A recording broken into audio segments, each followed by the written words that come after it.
is so insane.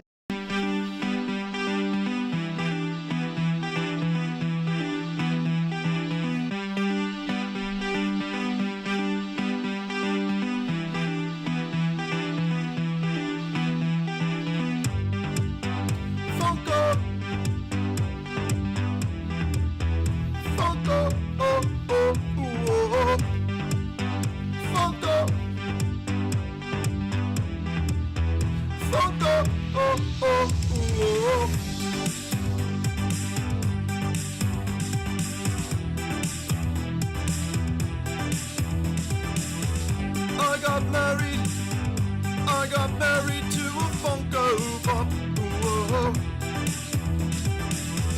We got wedded, conjoined in a Subway shop. Whoa. I'm married to my Funko Pop. Whoa. We got joined, coitus in a Subway shop. Whoa. Vitamins and biscuits and minerals, they come to me through a tube. My whole life is spent watching on a tube.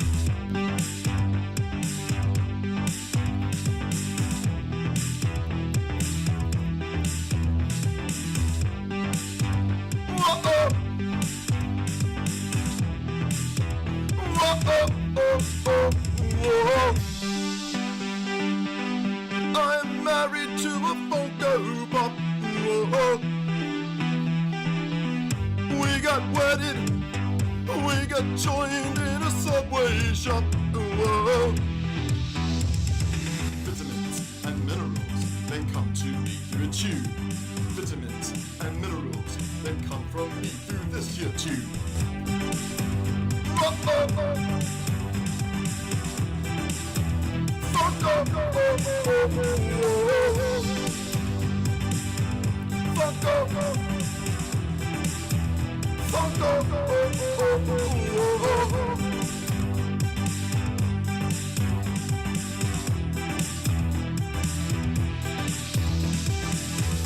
I got married to my Funko Pop. Whoa. We got wedded, we got joined in a Subway shop. Whoa. Love at first sight, love at first sight. What shall I do with love at first sight? Put it in my hand, throw it on the ground. Who knows?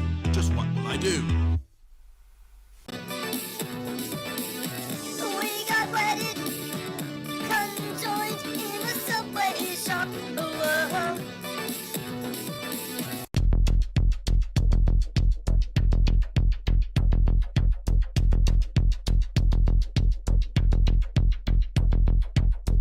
Guinea pig stuff in Africa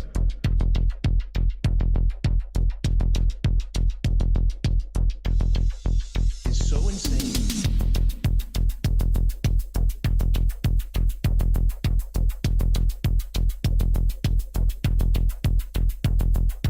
The human guinea pig stuff in Africa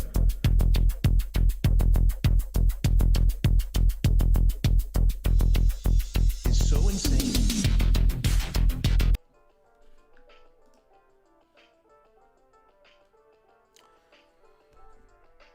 Oh yeah, welcome to a nice cozy evening with me. You're not going to get me being weird. You're not going to get me being spurgy and energetic. You're going to get me being very calm and very loving with you. I'm not going to be debating.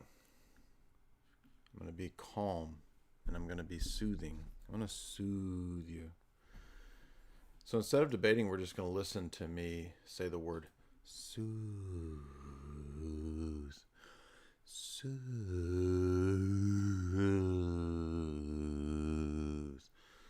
Is that the kind of ASMR that you like?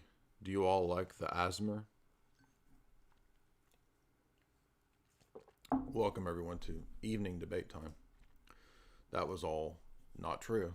Everything I said was complete lies, disinformation, and deception, straight from the source.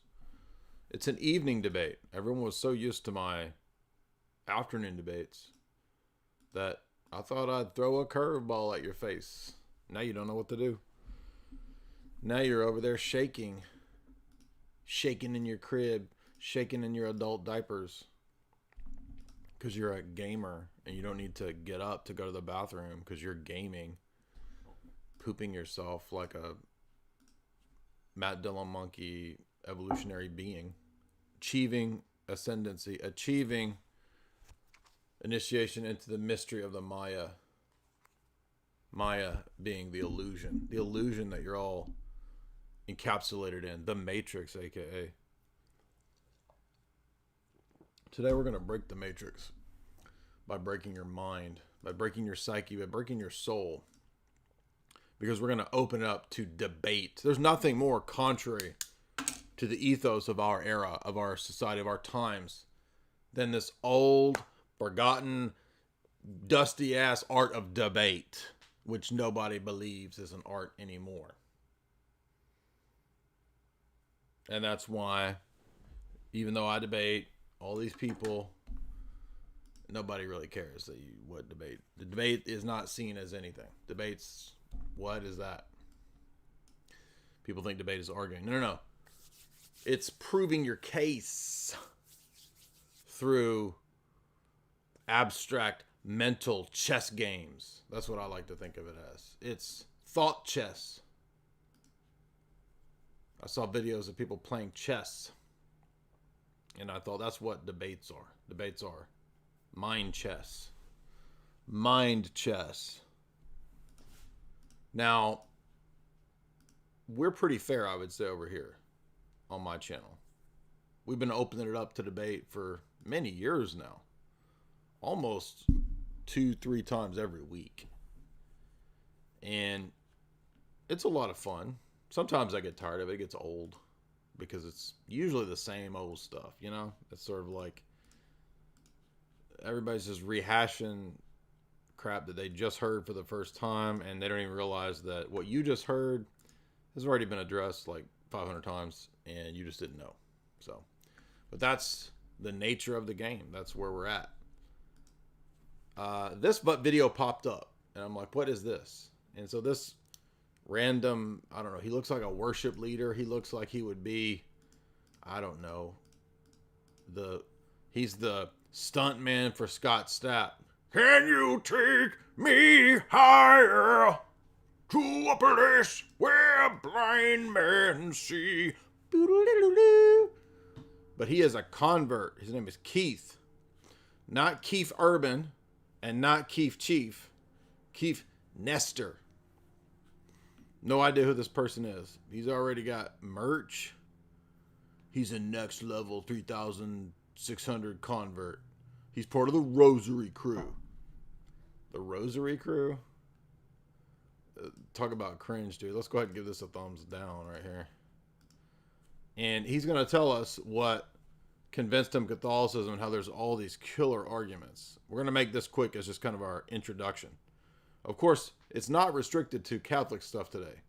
We're going to be talking about any topics you want to bring to the table, baby. You want to bring into the spotlight. And of course, Apple update made my volume all the way low. I'm sorry for y'all, but you just had to turn up me singing. So we got Scott Stapp over here converted. And he's going to tell us his reasons. And it's just a little frustrating, honestly. Because, you know, I look at this channel. And this is a pretty recent video, a few months ago. What, 200 something, 250,000 views on this low tier stuff. Come over here. And we got Bobby's perspective, mega grifter from 2-3 years ago. He's still going strong. Look at the kind of garbage Bobby has on his channel. It takes 5 seconds. First of all, we've got this nonsense about Sam Shamoon's caught lying because Sam Shamoon says Allah is Satan, but the word can also refer to God as in God of the Bible. And Bobby thinks this is like a massive own. This has 166,000 views. We come over here. What is Bobby uploading? Islam and ayahuasca. You can't make this stuff up. I mean, we are literally dealing with just armies of dummies that are everywhere.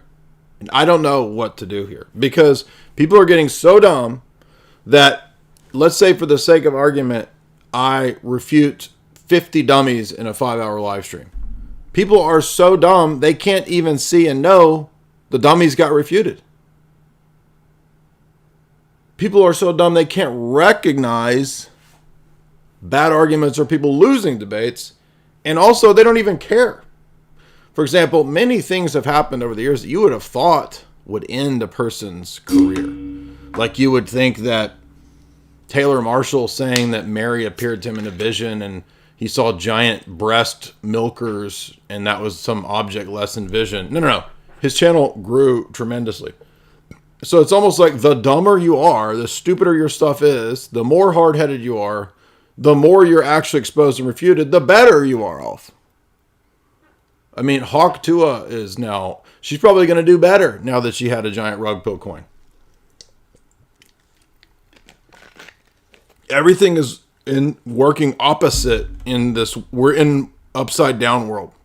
We somehow went through the Stranger Things butthole dimension to the other side and everything is inverse. Everything's reversed. So the stupider you are, the more ridiculous you are, the more you get refuted, the more people will listen to you.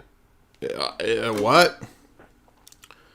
And also, of course, I suspect, I can't prove it, but I think these kinds of things are given boosts, right? Boost in the algo. So when he was a vegan pseudo-orthodox channel, he had like 50,000 subscribers. And then when he started, "Guy, I have to tell you why I'm not a Christian. I cannot believe in the Trinity anymore. I did not even know that Orthodoxy was the teaching of the Trinity." So he's supposedly a cradle Orthodox and he didn't know that it taught the Trinity. So then he realized if he grifts with a bunch of Islam videos, he would appeal to this rising giant horde of idiots that believe Islam and believe the low tier stuff that they push. And, you know, unfortunately, it's not much better for the Catholic side of things. I mean, I would say that the Catholic YouTubers are at least more intelligent on the average. But the quality of the argumentation, oh my gosh, like it's just so...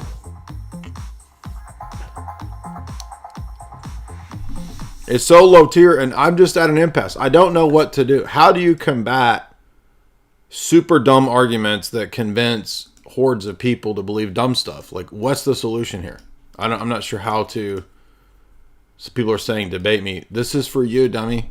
This is why you can hop on tonight. You're telling me to debate you. These streams are for you to come debate me. Right here. Here's the link. Call in right there. What's the solution? We have a really smart audience. Does the collective audience have a solution here? How do you combat millions of idiots? I don't know. Because you can't make them smart. And it's almost like it doesn't matter how many times you've been correct, how many times people have been demonstrated to be just complete bozos, complete goobers.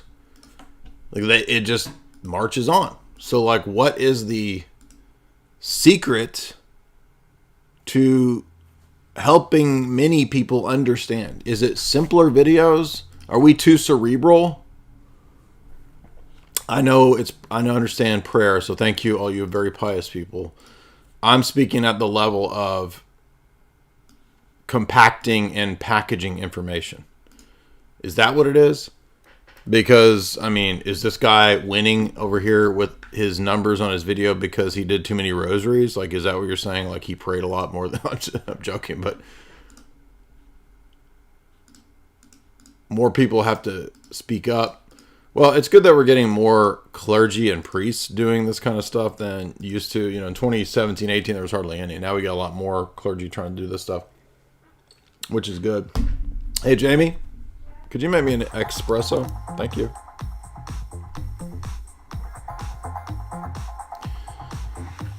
Signs of the times, could be.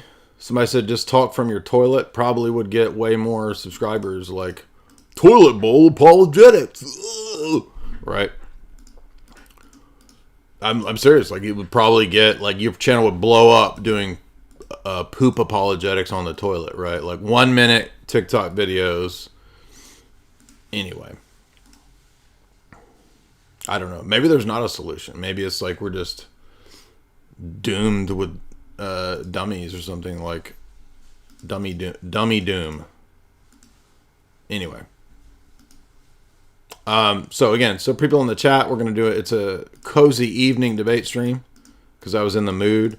I just saw so much stupid stuff on Twitter today, and then these videos popping up in my feed, and I'm like, what? Oh my gosh. And there's a bunch more too. I noticed a bunch of other dumb videos popping up. It's just today we want to combat the idiocy, the idiocracy. Combating idiocracy today. We already got 5 people in the queue here. Let's hear a couple arguments here from Scott Stapp as to why he converted. Is Catholicism based on circular reasoning? What is circular reasoning? Sometimes I get this... Well, this is interesting because this is a thing I said in a video many years ago. One of my early critiques of Rome, I talked about the papacy being circular. Let's see if that's where... freaking what I can't decide. Is he Billy Ray Stapp? Scott Cyrus over here. Objection to some of my videos where people say things like, well, you're just saying the Catholic Church is true because the Catholic Church says it's true. Is that a circular argument? Yes. Circular reasoning is a logical fallacy in which the reasoner begins with what they're trying to end with. And circular reasoning is an argument where the premises are just as much in need of the proof or evidence as the conclusion. Is this what Catholicism teaches? Are we exposed here? I think we need to look at this. A circular argument, when it comes to Catholicism, would look something like this. I'm already starting to wince and cringe because I already feel like this is going to be way more low tier than I expected. I was a little impressed that he started off with dealing with a fallacy, but I'm afraid it's going to go downhill. Let's see. Catholic Church is true because the truth is Catholicism. That would be a circular argument. The conclusion is dependent on the premise. Is this what Catholicism does?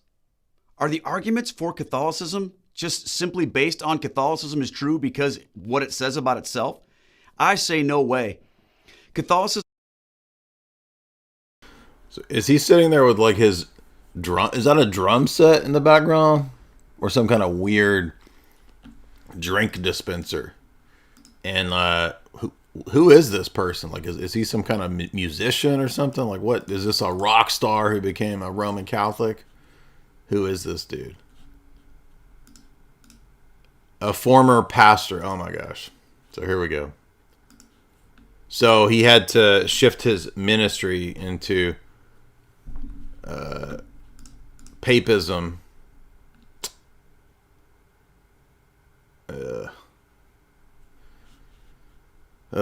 So here we go. Catholicism's claims for truth are not based solely on what it says about itself, but rather on the Bible, history, reason, and ultimately faith. So I'm going to break down the case for Catholicism one by one here, and I'm going to begin with the Bible.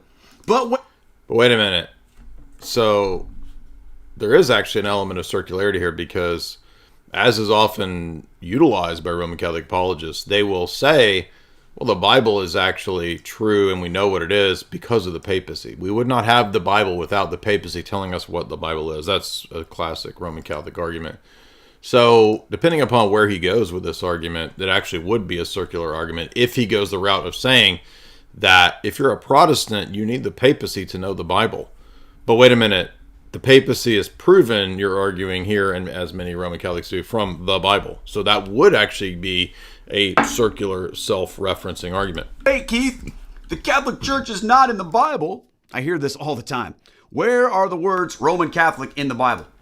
Well, Keith Urban, you're just assuming that the Bible is, when it refers to the one universal body, that it's the Franco-Latin Papal Church.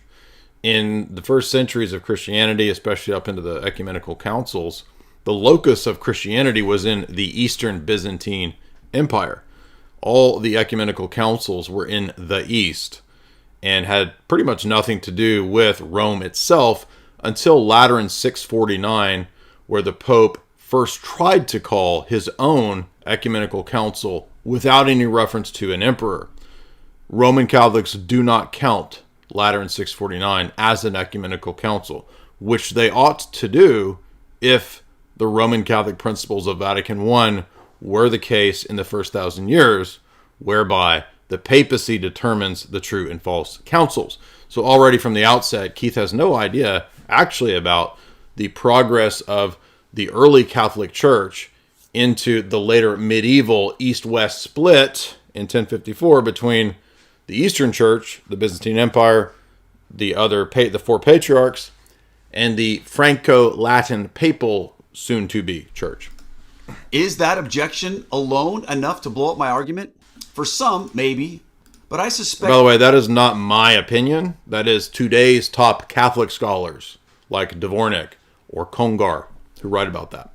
They would be in trouble if they apply that same standard to themselves. I mean, where is independent fundamentalist Baptist King James only or Reformed Calvinists found in the Bible? There are many things not explicitly mentioned in the Bible that these same objectors will usually accept. The Trinity? Well, that's true, but that does not lead to the conclusions that Vatican I's teachings, nor that the Franco-Latin papal dogmas from the first 1,000 years into the second millennium are found in the Bible either, or that they're true, or that just because, in other words, it doesn't follow that because something is or isn't mentioned in Scripture, then that you could erect an evolving dogmatic tradition outside of the Scriptures either. So this is a two-pronged problem if you go the route of saying that, well, not everything that's dogma is in Scripture, which we would believe, we would agree as Orthodox. But what that means is very ambiguous until you start to pin down what the Roman Catholic means on those topics, on those subjects with specificity. And these pop apologists never go into the actual documents of Vatican I or Vatican II. They only repeat pop apologetics because that's all they know. And this poor guy, which I've been exactly in the same situation he's in, I was a Protestant who became Roman Catholic in 2003 from these kinds of pop papal arguments. And I was duped by fake papal quote mines. That was one of the reasons I went into it. I thought a lot of those papal quote mines were legit. And later I found out they weren't, or they were out of context, or they didn't tell the whole story, the whole picture. And they also didn't prove or demonstrate what Vatican I claims. Hence why Roman Catholicism argues for doctrinal development eventually. The canon of the Bible, the sinner's prayer. Those are just some examples, but I don't want to play that game. Using a lousy argument to expose another lousy argument is sometimes necessary, but it really doesn't get us anywhere. Whenever someone fires up the "where's that in the Bible" argument, I prepare for not getting anywhere. Usually these arguments devolve into, well, that's not what that means. For example, when arguing for apostolic succession based on the Bible, I take people to Acts chapter 1, where the apostles literally chose a successor to Judas Iscariot because Peter applies the scripture from Psalm 109, "Let another his office take," as the reason to elect Matthias to his office. That's a pretty clear-cut example. Sure. But I rarely hear someone go, "Oh, you got me on that one." They instead argue, "Well, that's not what that means." And we can do the same thing about Mary's Immaculate Conception, which is rooted in Gabriel's greeting to her in Luke 1:28, and in what God said to the serpent in Genesis 3:15 about the woman who would have enmity with him, whose Wait a minute. Where is Immaculate Conception in either of those passages? seed would crush his head.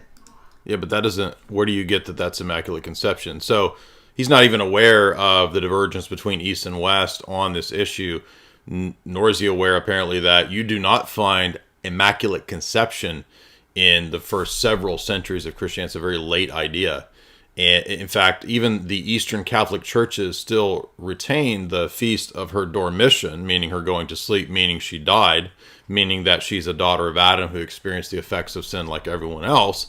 As Orthodox, we also agree that does not mean that Mary became a sinner. She is the spotless virgin, but spotless virgin does not equate to Immaculate Conception, which would have exempted her from the effects of original sin, namely death.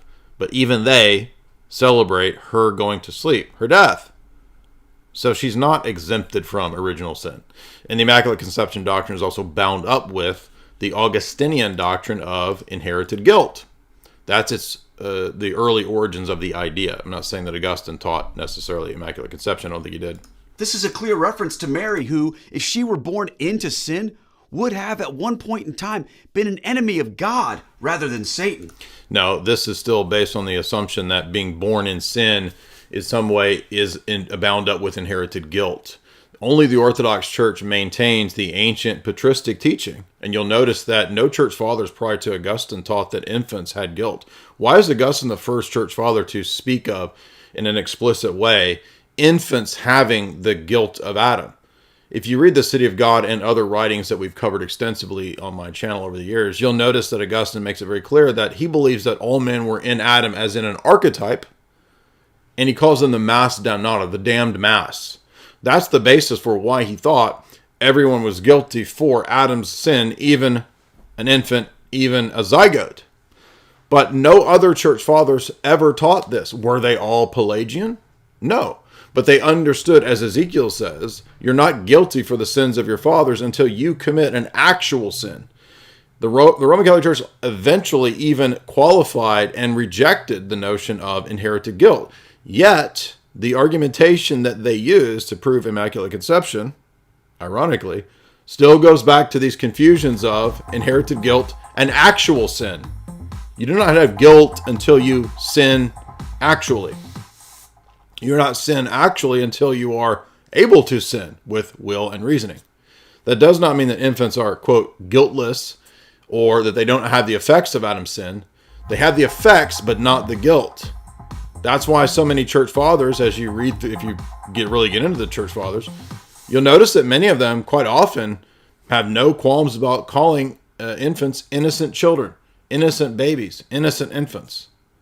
In fact, there's a feast, the murder when the murder of the 40 innocents. They're called the Feast of the Murder of Innocents.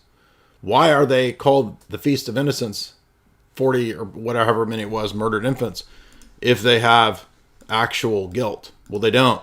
And so this is a distinction that's later confused in later Latin theology, which leads to the Augustinian doctrines, which the rest of the church does not teach. Oh, that's not what that means.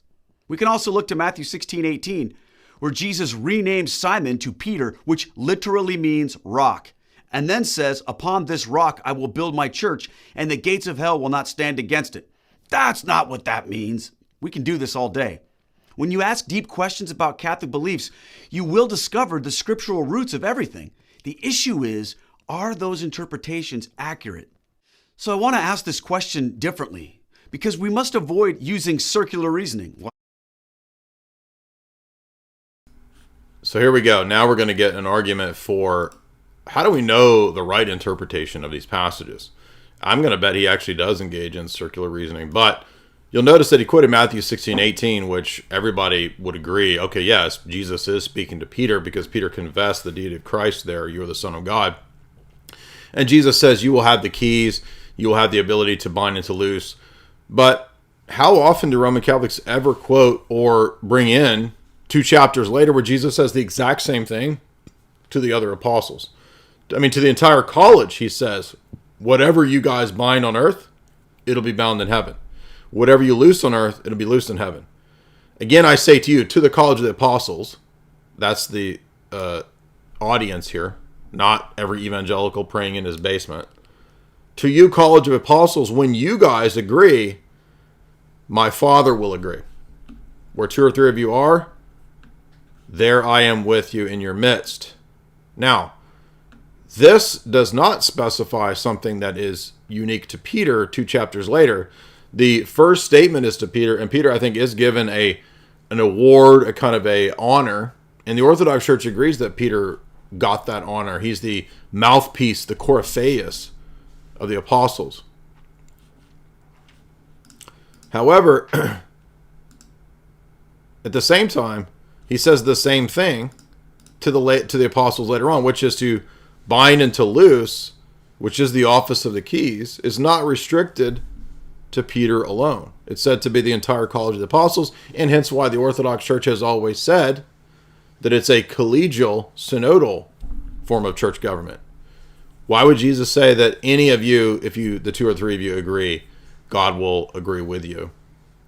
Why would all of them have the ability to open and to loose if it's something that is specific only to Peter? But when we have verses out of context, it can give the impression that it is, something that only Peter has. Likewise, when Jesus breathes on the apostles and says that you can forgive sins, does he say this only to Peter? Does he breathe on Peter and then tell Peter to breathe on them?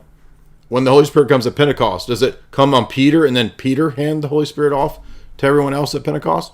Or does it come down in a collective collegial way, in the same way as Jesus breathing on all of them?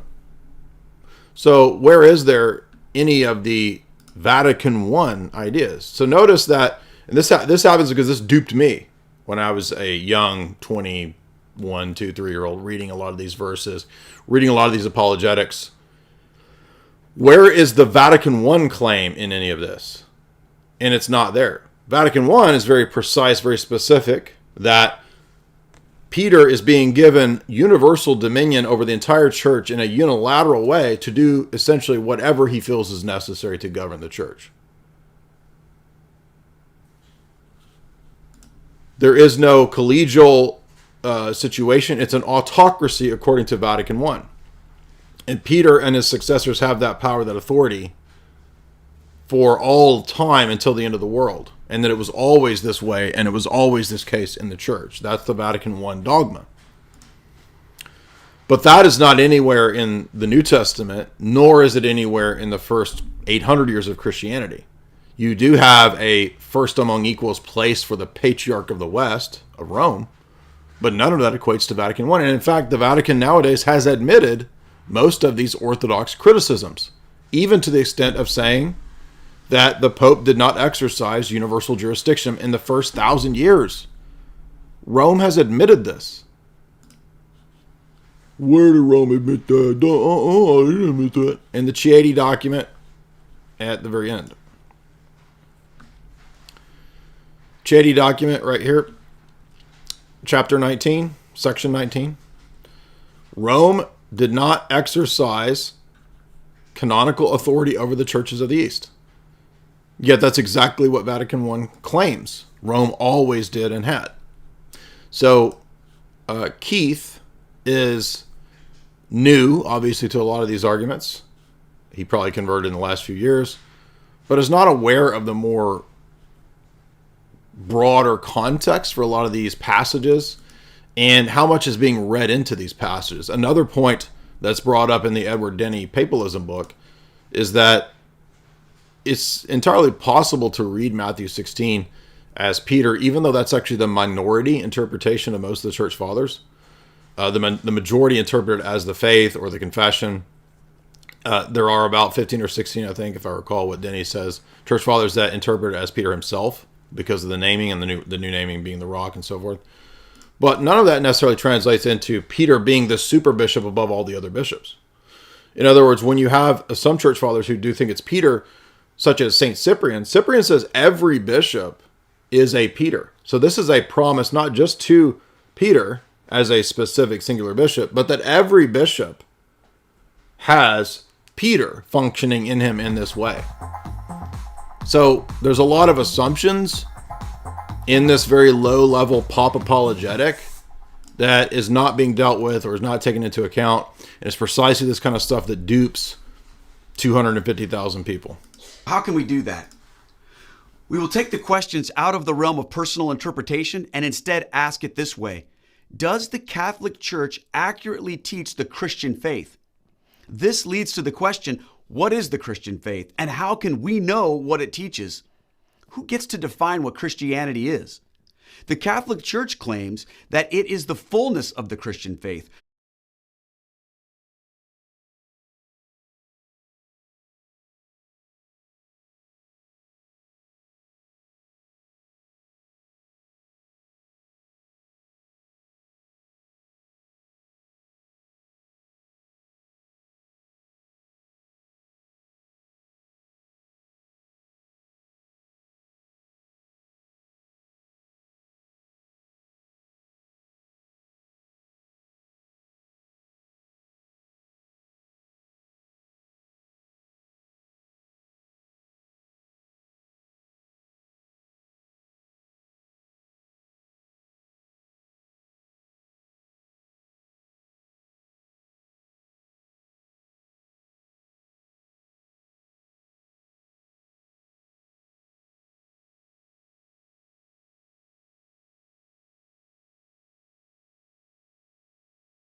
Right. So every time I try to hit the unmute, it doesn't always work. It doesn't always register. So basically, all I've been outlining for all the people in the Twitter space are hearing it. But basically, what I've outlined is just simply that Unum Sanctum makes it clear that you have to believe in the universal supremacy of the Roman bishop in an earthly sense to be saved.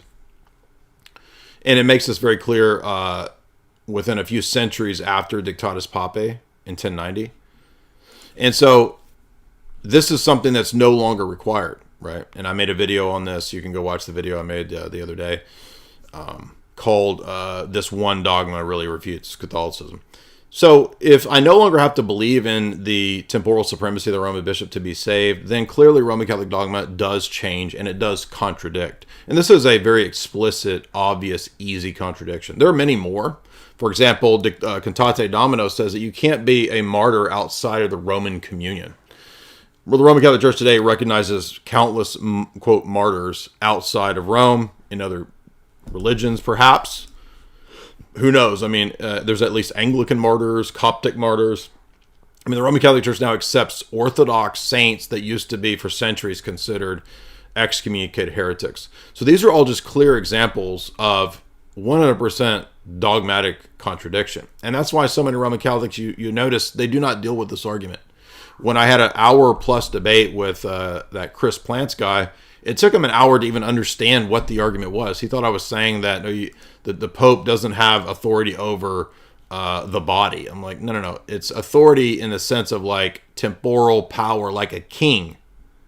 Now, does anyone believe that Jesus was handing to Peter a giant global worldly empire with standing armies and a bank, utilizing usury, utilizing the Rothschilds, who have been the classic papal bankers since the 1700s? Does anyone believe that's what Jesus had in mind? But you understand that if you become Roman Catholic, this is what you're adopting. And it's very similar to this pattern that I'm pointing out here. This is very similar to what happens when Muslims or people who are interested in Islam think that it's about this simple thing, and they don't realize you got to believe all these hadiths too, bro. You got to believe the fart hadiths. You got to believe the semen hadiths. You got to believe all these crazy hadiths. And you don't get to say, oh, I don't believe any of that. I just believe the Quran because it's a simple message. That's all baloney. But a lot of these religions, world religions, particularly Roman Catholicism as well, do the exact same thing, where there's this claim of simplicity and it's very clear and it's just these basics and, well, you only have to believe the ex cathedra statements. None of that's true. And that's why when the honeymoon wears off and you realize what the rest of Roman Catholicism teaches and all the stuff that you have to accept, that's when you start to notice this vast matrice of history of all of these contradictions and problems. So therefore, that's the claim we must test. How do we know what the Christian faith is, and how is Catholicism the fullness of it? This is where the argument from history comes into play. We know what Christianity is because we can see what the earliest Christians believed and taught. We find this information by studying their writings and the writings of others about them. These writings show us their beliefs, practices, and their history. Some of these writings are found in what became the New Testament, which was added to the Hebrew Scriptures, the Old Testament. Yeah, but isn't it interesting when Roman Catholics talk about this, they conveniently ignore all of the patristic evidence for collegiality, synodality, and anything that would be against the Vatican I papal idea, because it doesn't really exist in the first several centuries.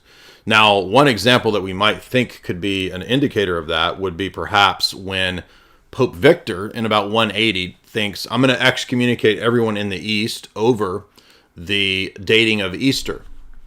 And you could say, okay, maybe this is a early unilateral papal move. But when he did this, how did it work out? Did the rest of the church accept it? In fact, no, Irenaeus, St. Irenaeus, whom Roman Catholics try to utilize as a papal proof, famously rebuked Victor, and this was not worried with, right? The people didn't accept Victor's outlandish, extensive excommunication. But beyond that, it doesn't even matter that one bishop says someone else far away is excommunicated, because later on, many patriarchs and bishops do this very thing. It's very common later on, and this came up in the Ubi Ibarra debate, that just because somebody says we reject heretic X from 500 miles away, it doesn't follow from that, oh, therefore you have Petrine, super universal jurisdiction. That's another leap that doesn't follow. So what often is the case is that you get these out of context things like Peter has spoken through Leo, Rome has spoken, case is closed. And in those instances, when you go actually read the context, they don't back up the Vatican I idea at all. In fact, in the context, Peter is speaking through Cyril, which is why he's speaking through Leo, because Cyril's tome is judged against Leo at Chalcedon. But Roman Catholic Pop apologists always flip it, twist it, and make it the other way around. Everyone just saw Leo's tome and they all just submitted when Leo wrote the letter.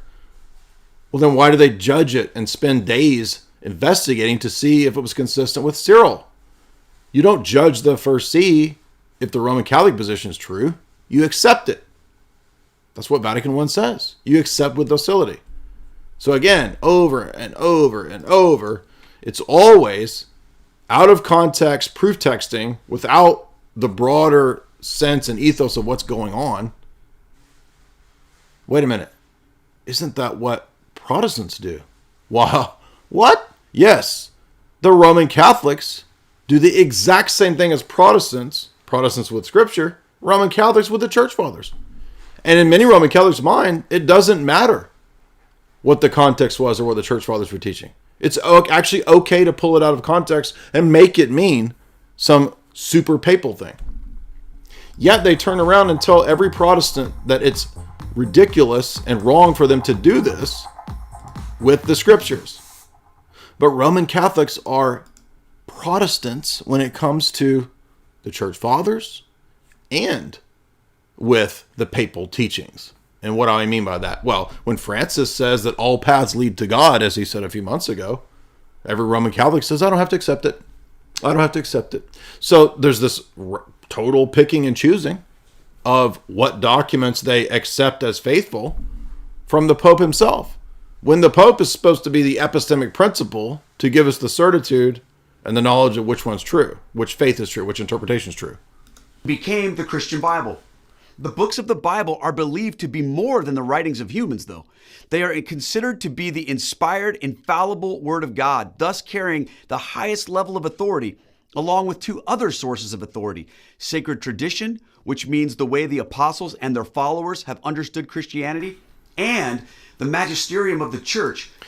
Is Keith perhaps not aware that almost all of the modern Roman Catholic magisterium no longer believes in the inerrancy and infallibility of the Bible?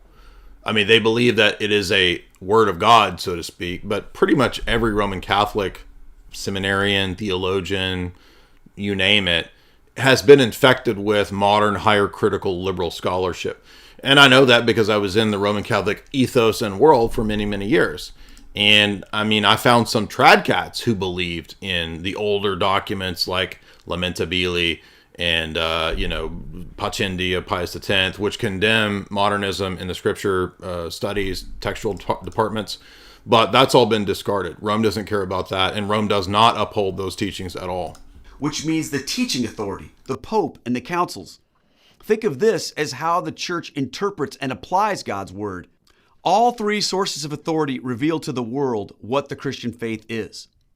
While individual writings of the church fathers are not infallible, they show us how the beliefs and practices of the Christian faith were understood and even developed over time. The magisterium of the church, led by the Pope, the successor to St. Peter, the leader of the apostles, leads the church in teaching and in worship. So the question is the Catholic Church the fullness of Christianity? The answer is much bigger than yes, because it says so. Catholicism is an unbroken line of succession that traces back to Jesus and the apostles. And if you look at the earliest writings of the Christians, you will find the beginnings of the Catholic Church.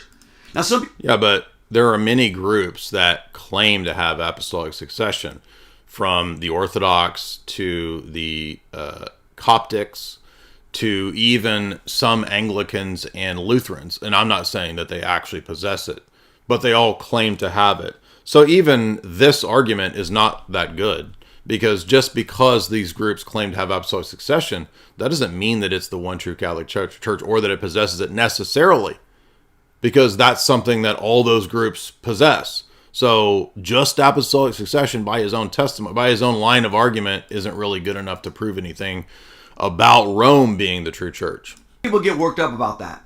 They think if this were true, the church should look today precisely as it looked 2,000 years ago. But is that realistic? Is that God's plan for the church? At what point in history do you say it should stop growing? Well, here we get the ambiguity and moving the goalposts, because, we would expect commonality and we would expect, synthesis and harmony with the church of the 1st, 2nd, 3rd, 4th, 5th, 6th, 7th century, sure. But we also would expect some differences and some expressions in terms of cultural whatever that are different. We would not expect vast radical changes in dogma or in liturgical expression. And guess what? We have seen vast radical changes in liturgical expression and worship in the Roman See. We have not seen that in any Orthodox church or any Orthodox bishopric, except that I'm aware of. There may be one outlier, but that's different than comparing it to what the Roman See itself pushes and presents. Why do I say that? Because there's this is way beyond this guy's level of grasping this stuff. There's a famous document you can look up in Roman Catholic dogmatic history. It's called Auctorem Fidei, and it's a dogmatic condemnation of the Jansenists. And one of the propositions that's condemned is that the Jansenists were arguing that Rome could promulgate defective rites, liturgies, and sacraments. This is one reason why, for example, the later reformers utilized these same types of arguments, which were already condemned in the Jansenist condemnation. But the problem, the response of the Vatican in Auctorem Fidei is that, given the charism of Peter to the Roman See, it would be completely destructive and impossible to the entirety of papal supremacy and authority for Rome to promulgate defective rites and sacraments. And so that's a Protestant position that is condemned. And I say that because that means you have to accept the Novus Ordo, because Rome has promulgated and pushed and accepted the Novus Ordo Mass since Vatican II. Well, what does that mean? That means there is a drastic change in the style and expression of worship such that it constitutes a revolution in worship, akin to the Protestant Revolution in worship. And that's why Vatican II was an absolutely 100% Protestantizing of the Roman Catholic Church from the top down, not in a few liberal bishoprics, from the Roman seat dogmatically for the last 70 plus years. So it is not the case that the Roman Catholic Church has not fundamentally changed in fundamental expressions of the faith. One of which, the most important of which perhaps, is the worship of God. You could make this argument when Jesus called others to follow him after the 12 apostles. Hey, this doesn't look the way it used to look. Or what about at Pentecost when the church grew by 3,000 people? Or when the apostles created deacons? Yeah, but that's also not in any way analogous to a giant global Vatican bank that utilizes organized crime and usury literally for the last 3 centuries with the approval of the Vatican, run by the Rothschilds, explicitly, publicly, history. Is that what Jesus had in mind? Standing armies? The Pope says, kiss my feet and my ring, as a worldly emperor? I thought Jesus told the apostles that do not try to be like the global emperors and the world powers with their vanity and their glory. He said, you are subject to one another through humility. And yet, what is the papacy historically? What is unum sanctum? Infinitely light years the opposite of that, seeking to be explicitly a geopolitical world power. When are we supposed to have a snapshot and never grow from there? Do you see my point? The church is on a trajectory. Notice the ambiguity that all of these guys utilize. The idea that the church grew in numbers and expansion and expression of faith through the liturgy and through, when I say the liturgy, I mean through the linguistic expressions of the various groups in the church. Roman Catholics call them the 16 rites of the church, R-I-T-E. They'll say, well, look, you've got all these 16 rites. They all express the one papal faith. No. That's not what I'm talking about in terms of growth. So he's trading on ambiguity with growth. And this is precisely what they do with development of doctrine, because development of doctrine then becomes a catch-all for the papacy tacking on new things. So when I talk about these medieval things with unum sanctum and temporal supremacy, oh, well, you see, that's the natural organic growth and development that we're talking about. So now growth becomes a cover for dogmatic contradiction and change. No.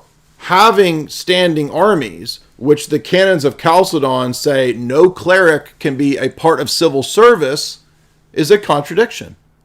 And there's nothing in the canons of Chalcedon that say, except for the Bishop of Rome, he can, of course, be a world emperor. When Chalcedon wrote its canons, they didn't make any exceptions for any cleric, much less the Bishop of Rome. So if a few centuries later the Bishop of Rome says, oh, by the way, I'm also a world emperor, and if you don't accept that, you're not saved. That is absolutely a contradiction. 100%. And yes, it's dogmatic. Grows and develops because it is alive. And as it does, things will look different. And when you ask why, you can find an answer. For example, the church became headquartered in Rome because that's where Peter was bishop when he died.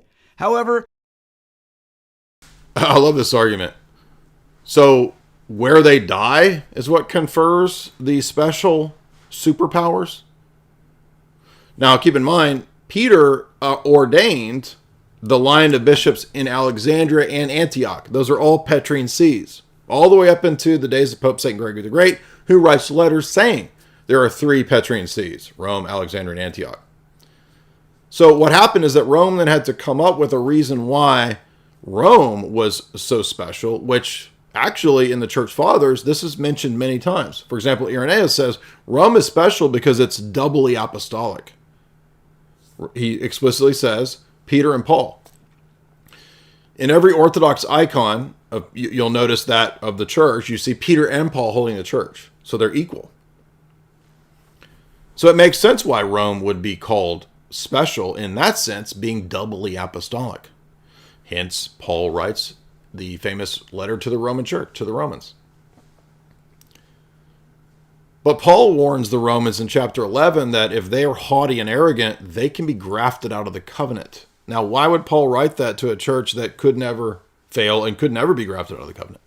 Ironically, providentially, prophetically, Paul actually predicts the downfall of the Roman church because he warns that church, you guys could fall into pride and arrogance and fall from that pride. Do not be haughty, because if God grafted out Jews, he can graft out the Roman church, and he did.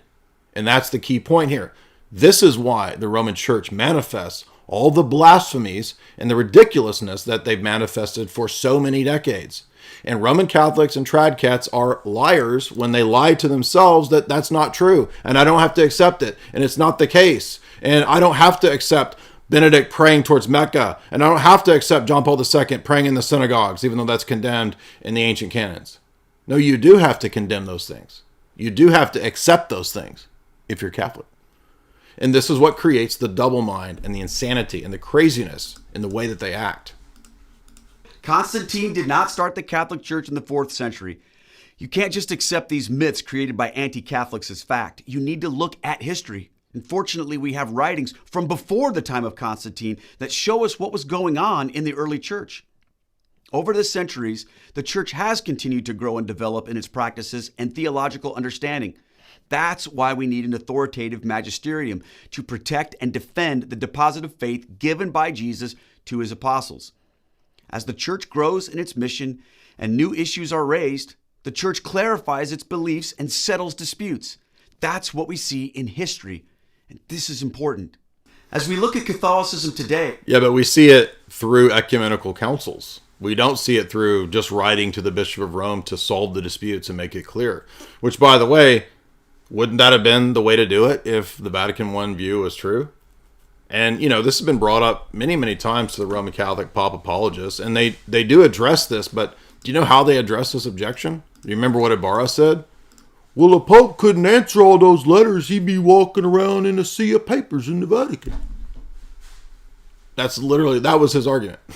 So, I mean, well, but the Pope wants to do things in collusion with the bishops. Why involve everybody else in the world, in the ancient world, bringing a bunch of people from all over to a central location, which would take months, perhaps even years, to send the letters and to get everybody there? And by the way, no popes called ecumenical councils. It's all emperors. So, you know, none of that makes any sense with the Vatican I model of how the church is supposed to be run and directed. Oh, well, but that was a different time and you see it changed. Yeah, exactly. I thought Roman Catholic dogma doesn't change. Well, it develops. Oh, okay. So what does that mean? Well, so whatever the Pope says today, that's the true thing. You see, that's actually how it operates. So if the Pope today says there was never a time when we condemned the Muslims, then it's like quantum papacy. It was never true. It's literally retro causation. You thought that Urban II called crusades against Islam. No. You see, that never happened. Retroactive causation. The Pope has now prayed in the mosque towards Mecca with the Muslims, so there were no crusades. That didn't happen. So you're just papal gaslighting and quantum papacy, rewriting history. We can see its connection to the past. We can see how the church fathers processed and worked out certain theological concepts like the canon of the Bible, the Trinity, baptism, and salvation, but also practical things like What about communion? Did the church have a worked out practice of communion in the first 7-8 centuries? Actually, it did, and pretty much universally it included infants. And yet when we get the rise of the papacy, at least in terms of temporal power, in the 8th, 9th, 10th century, particularly when it comes into collusion with the Frankish power, isn't it interesting that that's exactly when there's no longer infant communion in the West? Another liturgical revolution, which is not mentioned or not dealt with or just swept under the rug. And when you bring this up to Roman Catholics, they either deny it, they don't care, or they act like it's just not the case. No, Rome never communed infants. Yes, they did. Western Latin church fathers talk about infant communion. Oh, well, the Pope made a change because it was necessary. Why? How is there this unilateral change in liturgical practice when the purpose is supposed to be preservation of the tradition and the practices? There were Latin priests that were married. Did you know that? Did you know that initially Rome didn't have a problem with Trullo, and then later they did? Why is that? I thought it was maintaining the traditions and preserving the truth for all time. Do with those who denied the faith and then wanted to return, or how the church should be administered, the interplay between the church and the various political states. These are real issues, and they weren't all explicitly fully defined at the time of Jesus. We see a great example of this in Acts. Oh, so would that include Unum Sanctum and the Pope being the Kwisatz Haderach? I mean, is that where you're going with this? Is that part of the evolving tradition? Chapter 15, where the magisterium of the church had to work out what to do with Gentile converts to Christianity. Yeah, you notice the magisterium, by the way, isn't Peter. It's a council presided over by James. Interesting. Would these people need to obey the entire Jewish law before becoming Christians?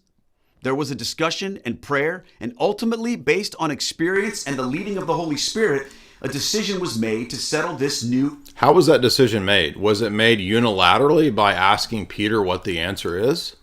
Or did they have a synodal church government, which is what the Orthodox Church still does, which is what the Roman Catholic Church has conceded in their recent synods on synodality.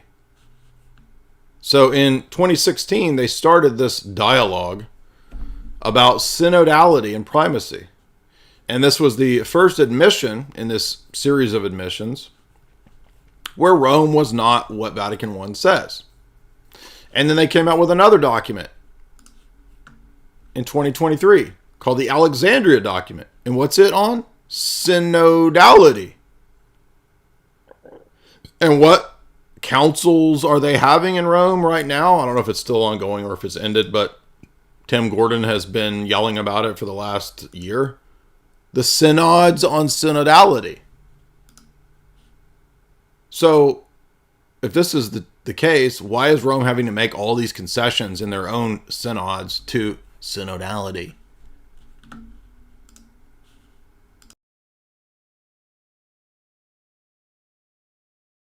Issue. They didn't just quote a verse from the Old Testament. This is the pattern that continued throughout the history of Christianity. This is Catholicism. By the way, for Protestants who get wigged out by practical or doctrinal development, why do they never apply this to themselves? You notice that he slipped in? So he slipped in doctrinal development. Does Vatican I anywhere appeal to doctrinal development? No, it does not. In fact, it actually claims, as does Satis Cognitum of Leo XIII, that the papal position, the Vatican I position, was always the case, universally known from the earliest days of the church. But now, in order to solve the apparent problem of medieval popes as kings and emperors, well, it's the way it develops, you see. So there's a lot of ambiguity and elastic terminology, such as develops and the church grows. Well, at first it sounded like you were talking about grows in terms of numbers, which everybody agrees with. But then that somehow flipped over into bait and switch to be grows in terms of doctrinal understanding, to where, no, there wasn't in Jesus's mind necessarily at the time of the founding of the church a Vatican bank and an imperial insignia that you had to believe in to be saved by the Pope, whatever. None of that. No, that grew and developed. But again, which one is it? Was it always the case? Or did it have a seed form that developed? I hammer this home all the time for the last several years because they do the exact same double standard. The Roman Catholic Pop apologist will in one voice sit there and tell you that it was always the case from the earliest days, and then contradict himself with a mutually exclusive claim that no, it wasn't really clear. It was a seed form and it had to grow. It can't be both.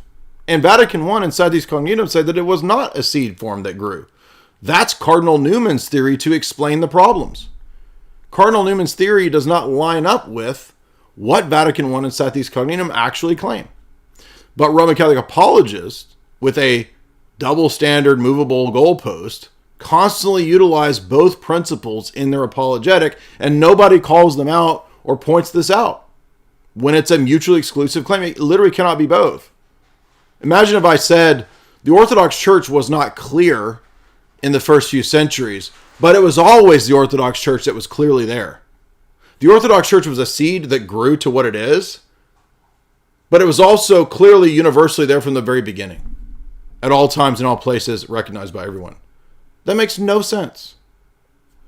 But everybody just believes these dumb pop arguments and just lets these people just say all this stuff. Nobody ever calls them out on it. Nobody confronts the pop apologists with this crap. And none of the pop apologists will ever debate me because I don't let this nonsense slide. I call them out immediately on it. And then they bitch and whine moan for 7 years now. Jay's mean.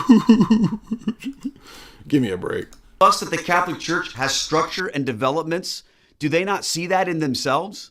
It's so hypocritical. The only people I'll listen to make this kind of... So wait a minute. So you're saying that the Roman Catholic Church's development is like the development in the Protestant world? That's a A1 admission that Roman Catholicism is a Protestant type position that develops and changes. That's exactly my point. And he just admitted it. Well, you're a hypocritical if you're a Protestant and you believe in and you say that doctrine shouldn't develop. You believe the doctrine develops. Again, notice all this ambiguity. What exactly do you mean by doctrinal development? Do you mean that the doctrines change? Or do you mean that we have a greater understanding of the doctrines? As an Orthodox person, I could agree to that. But saying that I have a greater understanding of the theological doctrines and pronunciations by the 6th or 7th century does not equate to a totally new idea that Peter is also a world emperor, which is nowhere in the first 7 centuries of Christianity. In fact, it's famously based on a forgery, the donation of Constantine, which the Vatican admits is a forgery. So no, there is no equating better understanding with doctrinal development when he's using doctrinal development to explain new dogmas that evolved that contradict previous ideas. Criticism about Catholicism are the Eastern Orthodox because they too trace their history back to the beginning, but that's for another video. Catholicism traces itself in an unbroken line of succession back to Jesus. And you can see but so do the Coptics, so do the Assyrians, so do the Orthodox. Like, what does that prove? I'd like to see his Orthodox video. I bet. What do you want to bet it's not very high tier? As an objective fact. People may not like that, but it's true. This is why it's so ridiculous when people say things like, well, Catholics aren't Christians. I've even heard people say this about our Eastern Orthodox brothers and sisters. But my friends, Catholics and Eastern Orthodox are the original Christians. That's just as... Well, wait a minute. So if I'm an original Christian as an Orthodox, then I don't need the papacy. And if the papacy has admitted, as Benedict XVI did, that the Orthodox have maintained the Catholic Christian faith for the last 1,000 years, and the Roman Catholics admit that we have gracious sacraments, which they admit, then why do we need the papacy exactly? What exactly is it doing that we missed out on in the last 1,000 years? But you see, he's expressing the Vatican II attitude that you can reject multiple ecumenical councils and still remain a, quote, true Catholic or Christian. Was that the teaching of Vatican I? Only, a century plus ago? Well, Vatican I attaches excommunication to anyone who rejects Vatican I. So if you were consistent, Orthodox, who are explicit about the rejection of Vatican I, are not Christian. They are excommunicated heretics and schismatics. But he's expressing the lovey-dovey Vatican II ecumenist attitude that, oh, well, we're all Christians, bro. Or at least here it seems to be apostolic Christians, which whatever that is. I don't know what that's supposed to be. Oh, anybody who has, quote, apostolic succession. Well, who decides who has apostolic succession? Oh, Rome does. Oh, so if Rome accepts the Coptics and the Orthodox and whoever, Assyrians maybe, so suddenly they're now Christians. That's not the reasoning or the mindset or the ideology of ecclesiology from Cantate Domino to Vatican I. That's the idea post-Vatican I up into Vatican II and ecumenism, when the Roman Catholic Church no longer rejects interfaith gatherings. As late as 1928, interfaith gatherings were explicitly called apostasy and heresy and surrendering of the faith. Just look up Mortalium Animos of Pius XI. But he's already contradicted by now expressing a Vatican II specific Roman Catholicism, which literally says schismatics and people who reject 1,000 years of the papacy are still somehow Catholic Christians in good standing. That makes no sense. Historical fact. Now, for some people who still find this completely crazy, I would challenge you to look at the writings of the Church Fathers. You will see Catholic beliefs on the primacy of the Bishop of Rome, the real presence of Jesus in the Eucharist, the Mass as a sacrifice to God, the baptism of infants and baptismal regeneration, the authority of the Catholic Church, the canon of Scripture as the Catholic Church has it today, the veneration of icons and prayer to the saints, and even the veneration of the Blessed Virgin Mary. Now, I know the objections. Some say, I don't care what the Church Fathers say, I only care about the Bible. But that statement blows up when you realize that God used the church to tell you which books are in the Bible and so many other things. So he actually did present a circular argument. The papacy is where you get the Bible. You couldn't know the papacy. And when he says the church, he means the papacy. Because every Roman Catholic apologist is going to date it to the Roman councils and to Damasus to say how they know what the canon of Scripture is. So he just cited the papacy as the source of the canon. But I wanted to remind you, because many of you are not familiar with this. Many people have not read Denzinger. They don't know what's in Cantate Domino, which is the pronunciation of the Council of Florence. So it's a dogmatic statement from the Council of Florence. You can look it up. Cantate Domino, not the liturgical music that pops up, but the actual pronunciation of Pope Eugene IV from the Council of Florence. This is the bull that he wrote. And I want you to tell me if you think this famous papal bull at all reads like Vatican II and what this guy says. The Roman Church firmly believes and professes that those not living within the Catholic Church, not only pagans, but Jews, heretics, and schismatics, cannot become participants in eternal life, but will depart into everlasting fire prepared for the devil and his angels, unless before the end of life the same have been added to the flock, meaning the papal flock.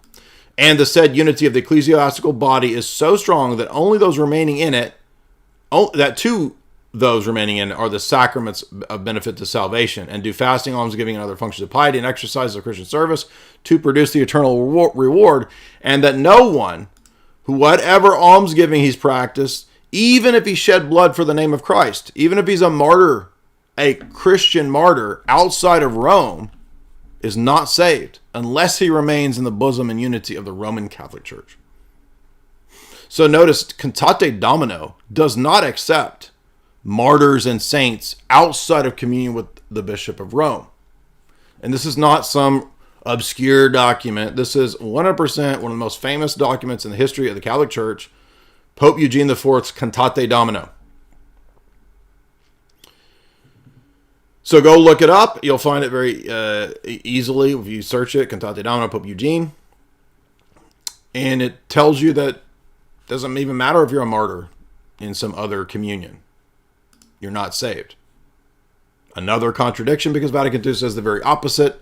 Not only are there martyrs and Christians and people saved in all the other schismatic bodies and groups, there's in fact people saved in Hinduism, as Notre Tate says. Hindus love God like Catholics do. Others will say, well, the Church Fathers aren't unanimous, so you guys are picking and choosing. Well, I agree. That's precisely why the authority of the Church is not based only on the Church Fathers, but also on the Scriptures and the Magisterium. It is the God-given role of the Church to preserve, unpack, and teach the deposit of faith passed down from Jesus to the apostles and their successors. The Bible says in 2 Thessalonians 2:15, "So then, brethren, stand firm and hold to the traditions which you were taught by us, either by word of mouth or by letter." And also in 1 Timothy 3:15, "If I am delayed, you may know how one ought to behave." Now, of course, everybody's heard these verses a million times. And I mean, these are good verses to refute, sola scriptura presuppositions. But none of these things demonstrate that the Roman Church is the one true church, or that the papacy is the case. And in fact, I can keep going on and on and on. For example, Vatican II's Lumen Gentium, paragraph 16, says that Muslims have the faith of Abraham and that God accepts their prayers and their almsgiving and so forth, as does Nostra Aetate, says the exact same thing. And the reason I like to bring both of these quotes up is because they will engage in deflection and dissimulation if you mention the fact that the Muslims over here in Nostra Aetate say that they have the faith of Abraham. They'll say, oh, but it doesn't actually say that. It says they believe they have it. No, actually, when you compare both documents, it explicitly says they actually do have it. So notice they'll say, oh, it's weaponized ambiguity. Oh, wait a minute. Notice the new guy, our new guy here, who doesn't really know this stuff and is new to all this. He thinks that this is all solved, bro. It makes it all clear, dude. He's not even he's not even at the stage where he's going to have to deal with the Tradcat stuff yet. But give this guy 2 or 3 years, and he'll, I like Taylor Marshall now, and then give him about 5 years. I'm starting to think Francis isn't the Pope. All right, so this is the trek that everybody goes on in this domain. So he's not there yet, but he will be. He'll be forced to be, because, and I'm not trying to be mean or arrogant. Like where this guy's at, I was at this stage in 2002. Is exactly where I was 22 years ago. And then you're going to have to start digging into these documents. You're going to realize, hey, wait a minute. How do we call crusades against people that we now say can be saved because they have the faith of Abraham? Hello? You don't have the faith of Abraham if you don't believe in Christ. If you don't believe in the Trinity. And how are people not recognizing this in Trent Horn, the last surviving sole apologist star of the Roman system, who literally thinks that the word triad is an Arian term? I mean, the very term used in Greek Catholic churches for the Trinity, this goober still thinks, he doubled down, still thinks is an anti-Trinitarian term. The one who says that, yeah, Francis does appear to contradict when he says that the death penalty is against the gospel, but come up with about 5 different ways to make sense of it, he says. So these people are sophists. They use sophistry. But how is Muslims have the faith of Abraham and love and worship God like we do? How is that at all mashable with Cantate Domino that we just read, that says that even if you shed blood in a heretical sect for the name of Christ, if you're not in communion with the papacy, you're damned? Well, guess what? They're not meshable. They're obvious contradictions. And that's why everybody who's honest with themselves just says this is a contradiction. Like, I can't pray in a mosque towards Mecca and then turn around and deny that this is who we called crusades against. Hello? It's in your face. And a lot of times Roman Catholics say, well, if God was really allowing and permitting a deception with Rome, wouldn't he make it obvious? He has. It is obvious. It has been displayed before the entire world for 70 plus years. And every day almost, Francis grants us a new scandal that helps us to see. Yeah, absolutely. He doesn't believe the Catholic faith. He doesn't believe the Christian faith. In fact, Francis hates you, and he makes fun of you. All you tradcats are arguing for the guy who hates you and makes fun of you. He thinks you're ridiculous. He 100% absolutely serves the globalist agenda. Remember the globalist agenda that Trent says doesn't exist. There is no such thing as that. Here's your genius Roman Catholic apologist who's so normie, turbo normie, that he doesn't even know what the NWO is. He doesn't even know what Davos is. Doesn't know what Klaus talks about. He says that my positions are the equivalent to chick tracts. You are listening to a normie on your religious soul decision who doesn't know that there's Davos and a World Economic Forum and all that stuff. Why would you listen to somebody so naive and silly about how the world works, but you think he knows where to go spiritually in terms of your destiny? You're foolish. You're ignorant. You're being used. And I don't think that he's malicious. I think that he just doesn't know. In fact, in the debate that I had with Trent, there were like 5 philosophy basics that he had no idea what they meant. He didn't even know what I was talking about. So, no, I don't think Trent is malicious. I just think he has no idea. And that's why I've asked 3 times over the years for him to debate me on the geopolitical entanglements of the papacy, and he declines every time. And they've suggested multiple other professors that I've reached out to who also decline. Why will none of them debate me on the geopolitical history of the papacy? Why do none of them talk about Gladio? Why? Why do none of them take on the unum sanctum quisat haderach argument? If this is all so clear and so true, all you got to do is debunk my arguments, prove it right. Why don't they ignore it? Because they can't deal with it. Because they don't know. And they don't have answers. How can you guys not see this? Why are you all still following these people? Taylor Marshall has over 1 million subscribers. He says Mary came to him and he saw her boobs. Are you insane? What is wrong with you people? Why would you fall for that? You don't have any discernment to recognize delusion? Mary did not come to Taylor Marshall. Might as well call him Taylor Swift. Taylor Marshall Swift. That wasn't Mary talking about milkers. That was Taylor Marshall milking you idiots who follow him. Why do you think Taylor Marshall won't debate me? I've asked him for over 10 years to do a debate. And he just blocks me and ignores me. Why? Because it's a grift, dummies. Why do you Roman Catholics have to be so stupid? Why do you have to fall for the grift?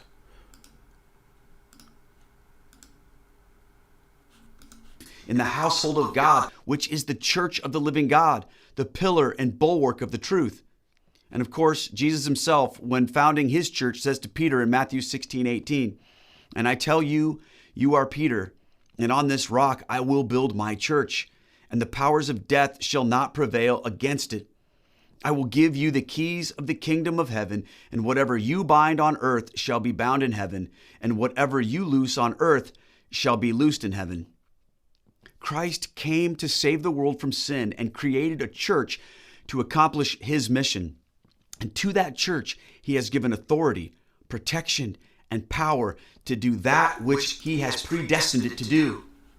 And that church... Well, you can't type in, don't type in milkers, because that you don't get the video that I thought you were going to get. So let me find this over here, because I have to play for you the Taylor Marshall milkers video. But if you type milkers into Twitter, you get something else. Let me find it this way. I have to play this for you because it's ridiculous. I have it saved in my bookmarks over here. Let me find this. Now people are like, oh, look what happens if you type in milkers. Yeah, don't type that in. But at least they were all chunky, so we'll have to make this a half and half stream.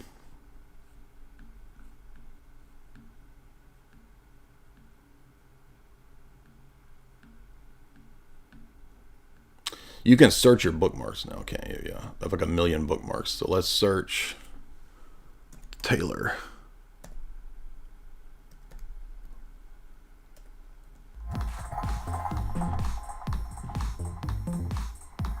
Here we go.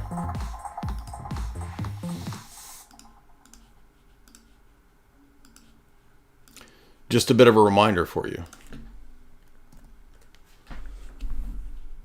Is it true what I'm saying? Where did I get this? Let's see. Seen. Well, I'm not a visionary, I'm certainly not a prophet, but I have seen supernatural things in my life as a Christian, as a Catholic, and one of those things happened last night, and I'm reluctant to share it, but I think it'll be of comfort to other people. So yesterday I went to confession, and one of the things I confessed was being prideful and judgmental and worried and concerned about the state of the church and corruption in the church and scandals. And it's been a kind of a struggle for me lately. So anyway, I confessed that, and the priest had some very good things to counsel me on that. And later that night, which was last night, I was doing an examination of conscience before bed, And I was thinking on that point of being worried and concerned and judgmental and all these negative thoughts and emotions about the Holy Catholic Church, Mother Church. And as I was, suddenly, I saw this beautiful woman. She had blonde hair. She was perfect, no wrinkles, no spots. And I immediately discerned that this was Holy Mother of the Church. And she was writhing in pain. She was in a bed, and there's sheets on her, and she was very sick. And I noticed that her breasts were engorged with milk, tons of milk. And there were babies and children crying out to her that were hungry, and she wanted to feed them, and she was upset. But she was so sick she could hardly sit up from her bed. And then I thought to myself, she's poisoned. She doesn't want to nurse the children because then she'll give them the poison. And then there was this voice, it was like God or an angel, I don't know, and it said, no, the milk is still pure. And so I saw her there in all of her beauty, but so sick and struggling and loving those children, and seeing her, all that milk stored up there. And I realized that the sacramental graces, the dogma, the doctrine, This goober had a damn dirty dream that he's turning into a spiritual vision to milk all you idiots that follow him. It's kind of unreal, really. But, I mean, I guess this shows us the quality of the audience that we would get in the Taylor Marshall sphere. I mean, imagine believing that this dude is like your ideological leader, right? A dude who literally takes dirty dreams about boobs and turns it into like spiritual, mystical, like prophetic words for the church. I mean, you can't make this up. And Roman Catholics love it. They eat this stuff up, dude. Especially this Marian mystical nonsense. They eat it up, dude. In fact, they actually follow that more than anything else. In fact, and ultimately, what happens is when Roman Catholics are presented with a lot of the theological dogmatic problems, what do they end up resorting to? They end up resorting to just Marian stuff. Well, Mary appeared, and I don't care. I don't care about the theology because Fatima, Rosary. That's all. That's it. That's what I got. And that's their kind of fallback. But eventually they realize this. And this is most people who have the Roman Catholic phase and then come out of it. I never really.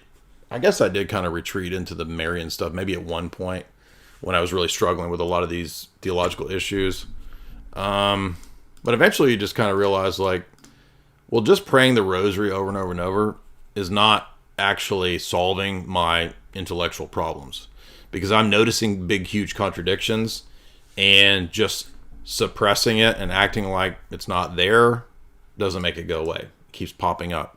It keeps popping up like Taylor Marshall's privy member when he's having his dirty dreams, right?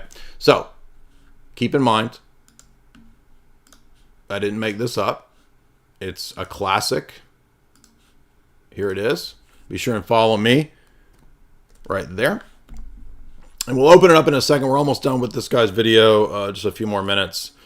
It was pretty bad. It's about what I expected. Just super low tier stuff. He kind of surprised me. I thought he was going to get kind of deep when he starts talking about circular arguments. Like, wow, maybe this is going to have some meat and bones to it. No, it was as barren as his Novus Ordo backdrop that he had.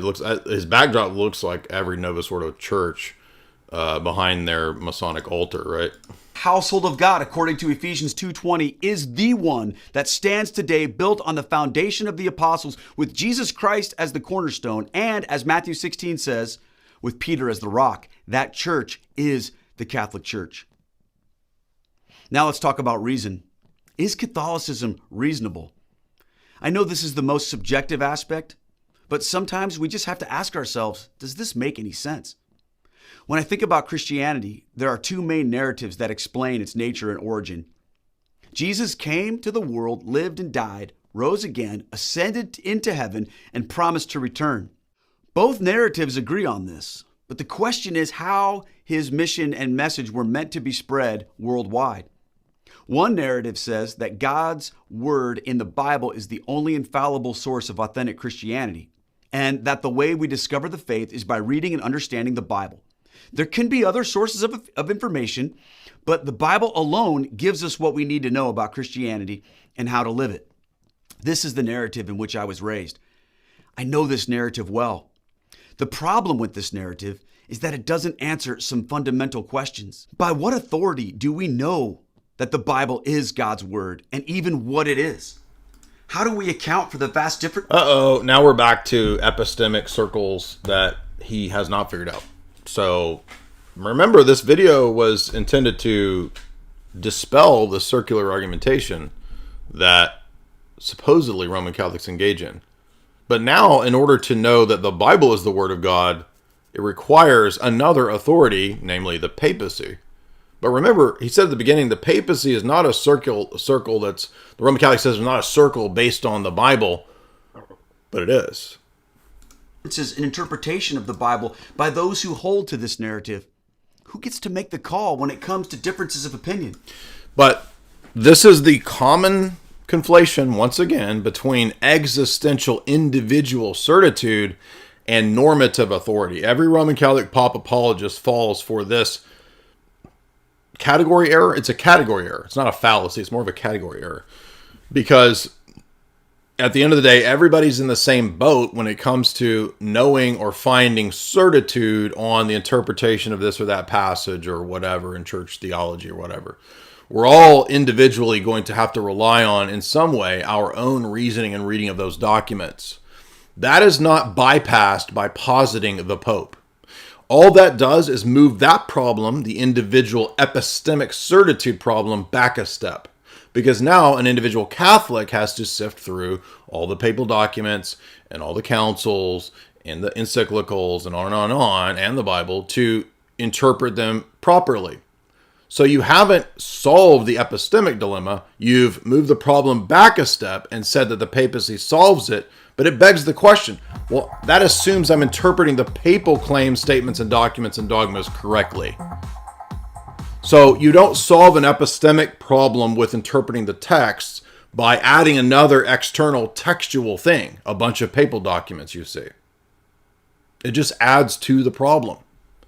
What he's talking about is what we call normative authority. That is, there some group within history that has the authority to bind people's consciences to an interpretation. But that's a different category. Normative authority, that's an ethical thing. I mean, it relates to epistemology, but it's an ethical domain versus the individual certitude about this or that passage's interpretation. That's an epistemic issue.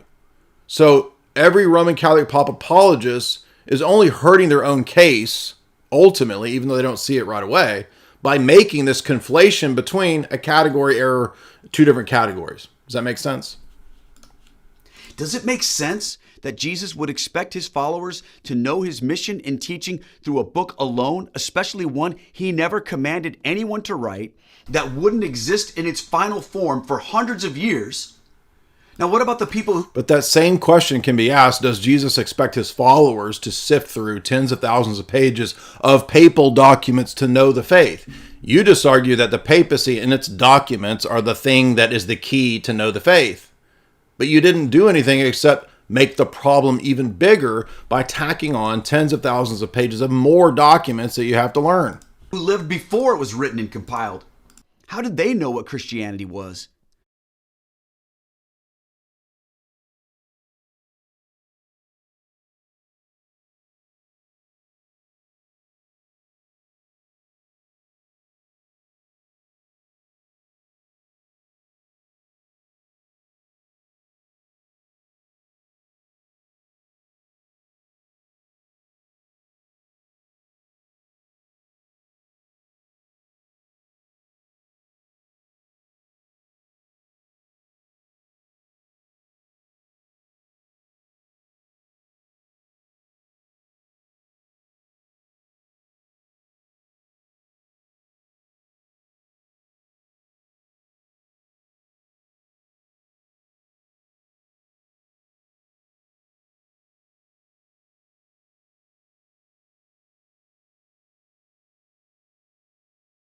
How would future disputes about the Bible be settled? Does it make sense that Jesus would do it this way? Especially when the Bible itself... So once again, that didn't register. All I was saying is that I can easily refute this argument by saying, If the papacy is necessary and the magisterium, as you're saying, which is the papacy, to know the faith epistemically, I can easily refute this and show this to be a really stupid, low-tier argument by pointing out that how did a Christian in the year 300 know what the faith was who didn't have access to Rome and there's no ecumenical council yet? There's not been a magisterial pronouncement. So did all the Christians in the 1st, 2nd, and 3rd century who didn't have access to Rome and had not been in an ecumenical council yet, they didn't know the faith? By this dumb argument, that's what he would have to say. Because you can't know without the magisterium. Yet if I'm a Christian in the year 300 in Corinth, I have no access to Rome. I don't know what they're up to. There's not been an ecumenical council yet, and Nicaea is a few years away. How do I know the faith? I don't know. We don't know until Rome tells us. This is so silly. It's such a bad argument. But it's a bad argument that dupes millions of people. Millions of people fall for this super low-tier, dumb Roman Catholic argument. Says otherwise? For example, in Matthew chapter 18, Jesus tells his followers to take their disputes that they can't settle to the church. But how can this command be applied in the narrative that denies the existence of a visible church with authority? Not to mention, when looking at the history of the church, it didn't function according. You notice that demonstrates the very thing I said. He conflated epistemic certitude with normative authority. So the passage he's using in Matthew 18, which, by the way, does not make it about Peter, it actually makes it about the whole college of the apostles, is a passage dealing with solving disputes in the church by the authority of the bishops, who can bind consciences. That's the Orthodox position. But remember, he started this section of his video by saying that the only way to have certainty about theological doctrines was with the magisterium. Well, then how did a Christian in the 1st, 2nd, and 3rd century, admittedly without any magisterium or knowledge of what Rome was up to in the ancient world, there's no Council of Nicaea yet, how did they know the doctrines? How did they know the truth? Did they all just make a Hajj pilgrimage to Rome? Was Rome the Mecca? That they all, we're going to ask the Pope what the faith is. This is so ahistorical and stupid. Yet, if his argument is the case, he would have to say that the 1st, 2nd, and 3rd century Christians did not know the faith until Rome told them what the faith was. And they didn't even know it was an ecumenical council until Rome said it's an ecumenical council. Yet, this guy is not at the point yet where he's going to learn that Constantinople I was called without Rome, was still an ecumenical council, accepted as such, and retroactively accepted by Rome a few centuries later, which disproves the whole Roman Catholic position and proves that they didn't think that they needed Rome to know the dogmas. That narrative for over 1,500 years, and for the vast majority of Christians in the world, it still doesn't. Does that seem reasonable? I don't think so. What does seem reasonable is that Jesus gave his authority to his apostles and founded a church that would, by his authority, protection, and power, fulfill his mission to bring the gospel to the world. Through his church, the Bible was written and compiled, and through his church, it is rightly taught and interpreted. Through his church, the world is evangelized. Through his church, the fullness of truth is revealed. Even though its members are sinners, Jesus works in and through them to accomplish his mission. This is the way things worked when Jesus was on earth. And that was the way things were right at the beginning after he left. And this is how... Right. But none of that was Vatican I. And now he's trying to argue like it's identically the same communion and structure. Things have continued to this day. But now, wait a minute. In the middle of this video, he said that there's a lot of things that are vastly different, which constitute doctrinal development. But now by the end of the video, oh no, it's actually all the same. It's basically like papacy functioning in the year 110, pretty much identically the same as papacy functioning in 2024. No. Anybody who has a level 2 induction to church history knows that by the Middle Ages, when we've got Kwisatz Haderach, Emperor Pope, that is not at all in continuity with the papacy in the time of, the persecutions of Diocletian or whatever. Night and day. And he already admitted this, because he admitted that, oh yeah, by the Middle Ages, it's like a vastly different structure. But that's just doctrinal development, dude. But now it's not doctrinal development. He just said it's all basically the same. So, all a bunch of assertions, propaganda, moving the goalpost, elasticity, ambiguity, Very little argumentation, maybe only a couple arguments here or there throughout this video with a couple proof texts. And yeah, just super low tier assertions. That's about what I expected. But this is the stuff that captures, you know, 250,000 people, right? So this is not that old of a video, already been seen by 250,000 people. And this is why there's so much just repeating of bad arguments all the time. And the second half of his video was that freaking stupid argument about the papacy is going to give you certitude, which is a basic epistemic mistake. How is it going to give you certitude when it's more documents to comb through? Think about it. This is the Protestant magisterium.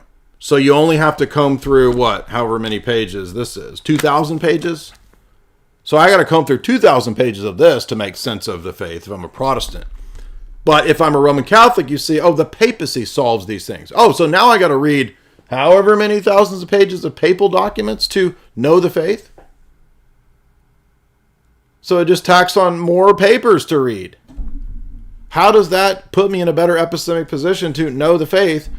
Because he literally said to have certitude, you go to the Pope and the Magisterium, which has a giant mass of doctrines and documents.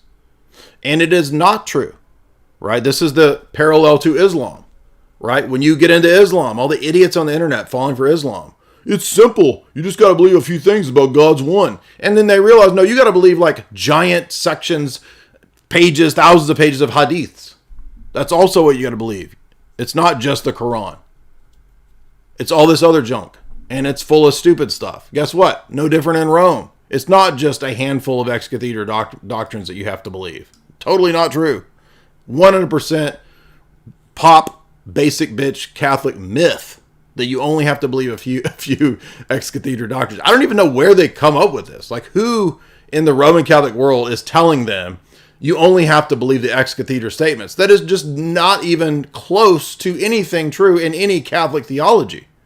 Like, even the Catholic Catechism is proposed as a totality catechism for you to believe that you're supposed to believe in with docility in Catholic moral theology.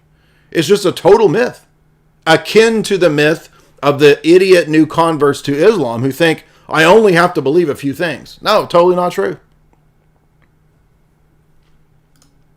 All right, we're going to open it up. We've seen enough of Catholic Scott Stapp over here with his achy breaky heart video argument.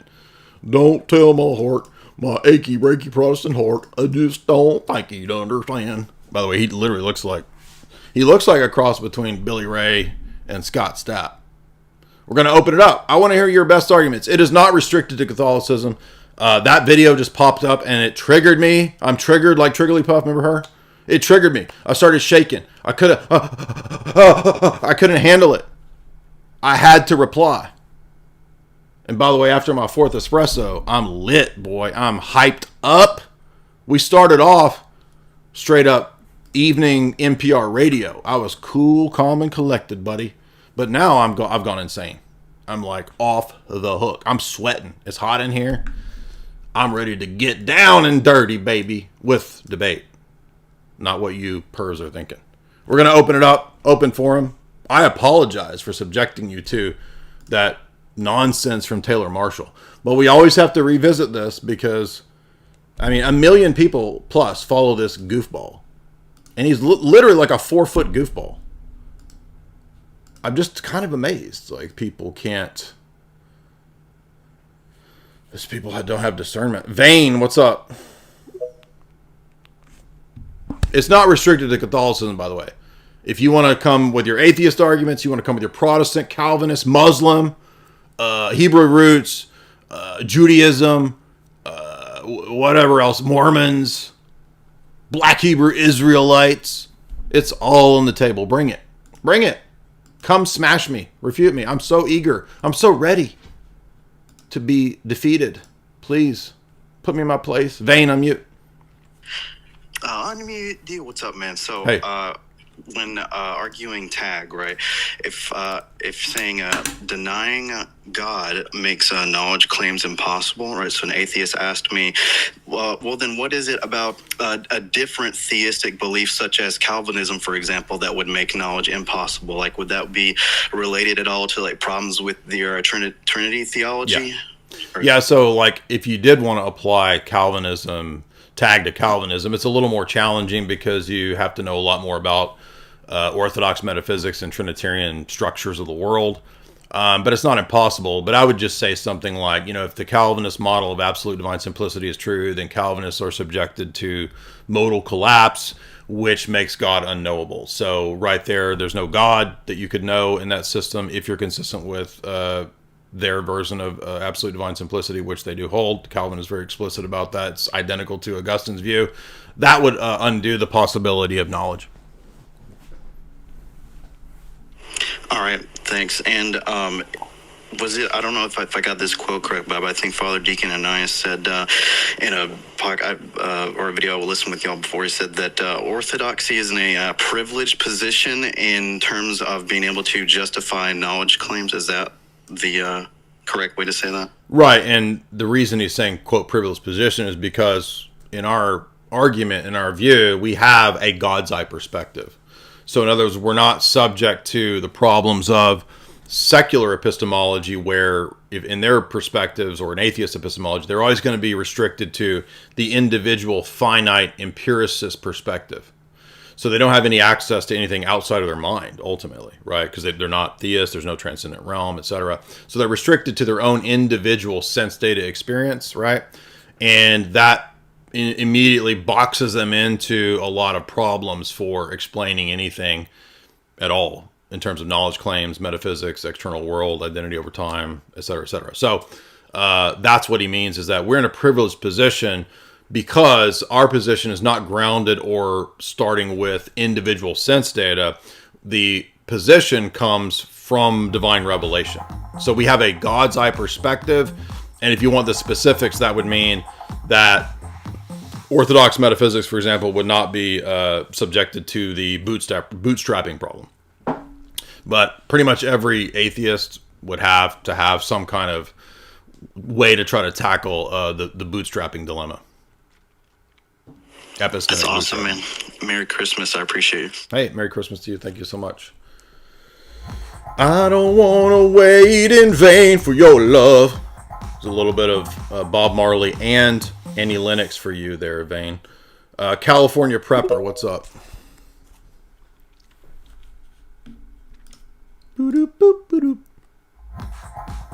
Thank you guys for being so generous tonight. Merry Christmas to you all. A happy debate. Merry debatemas. Ho, ho, ho, ho, ho. Merry debatemas. And may you have a logical Christmas.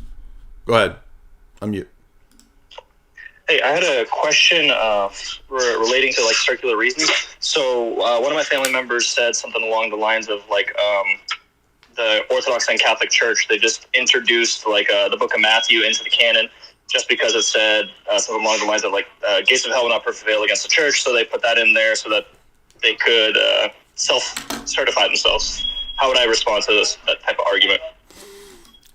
Well, the basis for accepting Matthew is a long, like, episcopacy or see relative exercise. So in other words, it wasn't like a bunch of bishops came together and said, let's put in the Gospel of Matthew that the gates of hell can't prevail against the church. I mean, the Gospel of Matthew, like the other Gospels, is part of a long textual tradition that had to be analyzed from all the different bishoprics that had Gospels of Matthew to compare them and to see, okay, there is unanimity, there is a lot of commonality. It's usually like 95 to 98% commonality amongst various textual traditions. There are very minor differences that relate to translations of like grammatical errors or number mistakes here and there. They're called scribal errors. But I'm not aware of any like reputable historical textual scholar who thinks that there was some conspiracy to insert, the gates of hell won't prevail. I think that one way to see that, if you wanted like an easy disprover of that, or way to disprove that would be to look up all the patristic citations of Matthew 16:18 across like various traditions or various centuries. So, for example, if you have Irenaeus citing it early, if you've got Cyprian citing it early, if you've got Jerome, Tertullian, if you've got Origen, all of whom I assume cite Matthew 16:18, and if you get the Denny book, he'll list a bunch of these. You'll notice that there's commonality in other cities across the empire, which suggests that there was not some late conspiracy to add the text. Does that make sense? Yep, it does. Thanks. Also, the decision about canonicity for even things like Matthew and all that, I mean, it's pretty, I would say by the 4th and 5th century, there's not a whole lot of dispute that I'm aware of about the Gospels themselves. The Gospel of John actually was somewhat doubted and disputed beyond the Synoptics, but I don't think by like the time of Athanasius or after Athanasius, like there's not a whole lot of debate on the Gospels. It's more so the dispute is the Catholic epistles and, you know, deuterocanonical texts. So most of the 4th, 5th, 6th, 7th century debates and questions about canonicity are like the Catholic epistles and the Book of Revelation, perhaps, even though Athanasius pretty much convinced Rome to include it. Heath, what's up?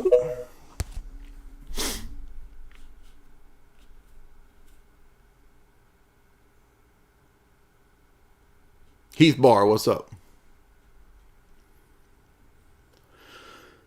You, dude. Hey, Jay, how you going? What's up? I just got a question about Peter and the Catholic Church. Okay. Is there any proof at all that Peter was actually in Rome, like the Catholic Church claim, unlike Paul? I think it is a valid tradition. Yeah, I think that, you know, the Orthodox Church does accept the tradition that Rome is a doubly apostolic see, the see of Peter and Paul. So yes, I would say it is a valid tradition. But I don't think that Peter being in Rome or dying in Rome in any way somehow contributes to the special charism and claims of Vatican I. I mean, when you really ask them, well, why does Rome get it but not Alexander and Antioch? It's like, well, he died there. Okay, well, why does him dying there contribute this vast, you know, power and authority that we don't really see elucidated until very late? Yeah, because they just seem to use that scripture with the keys to the kingdom with Peter and relate everything around him just to centralize everything. But really, it was Paul who had more authority in Rome and was preaching to the Gentiles in Rome. So, if anything, he should have more authority in relation to being at the see of. Yeah, I actually agree with that. I mean, I think theologically speaking, I mean, it's Paul that's the, quote, star of the New Testament, right? I mean, he rebukes Peter, and Peter's wrong. So it's like, you know, just basic stuff still kind of, I think, undermines what the Roman position develops into. And this is a key thing to understand. Like, the Roman Catholic advanced late medieval position, it takes a long time for that to develop. It's an evolution. And it doesn't start with Peter or Victor or Damasus. You know, it's like it's a thing that builds on a legitimate tradition that becomes insane. Lo-Fi, what's up, man? Hi, do you hear me? Yeah. I want to ask you a bit of a stupid question, but do you think that most of the Catholic apologetics are dishonest? Because from my point of view, it's like impossible to prove their points. Because the new documents like Alexandria or Kaidi literally say that the Orthodox are right. And all the other points, like when I saw the Ubi Petrus debate, it seemed pretty obvious for me. What do you say about that? I think so. When it comes to a lot of the Catholic apologists, I mean, unless they openly demonstrate outright dishonesty. I don't know if I would say they're necessarily being dishonest. I think some of them are. I think Lofton is.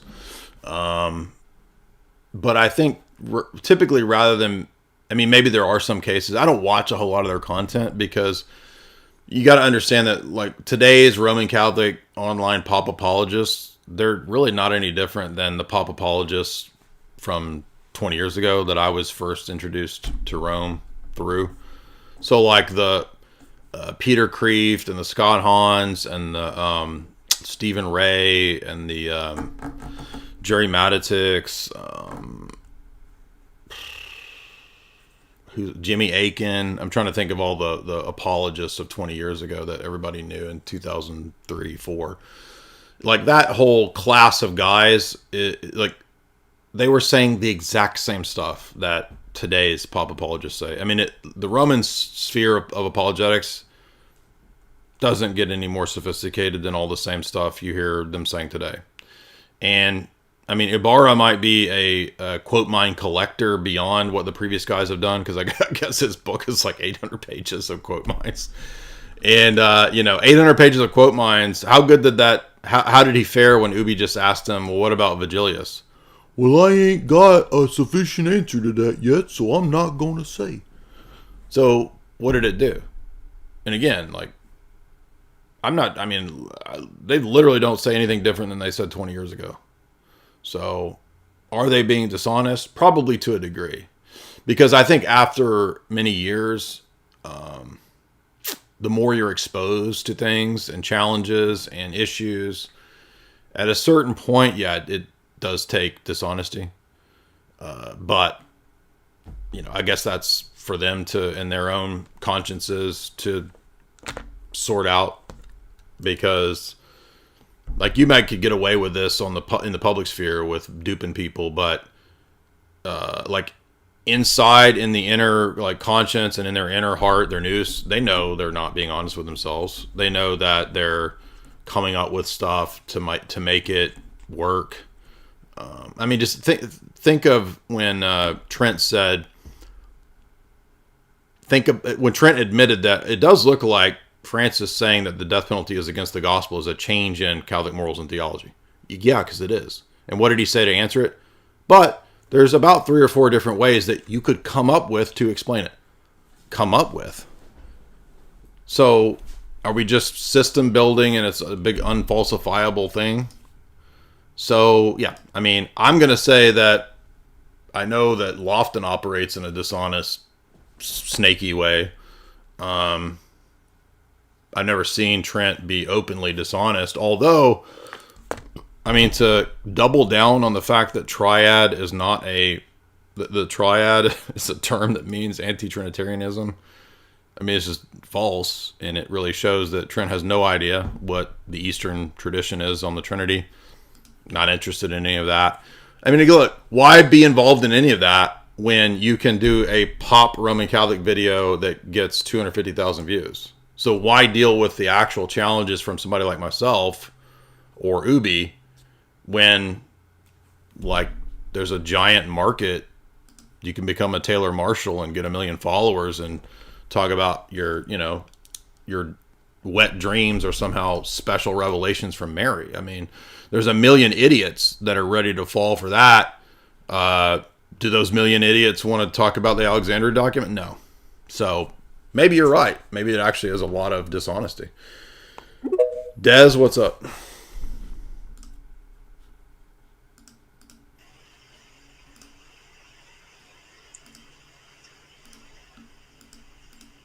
You're there. What's up, man?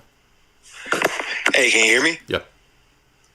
Hey, thank you for taking my call. So I have 2 things I want to ask or get your opinion on. So, like, if I'm a Protestant, I'm not a Protestant, I'm an Orthodox, but from a Protestant's perspective, when they're spending time trying to refute, I guess, normative authority, the Orthodox Church, or even, I guess, the Roman Catholic Church, for that matter, when they're doing this, and some of them would make the assertion and say, well, no church tradition has it all correct. aren't they essentially, in your opinion, refuting Christianity in general? Yeah, that's an ambiguous phrase because what does that mean? I mean, does that mean that no church tradition knows everything or expresses everything exhaustively perfectly? I mean, that could mean a lot of different things, but it could also be interpreted to mean that churches' dogmas contradict. So it's just an ambiguous phrase that would require, I think, some degree of like specificity to understand exactly what they mean. But if they mean dogmatically, then yeah, that would undermine the promise that the church could not fail. Awesome. And I appreciate that. And the next thing I wanted to ask real quick, you were speaking about the Chieti document earlier, and I was looking it up, and I did just a little bit of reading on it, and it seems like, okay, I don't know, how much involvement did the Pope have with this document? Because couldn't a Catholic just say, well, this is just, this is not really dogmatic or whatever. It's just, well, it doesn't matter, but the dogmatic or non-dogmatic status of this document doesn't matter because these are the Vatican's own theological commissions. So what that means is that these are published with the approval of the Vatican. They're on Vatican websites. Christianity.va is a Vatican website. So it is a tacit, implicit approval. And so the Pope doesn't have to come out and say, I dogmatically state that Chieti is, in accord with the dogma. It doesn't have to, because in Roman Catholic theology, the Pope cannot teach error. So if this is a Vatican-approved document, this is a Vatican okay position, you see. This is a Vatican synod. This is a Vatican commission. So no, the point is that it doesn't matter about whether it's dogmatic or not. That's a deflection from the issue of defectibility and indefectibility. Because if this document is in error, then why is the Pope have on his website massive theological error? That makes perfect sense. Thank you, Jay. Appreciate your time. But no, that's actually a really important point, because a lot of Roman Catholics will deflect into the status of the document, which has absolutely nothing to do with whether it's heretical or not. Just like as Ibarra admitted, do you guys remember? Ibarra admits that Honorius is excommunicated for a letter that he wrote to somebody about monothelitism. Did he make the letter dogmatic? No, a Pope's letter to one person is not dogmatic. But the letter preaching monothelitism was enough to get him excommunicated and condemned. Ibarra admits that. They're top guy now on the Pope. What does that demonstrate? It demonstrates the point I'm making right now, that the status of the document has nothing to do with whether it's heretical or not. So it doesn't matter, because this means that the Vatican is promoting theological error on a mass scale to the entire Orthodox world and to the rest of the world. That you can believe and accept these theological principles now, and they're no different really than what stuff was already in Benedict's books. So if they're going to say, oh, no, it's not really, it doesn't matter, even if it's heresy, it doesn't count. Well, Benedict wrote the same types of stuff in his books. He says that the Orthodox shouldn't be expected to accept any more than what was the case in the first 1,000 years of Christianity. And the Orthodox have maintained the faith without the papacy for the last 1,000 years. Well, I mean, that's all the same types of stuff in this. So they love to deflect into a topic that has nothing to do with whether the document is heretical or not. Because again, if it's heretical, the Pope's dogmatic pronouncement of the document has nothing to do with whether it's heretical or not. You can be a heretic without making it mandatory. Martin Luther had no dogmatic authority behind his documents when the Roman Catholic Church excommunicated him as a heretic. But Roman Catholics are so stupid and so goofy when they try to make the system work that they will actually end up literally saying that, no, it has to be dogmatically pronounced for it to be heretical and rejected. What? I'm not joking. Like, they'll actually say that it only counts if the Pope binds you, and then it would be something that we'd have to worry with. But I'm not bound by this document. Well, that's not even true. This is another trad myth that you only have to believe what's ex cathedra. That's not true. It's just a total myth that they make up. I don't even know where they get it. It's like maybe some pop apologist says this and they just repeat it. Like a bunch of Twitter yapping birds or something like. But that's not to mina birds. That's not true. Like that's actually been condemned 4 times by the Vatican, that you only have to believe the ex cathedra doctrine. That's just stupid. It's not true. Noah.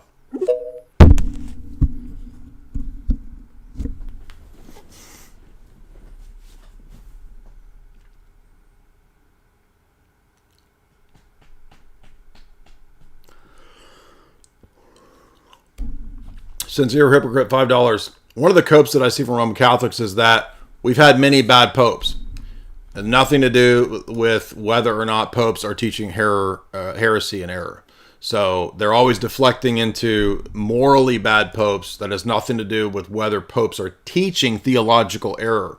So they're, again, throwing up confusion and smoke and mirrors, because the question is not whether there are bad popes or does a morally bad pope invalidate the Roman Catholic system. It's about theological error, which would mean that the Roman See teaches error and thus contradicts Vatican I's claims. So no, it's not about popes having, prostitutes. We all know that. We know Alexander VI had a tunnel to the hoe house next door. Nobody's arguing that a bad pope is what invalidates the system, because there's countless, I'm sure, evil Orthodox bishops in the history of the church. So what? That's not the argument. It's another deflection. The point is that in the Roman Catholic system, you cannot have popes theologically teaching error on faith and morals. That's the point, because that invalidates the system. That's why we're pointing out that the status of this document has nothing to do with whether the document is teaching error and approved by Rome, because it is in the Roman system. Warren, what's up? Warren G.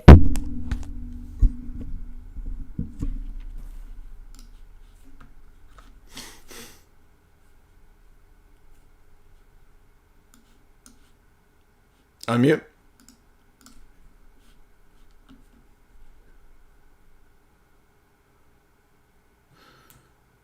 Unmute, Warren.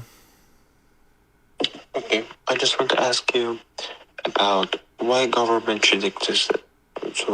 So libertarians believe in no government. So how do you prove that government is necessary? Well, even if you believe in NAP and everything being privatized, you're still going to get a government, right?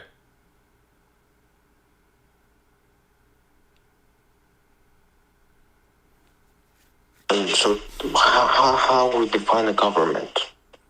Well, if we're living on an island full of libertarians and everybody voluntarily agrees to a private security firm running the island's law enforcement procedures, is that a government? So everybody are having their private property. So yes, so that's not the government. So everybody have their private property. Well, what do you mean it's not a government? It's a group of people who have the ability to use force that other people don't have. Is that not a government? But there's nobody who is governing that island. So there's. Did you not hear what I said? Like I literally just said, if a private security firm is hired by the island to govern the island voluntarily, is that a government or is it not? It could be a government, yes. Okay, well, so now you're gonna have to tell me, like, what do you mean? Why should there be government? Because now you've said that counts as government, and a lot of libertarians would accept that as government. So, you do or don't believe in government? Okay, thanks. Okay.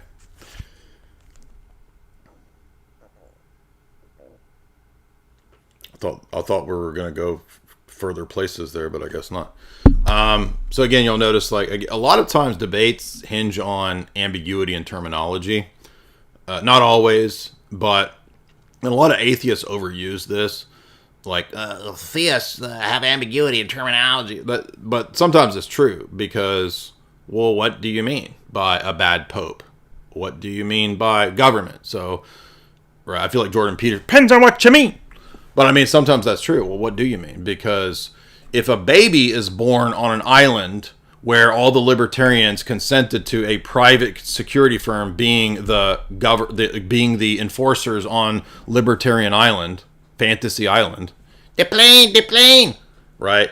We're gonna have Tattoo designated as the Judge Dredd, jury, and executioner of the island, and if a baby's born, has he consented to Tattoo being the governor of his island? No. Violation of the NAP. Now that sounds silly, but actually it's not silly, because the premise behind libertarianism is typically that it has to be voluntary, has to be, you have to respect the non-aggression principle. So I guess we have to let babies born on the island govern themselves in little baby cribs until they get old enough to voluntarily contract to have Tattoo on Fantasy Island be able to kill them. Tell me that wasn't a good analogy. I'm actually cracking up thinking about this, like Libertarian Fantasy Island. But I mean, that seems to follow, right? Like, and by the way, what if I visit Libertarian Fantasy Island and I don't consent to, what was that? Tattoo's private security firm governing me. Like, what do I do now? So, like, am I restricted to some corner of the island that's, like, totally savage with no laws? Like, the real libertarian section of Libertarian Island, Fantasy Island, is that where I go until I voluntarily sign the papers that Tattoo can rule me? I mean, it just gets absurd. But the reason it gets absurd is, like, you're actually following through with the logic of the libertarian position that no one should be governed without their consent. Well, guess what? You're born into a family and your father governs you without consent, dummy.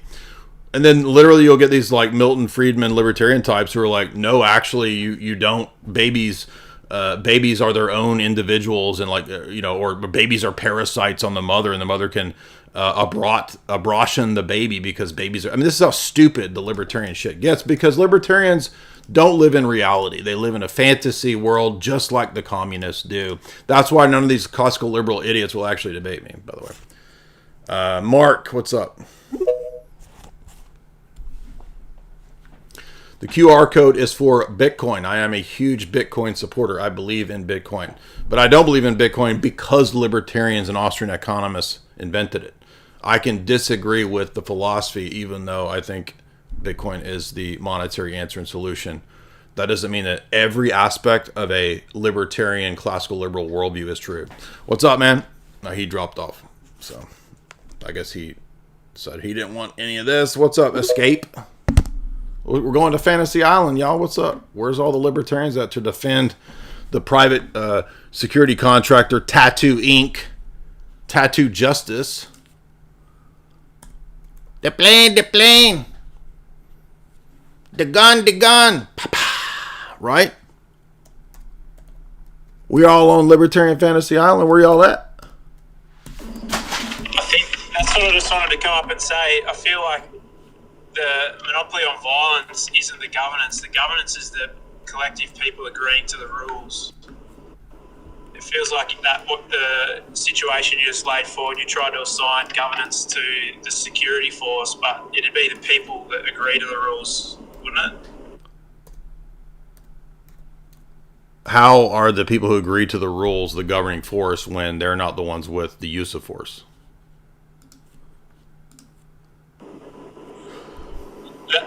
That's the idea of what you were saying. If all libertarians lived on an island, they'd live there agreeing to a set of rules, and then the private security would obviously enforce. If somebody felt hard done by or felt like their property had been taken unfairly. Yeah, so there's a governing body of a private security firm enforcing the laws.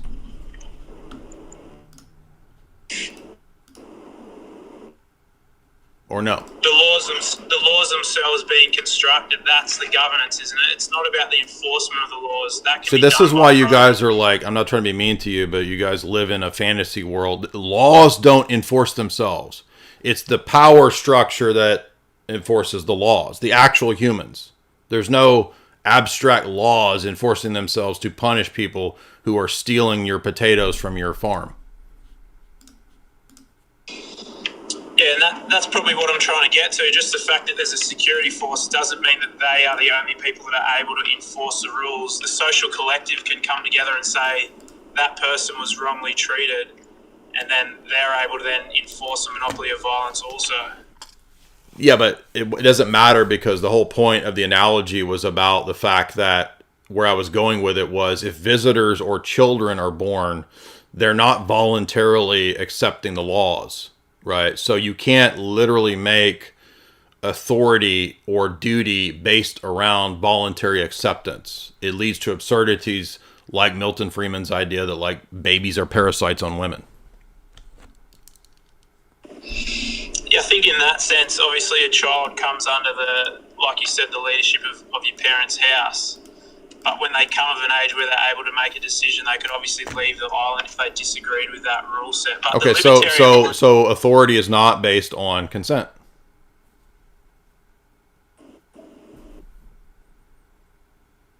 I'm just going to run that through my head. Sorry, authority is not based on consent. Yeah, so because you just admitted that when they come of age, they could decide not to be under it.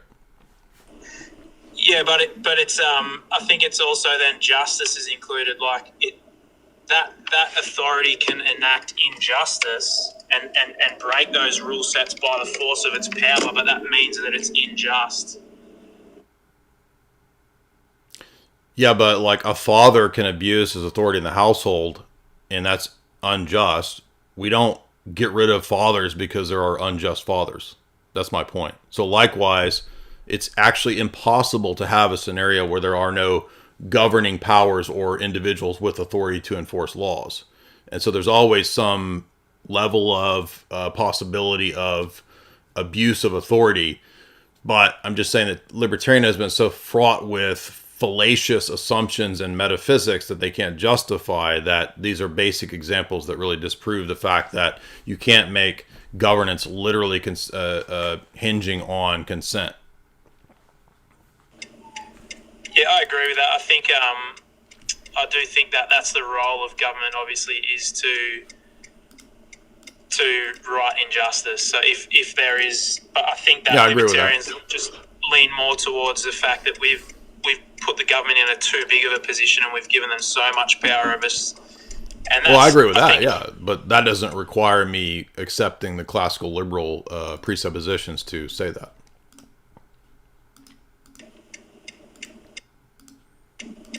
Yeah, cool. That's all. I just wanted to jump up because that I feel like you were over-representation the authority of the force, but I think that is most of the libertarians I talk to will push that. It's more rules, not rulers. Like it's the fact that there's society these days will put an individual or a government and give them so much control over individuals. And then as a Christian, I think that it's because a lot of society has devoid faith, so they have no accountability to a creator, so they'll need something to fill that spot. But I think I lean more towards, I think it might not be a smoother world if it was a libertarian, but I think it'd be the more I don't know, the world that has less. Okay, yeah, I mean, I would actually agree with that. Solution is just we have a libertarian island that has a monarch for the how's that? Herc.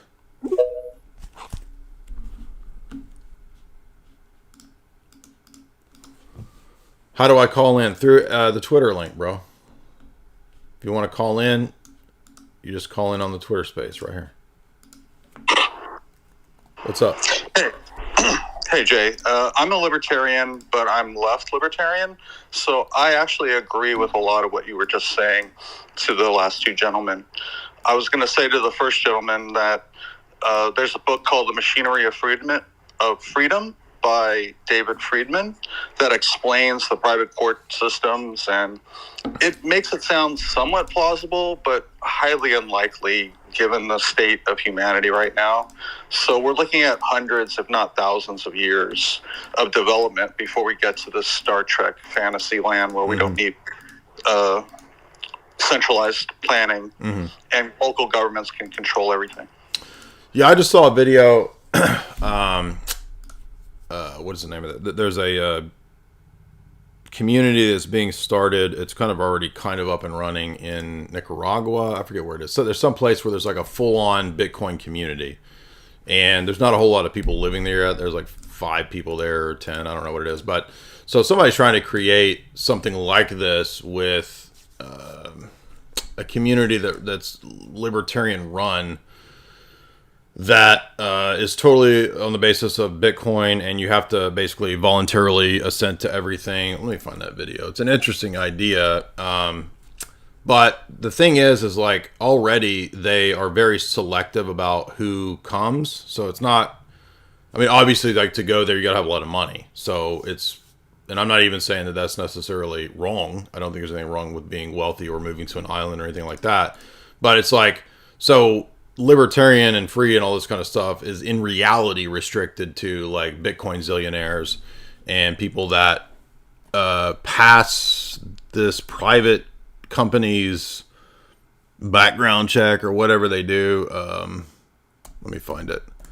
So I know El Salvador, you know, you could say it's not Bitcoin City. It's it might be this one.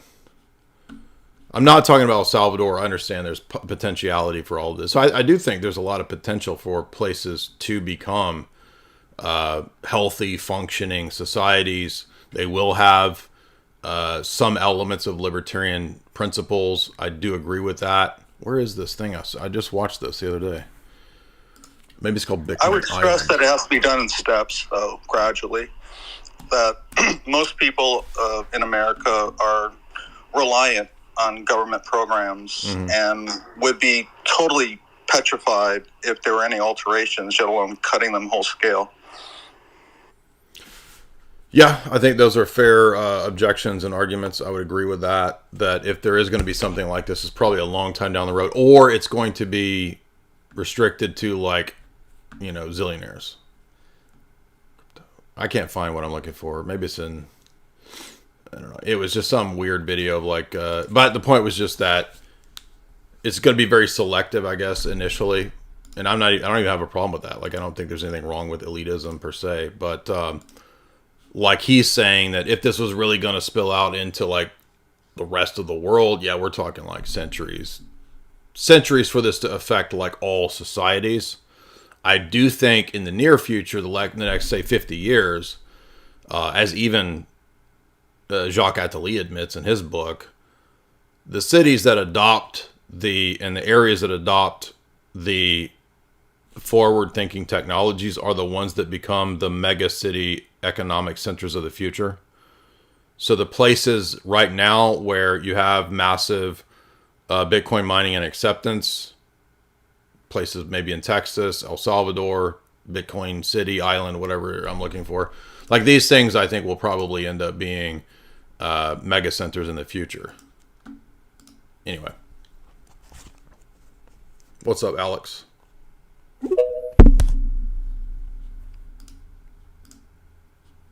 But I mean, for now, it's like Galt's Gulch. Like whatever I was looking at. If I can find that.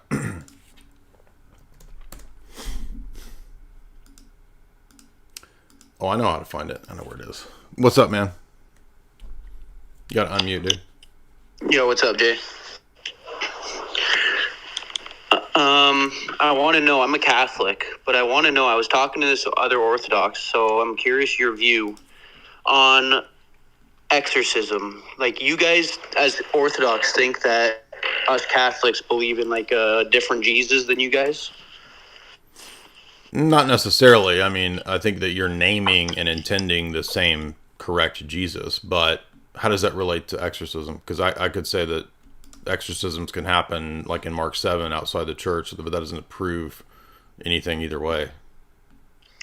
Right, that's what I was curious. Like, if a Catholic exorcism, like they're actually casting demons, so if we were using like a false Jesus name, how would that work? Or you're saying it's just based on intent? Well, I think there is objective power in that name, and I do think that Catholics intend to reference the correct Jesus.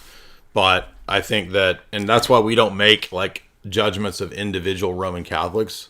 What we judge or what we say is that the public structure of the Roman Catholic Church as an institution is heterodox, it's false, it doesn't give all the stuff it promises. But that doesn't mean that I'm judging every single individual Roman Catholic, because I don't know their heart, I don't know their situation. And no, God can do a miracle. He can do a miracle anywhere he wants.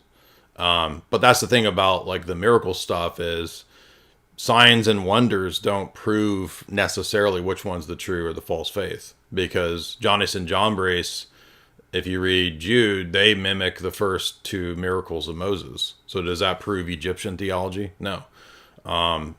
The Coptics point out that Mary supposedly appeared in Zaytun, Egypt to thousands of Coptics. Does that prove Coptic Christianity? No. So you can't base the faith on the signs and wonders, even though the true faith has signs and wonders. Does that make sense? Yeah, that makes sense. Also, if I can ask another one, what do you make of, like, I hear the term pre-list a lot. What do you make of Catholic saints? Like, for example, Mary Faustina. Is she hallucinating, or are these legitimate encounters? Oh, I think those are like the best examples of pre-list. In fact, and even many Roman Catholics admit this is one of the strongest arguments against their position is cases like Margaret Mary Alacoque, who's clearly engaging in self-harm and has really kind of wild, outrageous claims. I made a video that's only about 8 minutes. I'm going to pull it up on this topic, because I think this is actually one of the stronger points that refutes Rome. It's right here. It's called Roman Catholic Histrionic Women Saints Refute Papalism.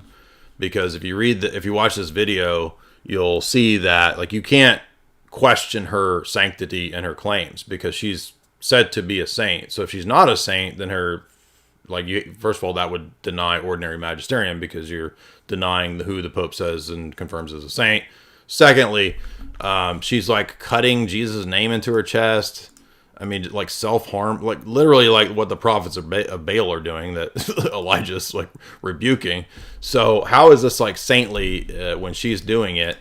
And she says, oh, well, but Jesus says, he's my boyfriend, just like Faustina Kowalska does. So I actually think these are some of the strongest overlooked arguments against Rome, because clearly this woman is disturbed and she has problems. And there's at least 2 papal encyclicals that confirm her sainthood, so you can't reject it. Okay, I'll have to look more into that. One last question, if I can ask you. Okay, and I'm not trying to debate you. I just want the real answer here. Sure. So like back in the day, the undivided church, right?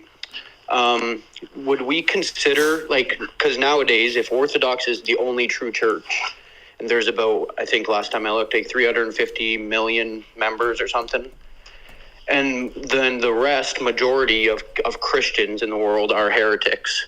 Does this mean the original church failed, or how do you look at it? Well, I would just reply that nobody, whether you or me or any of us, actually believes that the true church is proven on the basis of the numbers. So, for example, in the 4th century, the Arian crisis, even Roman Catholics believed that most of the church had fallen into the semi-Arian position. And only at one point it was Athanasius and like a handful of bishops were the only ones left. So even you guys, even Roman Catholics, have to admit that you can't make it dependent on numbers. So Saint Maximus, for example, when he was going through his travails with the monothelites and the monoenergists, he at one point says, if the true number of Catholics was reduced to a small band, I would be amongst them, right? So that shows us that whatever century, especially in centuries of a lot of persecution or heresy that creeps in and destroys the church in areas, can't destroy the whole church, but it can destroy nations. Jesus says to the 7 churches, entire churches can have their lampstand ripped away.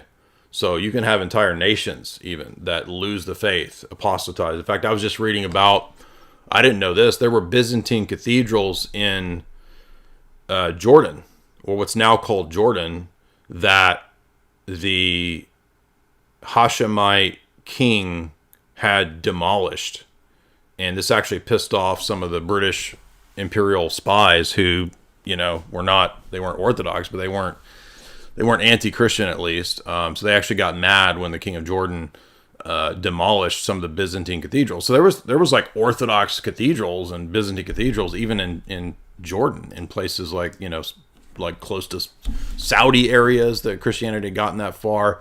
But there's no Christians in those regions now. So you can have entire countries, nations, regions lose the faith. And that's why, again, I would say, Paul warns the church at Rome that they can be grafted out.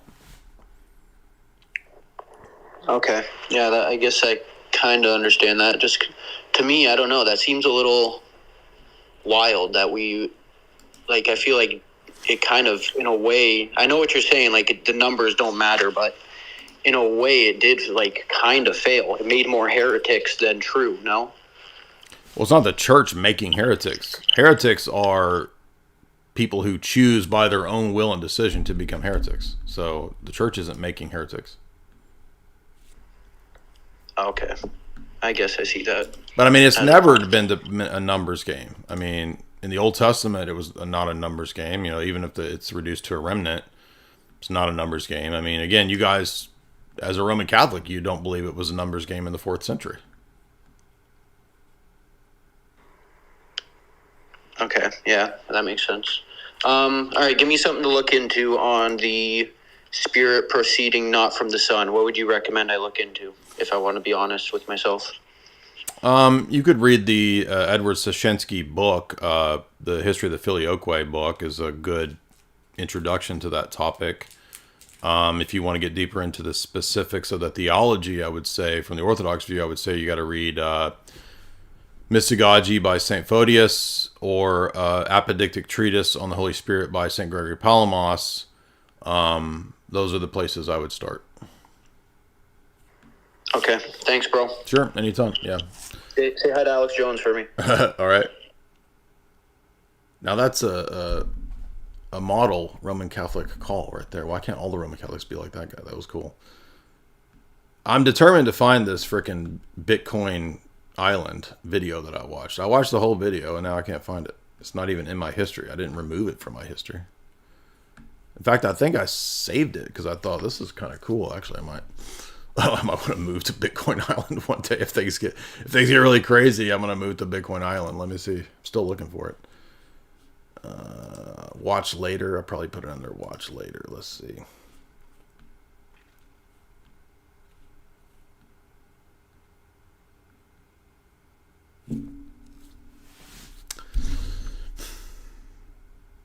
No. It was something like, was it Nicaragua? Bitcoin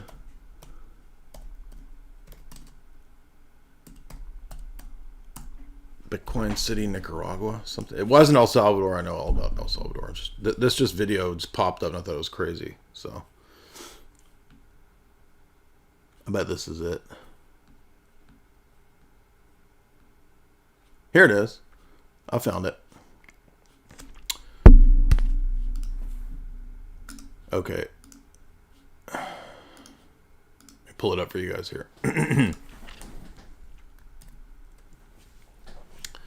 Now, this is to address the libertarian discussion earlier. So Business Insider, I guess, did this profile on Bitcoin City in Honduras, not Nicaragua. I couldn't think of where it was. So this is like some small community, and they have like, it's, I think, going for the libertarian idea of everything's voluntary. We're going to have like a private security force that's going to maintain order. You opt into it and all this stuff.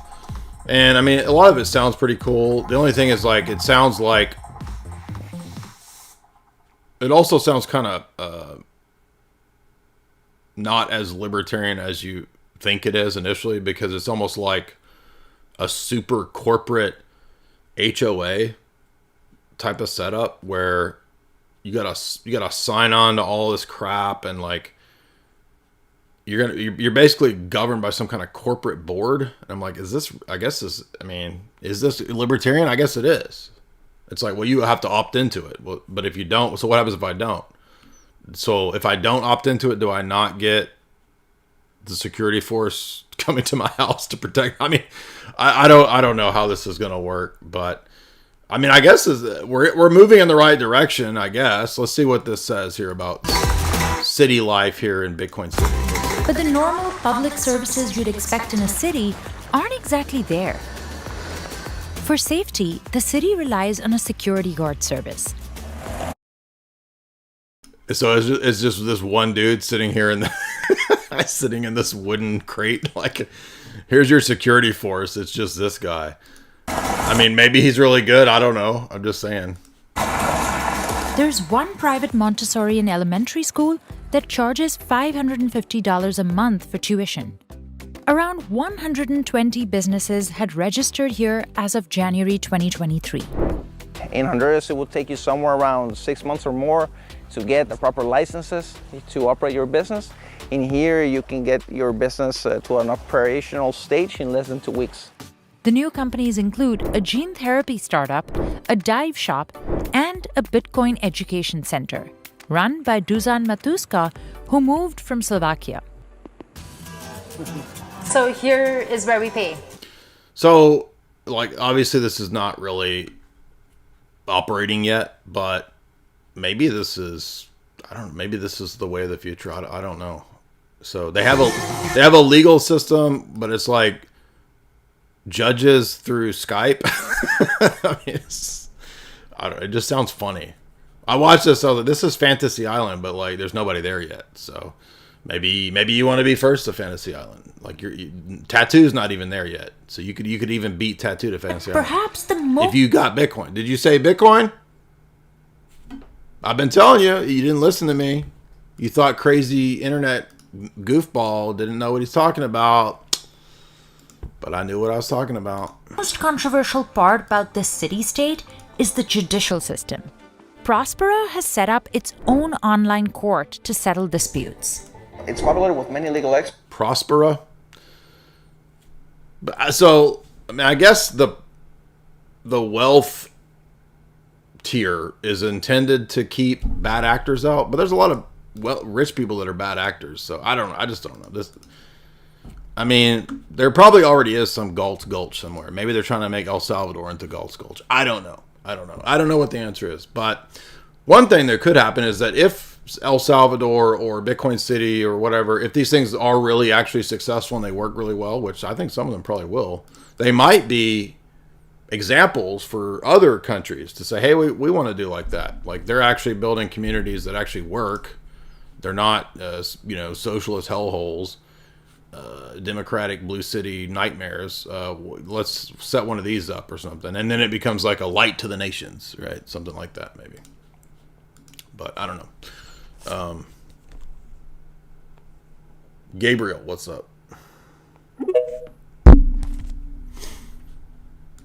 Somebody said this sounds like a front. That's also possible. This could be some kind of a CIA front. It could be some kind of a. It could be a cult. I don't know. I mean, I would definitely want to like have spent time here, have like due diligence research before I moved into like some kind of cult community where I'm being mind controlled. But I don't, like, who knows? Its residents. What's up, man? I'm mute. Yo, Jay. Can you hear me? Yes, sir. Man, I'm a huge fan. I have a couple questions. It shouldn't take too long. Okay. All right. So my first question is, if the Earth is old, does that disprove the Bible or no? I just don't think you can prove that the Earth is old. So I don't see how you prove that without assuming things that weight the data or the instruments already assuming the date, right? Like, for example, well, the red light couldn't come here unless there was a Big Bang. And it's like, well, but if God created the universe, then the red light was already here. It didn't have to come here from the Big Bang. So, in other words, the argumentation assumes a Big Bang in the case of the red light coming from the stars or whatever. But that's the thing in question. So how do you prove How do you? I don't understand. And like, well, let's look at the rock layers and the geology or whatever. Like, but you're attributing age to what you see. Well, it had to take millions of years for that layer to form that layer. And then we see counter examples where there's a fossil or a tree that extends between these geological layers that are supposed to take millions of years. So I just don't see how you prove the old age. So you don't believe in carbon dating? Well, even carbon dating does the exact same thing, where it oftentimes assumes that, well, we know that for this to decay at this rate, it takes billions of years. But that's the thing in question again. How do we know it takes billions of years? All right. Okay, that makes sense. Yeah, that's just my skeptic take on a lot of that stuff. And again, I'm actually a skeptic on the things that most people are not skeptics on. And I'm actually an argument for certitude on the things that most people think aren't certain and don't know about. So in other words, I flip it. The philosophical stuff I actually think is certain, and the science stuff is actually not certain. And that's, I think, something that people oftentimes misunderstand about the stuff that I argue and where I'm coming from. Matt, what's up?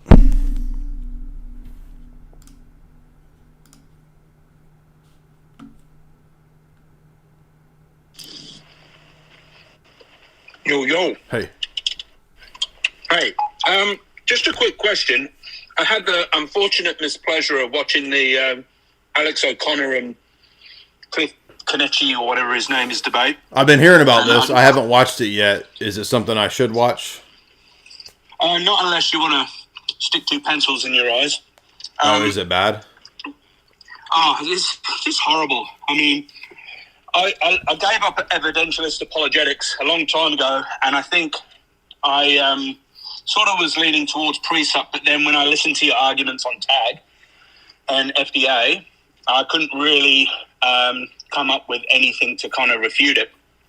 But in saying that, one of the things they point to in this debate is the problem of suffering for animals, which I thought was just not really a good point anyway. But I wanted to ask if you have heard of, well, you probably have, but about angelic fall theodicy. And let's just assume that, they're not going to argue, get into the precept game, right? But would you say the angelic fall theodicy is a good argument for the problem of suffering, especially in light of like C.S. Lewis and also J.R. Tolkien with his work on the Silmarillion, that kind of reasoning?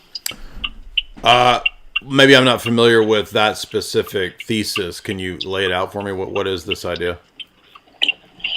Basically, and I think it can tie in with Logos and the Logi, was that the angels were created first, and then when we read in, it's almost kind of similar to gap theory, where the angels have already fallen in Genesis 1. There's that tohu abohu, the chaotic mess, and God is actually restoring the creation, and that because the angels have left their heavenly abode and the responsibilities that they were given, creation is already fallen, because God doesn't say it's perfect, he said it's good.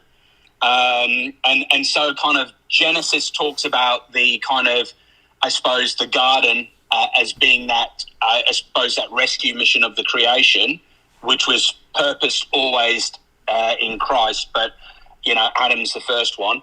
And so we have suffering with, animal death or suffering simply because creation has already suffered a fall through the angelic beings who were in charge of all of these different areas. Yeah, so the immediate problem I would see with this is the Orthodox view posits the timeless aeon, which is where the angels are. And so because the aeon is a timeless created eternity, the angels either continued in grace or fell in an instant. So it's timeless, so their immediate choice determined whether they were angels or demons. And so that caused a kind of fall, you could say, in the spiritual realm.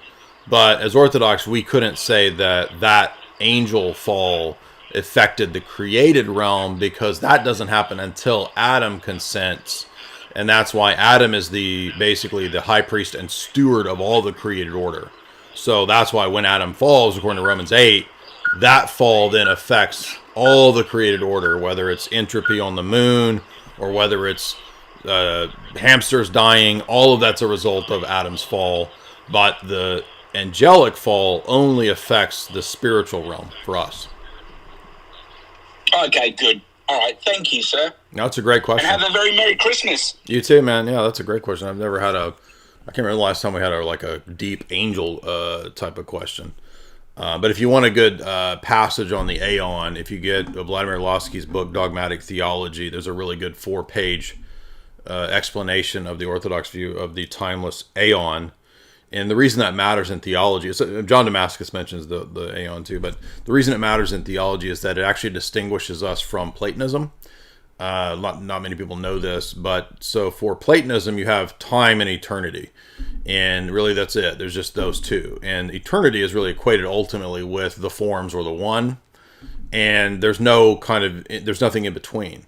But in Orthodox Christianity, there's not just God, the uncreated, and man and the temporal realm. There's also the timeless created Aeon, which is where the angels are.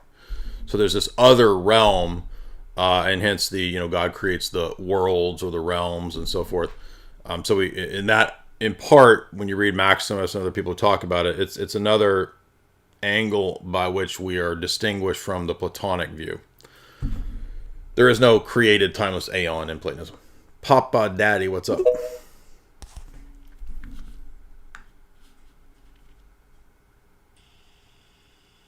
Hey. Mm-hmm. I had a quick question on the view on the Orthodox Church on Eastern Catholics. Mm-hmm. What's the view? What do you mean? Like what? Like do you guys see it as heretical, or that since we're communion with Rome? Yeah, I mean, ultimately, unfortunately, even though you guys share a lot of our theology, we do not believe that entering into communion with Rome makes it's no longer Orthodox. Yeah, but also with the filioque, if we change, or they say they can use through the Son instead of from the Son.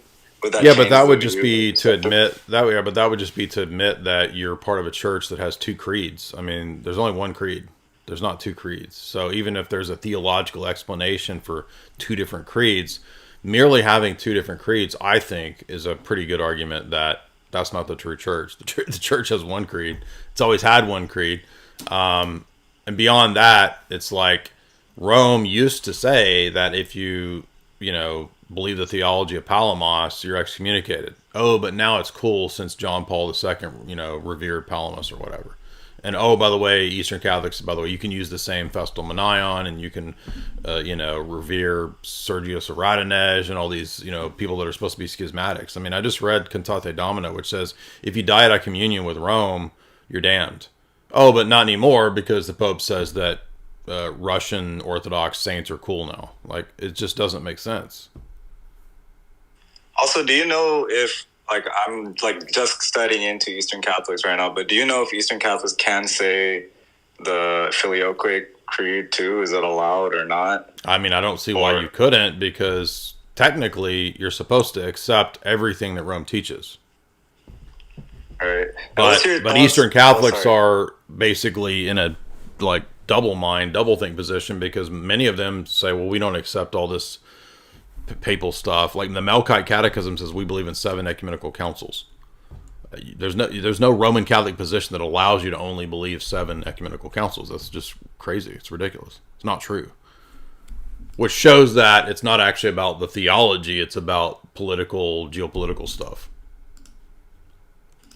Also, can I get your thoughts on CCC 248? It talks about the Eastern tradition, how the Father is the first of origin, and the Western tradition expresses it like the Father and the Son has the same consubstantial essence, I guess. I'm not sure, but it's I have to look at it. But So it's the Catechism. Well, hold on, Catechism. I don't have it. I have Denzinger. I don't have the current Catholic Catechism in front of me. What is the number? 248. 248.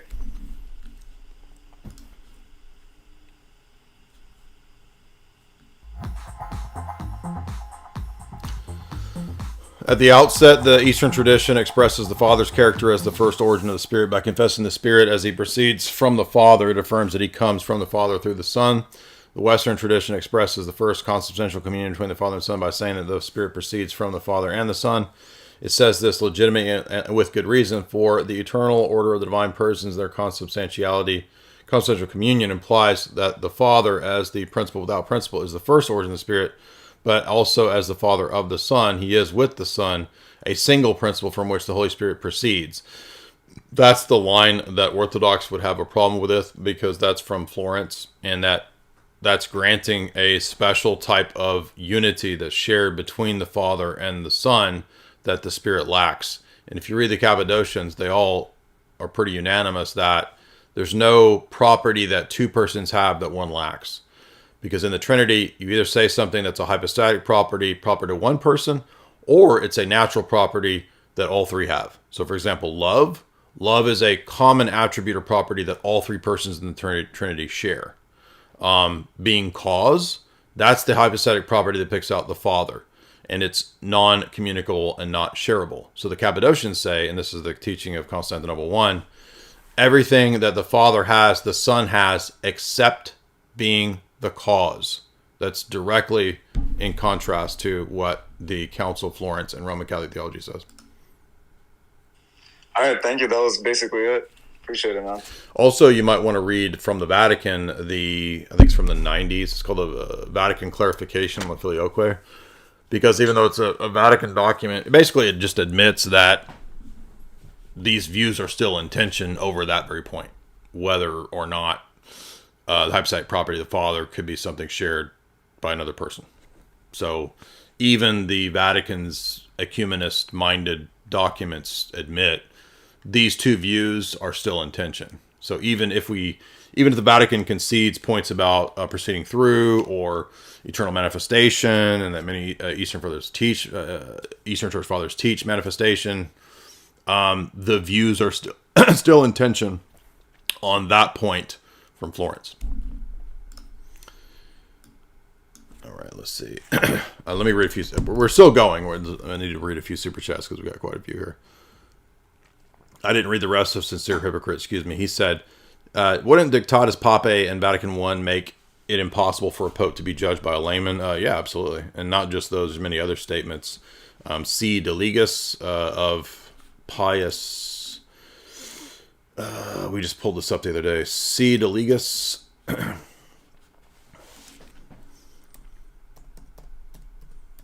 This actually addresses in the Roman Catholic Church lay theologians. So this is actually above random internet goobers trying to judge the Pope. This is actually literal like lay PhD people. And it basically says that, yeah, that's cool that you're a lay theologian or whatever, but you have no authority in the church and it doesn't really matter. So there's many documents that basically point out that no rando guy gets to decide Francis's orthodoxy. Does this prove that they are Protestants in praxis? Absolutely, and that is pretty much the thesis of this stream for the first hour. Mean Gene, $3. No goofy goobers allowed up in here.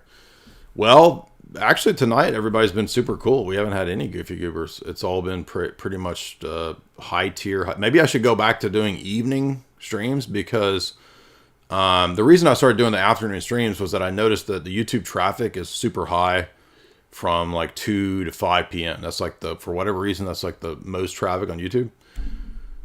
So we were doing that and we were getting pretty consistently like 1,300. I think I was even getting like 1,500, almost 2,000 live for a few times. And we got up to 1,000 tonight, which is cool. But maybe the quality callers are in the evenings, and the ferile, foaming at the mouth, goofy goobers are during the daytime. Hades Undead, $15. Shorter videos and more concise information addressing FAQs. Yeah, I've been actually thinking about doing this, and you know, they don't actually get that many more views. One or two of them can. Like, I think, like my Pope, when Francis said all the religions lead to God, this one got 41,000 views, which for a 12-minute video on my channel is pretty good. The dogmatic contradiction video that's 18 minutes got 24,000. I do think that the long form stuff is actually hurting the potential viewership, just because so many people are much more likely to click my 12-minute video than the 5-hour videos. But here's the thing, guys, like, I make a living doing this, and when I got demonetized, there was no incentive to make the short videos except to make them concise. So here's part of the solution.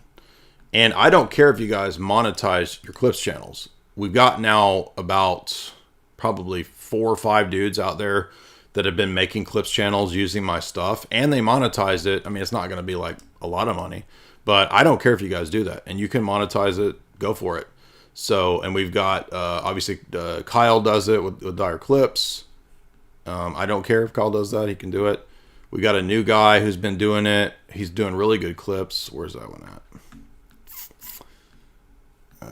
Where is that one?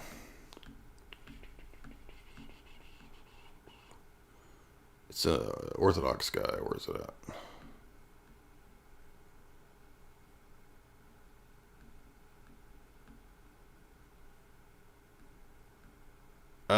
Anyway, it's on here somewhere. Maybe I passed it, scroll past it, but we got Orthodox dude, another Orthodox dude that's doing them. Jub was doing them for a while. Those are getting a lot of views. I guess he got tired of doing it. Anyway, long story short, I don't care if you guys clip and go for it. Because actually, you guys remember the way that Tate blew up back in 2020 was because of his stupid Hustlers University stuff, was like telling all these dudes to clip his videos and you get like free access to Hustlers University, whatever his thing is. And this actually blew up his channel, like his stuff, right? That's how he got so famous, was doing all this like online marketing through telling other people to promote the stuff and clip it. Be my guest, dude. Go for it. Clip all of it. Start a clips channel. Monetize it. I don't care. Go for it. I'm happy to see anybody clipping my stuff, because you know what I spend half of my day doing? Uploading and clipping, and I don't like doing it. It's no fun. It actually detracts from all the mental time and energy that I want to put into actually reading books and actually doing content. But I have to spend half of my day clipping and uploading crap. And honestly, I get sick of it. But if you want to make some side cash and monetize my stuff, I don't care. Go for it. Ortho Coma. Do we have any people who disagree?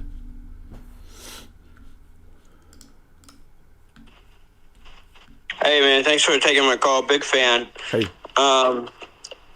We were talking earlier about the age of the Earth, old Earth versus young Earth.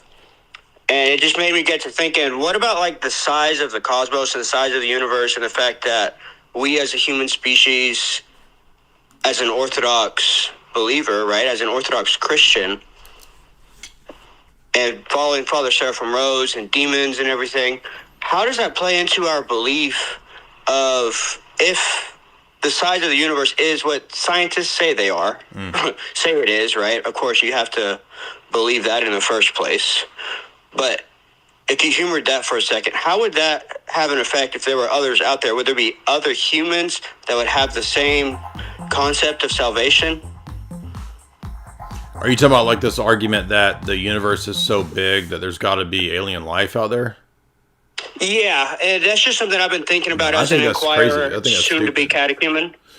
Yeah, I think that's stupid. In fact, if you listen to a lot of my recent alien analysis podcasts, we've been addressing that argument. I think that's just it literally relies on the Big Bang, infinite universe narrative that Well, if the universe is infinite, then it stands to reason that there would be life evolving on other planets. I think it's all just nonsense. And yeah, I would just say go listen to some of those podcasts. I don't think that the universe is infinite. In fact, it was an esoteric goober, Giordano Bruno, who was one of the first people to start arguing that the universe was infinite. And he did that on the basis of a bunch of weird esoteric philosophy. It had nothing to do with, quote, science. It was just like, he's like the early, he's an early proponent for multiple worlds, Bruno. And he got to, I don't know if he explicitly says multiple worlds, but he gets to that from Infinite Universe. And there's a whole nerdy rabbit hole that you can go down from theories of space and time after the Enlightenment. So Newton and all these different characters is like, it's this really neat rabbit hole. It's so nerdy that nobody really cares about it except for like physics, astronomy nerds, which is like 1% of this channel. So there's not really even any point in going into that stuff. I don't know. I mean, I know a little bit about it because we had a class on this modern European philosophy class. We spent some time on different theories of space and some of these philosophers. For example, Kant considers space to be a transcendental category. But then other philosophers around that time were positing that the universe was infinite. So what you start to notice is that they take divine attributes and no longer are those divine attributes transcendent. They're actually smushing them into the created realm. So now the universe becomes infinite in Bruno. And I'm not joking when I say, like, this literally leads, like, a few generations later to some of the early multiverse proponents who are getting it from the weirdo Giordano Bruno, who was explicitly an esotericist. By the way, he influences Hegel. Let me show you what I'm talking about. I've got a couple books on this that are pretty cool, but nobody cares about this. This is just like super nerd stuff, dude. So this guy, who's a complete weirdo, if you look him up, I'm looking for a Stanford Encyclopedia of Philosophy, not this stuff.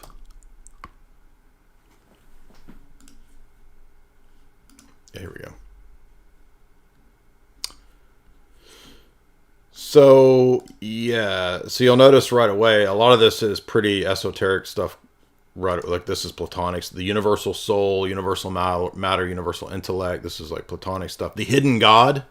Yeah, well, this is like Crowley, or not just Crowley's way late, but like Hegelian stuff. Who's that other medieval mystic has the same Eckhart, Meister Eckhart stuff? Panpsychism.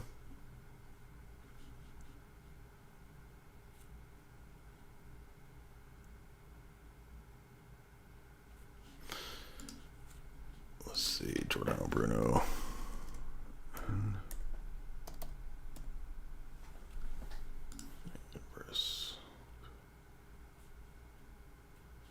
Giordano Bruno posited the universe was infinite and populated with many worlds. So here is, yeah, here we go. Universe infinite. That's what I meant to go to the first time.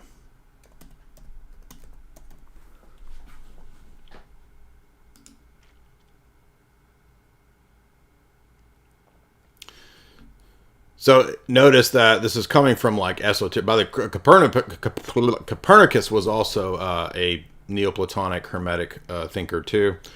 If the heavens are infinite, then the outermost regions would revolve infinitely, and this would be an infinitely revolving cosmos, like an onion. Instead, it was an infinite homogeneous expanse populated by an infinite number of solar systems. So now we're getting to infinite worlds from these guys, right? So notice, multiverse was always from esoteric, occultic people. I'm not saying it's false because of that. I'm just saying that you do have to know the origins of it, that it really has nothing to do with anything in terms of like biblical theology. It's literally just esoteric, occultic, hermetic stuff. Anyway, so let's get down to where Bruno says, but you'll notice that he is taking divine attributes and just smushing them into the created order. Bruno's explanation of how bodies are composed disproved outright the dominant Aristotelian view that the universe was infinitely divisible. It also disproved atomism. The universe is infinite and comprised of an infinite number of finite, indivisible atoms. So this is getting pretty wild. And then it goes into like just straight up like full on Plato stuff. Universal soul, universal matter, universal intellect. And I think wasn't Bruno at the time condemned by the papacy? I think that's true. And then this is the Clips channel guy that's recently started doing clips over here. Shout out to him. His name's Orthodox Clips. He's used a bunch of my videos. The only thing I would recommend is if you do start a Clips channel, just please do link back to my video. Otherwise, you can do whatever. It's fine. All right. So we went down the Giordano Bruno rabbit hole. Osmotic, $25. Why do Protestants pray the blood of Christ over you? What does that mean? I think they just think that it's kind of like a supercharged prayer if they do that, right? I mean,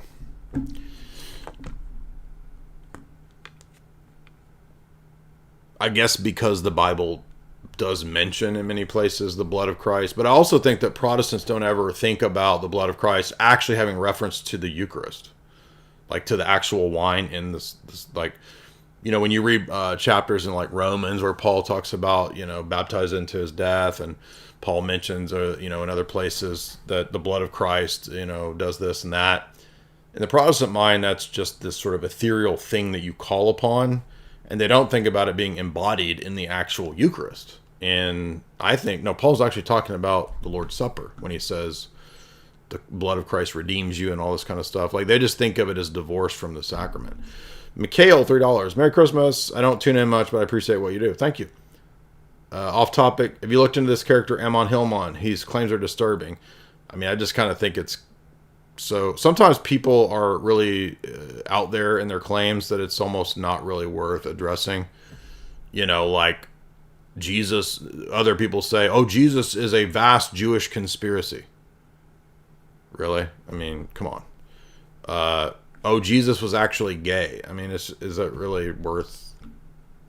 That's just kind of crazy. JV free, $5. J Y. J-A-Y or J-Y? I don't know what you're Ying. Vane, $5. Merry Christmas. What do I need to read to refute universalism? Well, 3 ecumenical councils refute Origenism in toto, including his entire system.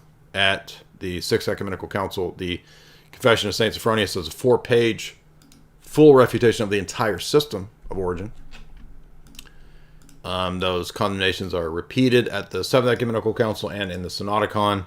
So those things refuted, but in a metaphysical theological sense, David Erhan's video is still a classic on this topic, which is pointing out that if you don't have the nature-person distinction in anthropology, it also leads to the universalist conclusion. So, for example, David Bentley Hart correctly understands that when Christ assumes universal human nature, he's going to universally restore and resurrect all human nature. He then concludes that that must mean that all human beings are saved.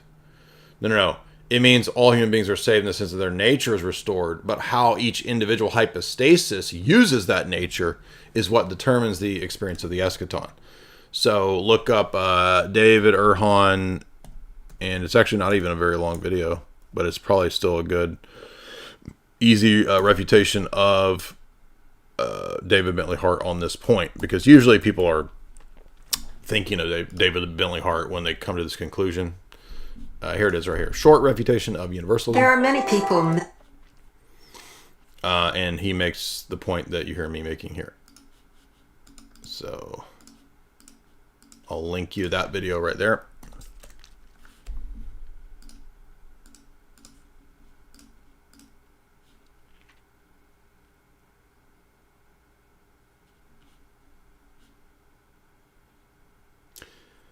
Who's debating in the chat here?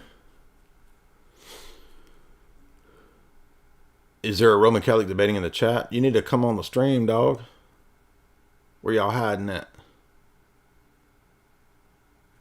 Anyway, we got good night 23 people. We've never had 23 people requesting to debate. That's crazy. Where do all these people come? So I guess if I really want people coming into the debate, I need to do it at night. Let's get some of these people at the end. David A, what's up?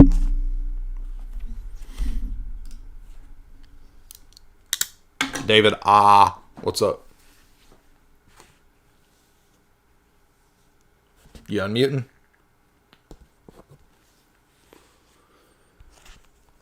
Hey, Jay, what's up, man? Hey. You hear me? Mm-hmm. Well, I got a couple questions. I want to say something cool, maybe you know more about. I can't hear you, man. Can you speak like it's super muffled? Can you hear me better now? Not really, but what's the question?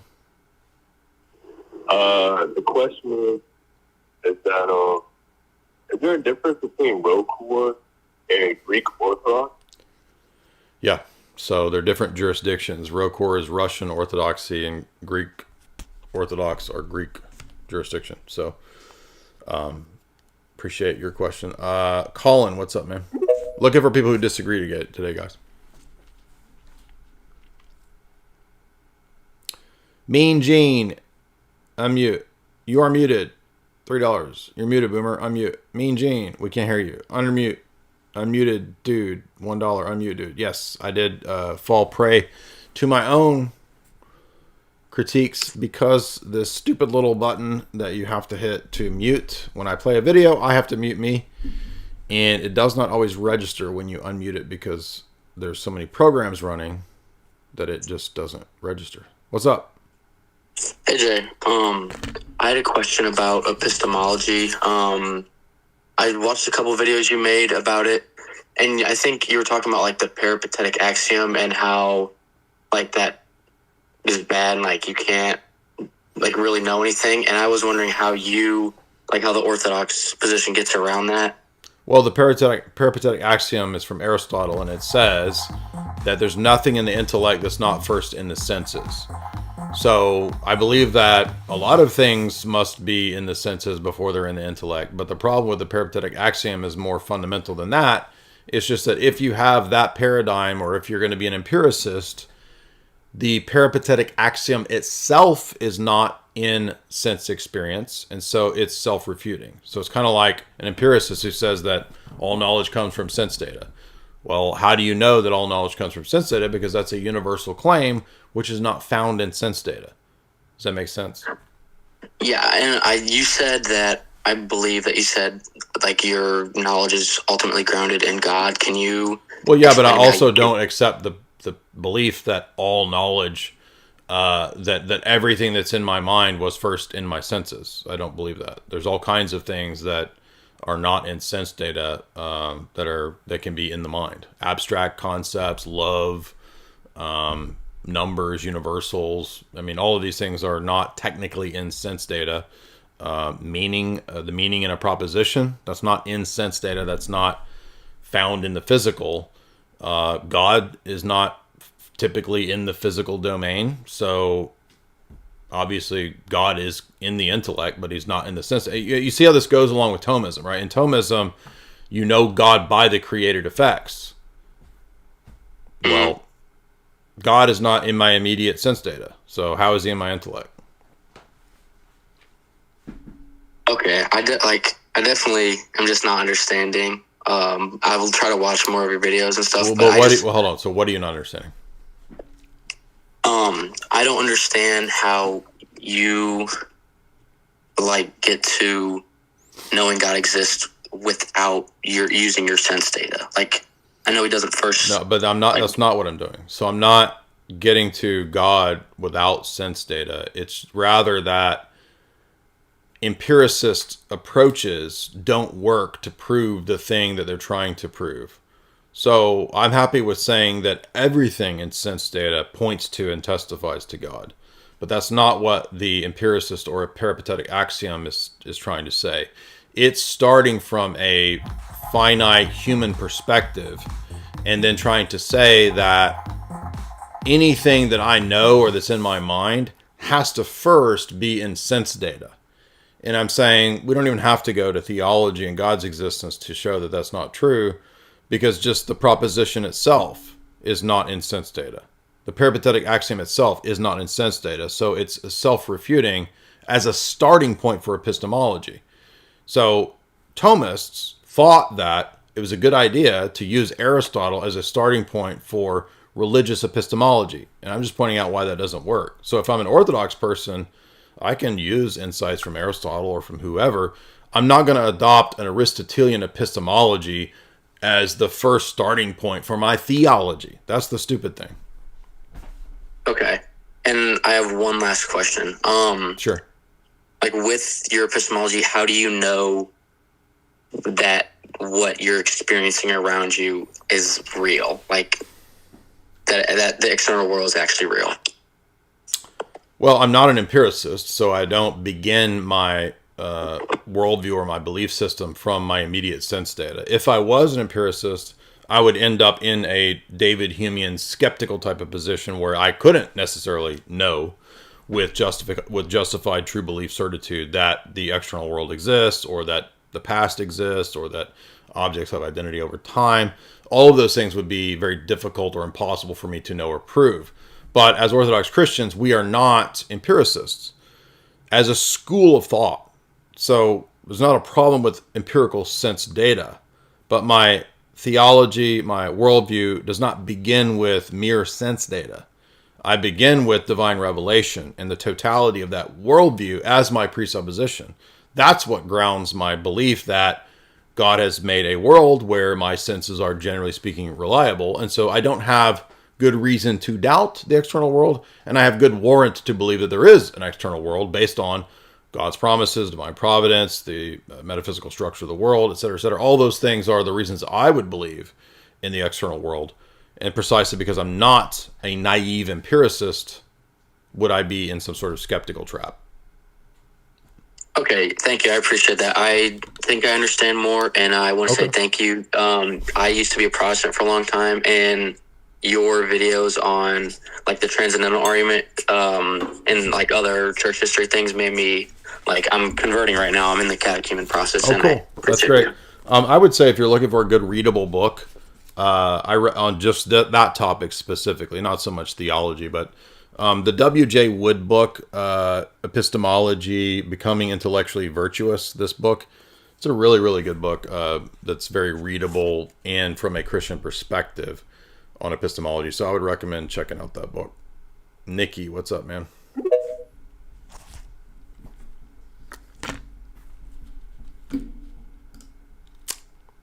Hey, Jay, can you hear me? Mm-hmm. Yeah, I kind of want to talk about philosophy, religion, science, constitutional republic. And then I thought I might hit on a few of the rejections of science that you've been going through. And actually, some of it, if you would not reject science, it could actually further your cause. So I guess we could start there. I'll just go straight on to it. So hold on. So first of all, I don't, strictly speaking, quote, reject science. I made some posts and made some jokes about how I don't believe in science. That was a joke. But I do believe that the scientific method does enable human beings to hypothesize and master and learn the natural world, and that they can create refrigerators and computers based on science. I think science is, properly speaking, things like engineering. But I don't believe that everything that, quote, science in terms of some academic exercise at the top, people like at the Lancet or Harvard, that climate science and gender science, like all the things that are now called science, I'm generally skeptical of. So you need to be more precise in exactly what you think I'm rejecting. Okay, so first of all, I agree with you. I think there's a lot of Hegelian dialectics out there, and I think one of them is that religion is separate from science. I think if you operate with, I think you can learn from the empiricist, the rationalist, and the Enlightenment thinkers with the same presupposition that there is divine providence and a divine revelation. And so then you can use those. I don't disagree with any of that. Yeah, then you can use those as secular tools that reveal what the creation is and how it's created, et cetera. Okay, well, so when you say divine revelation, what are you referring to? What does that mean? Well, I mean, a lot of people point to things like sacred geometry, the Fibonacci sequence. So are you a Mason? Are you a Freemason? I've never been in a temple. I've read a lot of Manly Palmer Hall. I've read all kinds of stuff. So what you're giving me is kind of like a Masonic perspective, right? It's influenced by that, sure. Yeah, I'll confess to that. Yeah, so I don't deny that there's sacred geometry or any of that, but I mean, I think that the problem I would have with that kind of take is like that ends up really just being deism and no clear idea as to what the divine revelation is.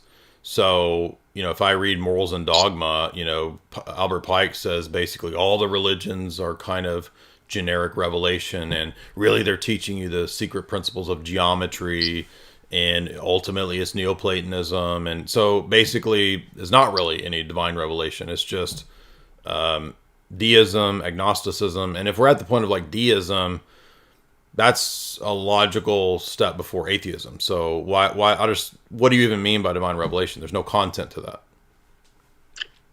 Well, I have not read Albert Pike's Morals and Dogma, but I've read a lot of other texts, so I can't speak on that. Well, I mean, I would imagine Manly Palmer. I mean, I've read some Manly P. Hall, and I mean, he, you know, in Secret Teaching, he basically says kind of the same type of stuff as Albert Pike. So, but I mean, I read Lectures on Ancient Philosophy. I didn't read the Secret Teachings of All Ages. I read the companion book to it, Lectures on Ancient Philosophy. Okay. Anyway, whatever they think, the point is just that, like, what does it even mean to say divine revelation? Well, I guess what I'm referring to when I say that right now is I'm speaking of, you know, when you talk about physics and geology and stuff, let's go back to Gabriel's question for a second. Is the world old or new? It's like, why not both and?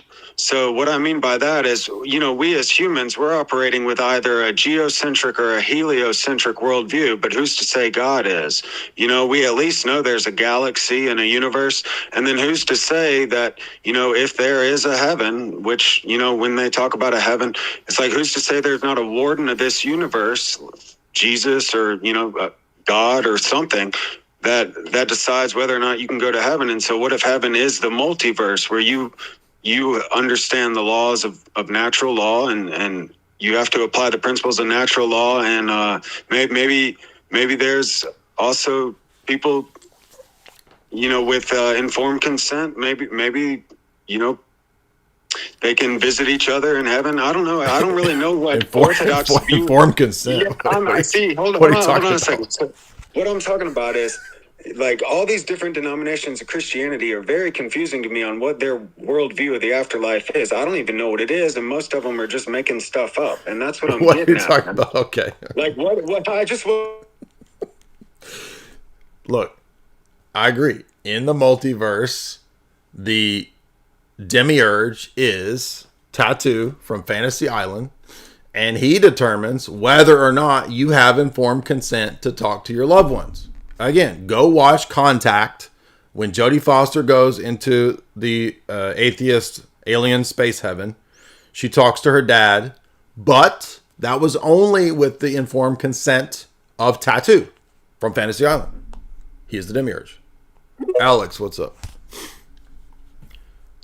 It's not the plane to plane, it's the ship to ship. It's the spaceship. Boss, the ship. What's up, man? Hey, Jay.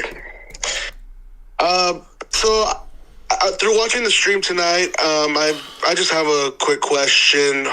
Sorry if this comes off a little silly, but I just genuinely want to know, what do you think the compatibility of being an Orthodox Christian living in Bitcoin Island, how would that be feasible? Like, do you think they would include an Orthodox church on the Bitcoin Island? Like, how would you go about doing Orthodox, you know, faith? You know, how would you go about doing that on the Bitcoin Island? Or living, I mean, like, ideally, I guess Bitcoin El Salvador is going to be a Bitcoin state. I'm sure that there could be an Orthodox church and why would those things be incompatible?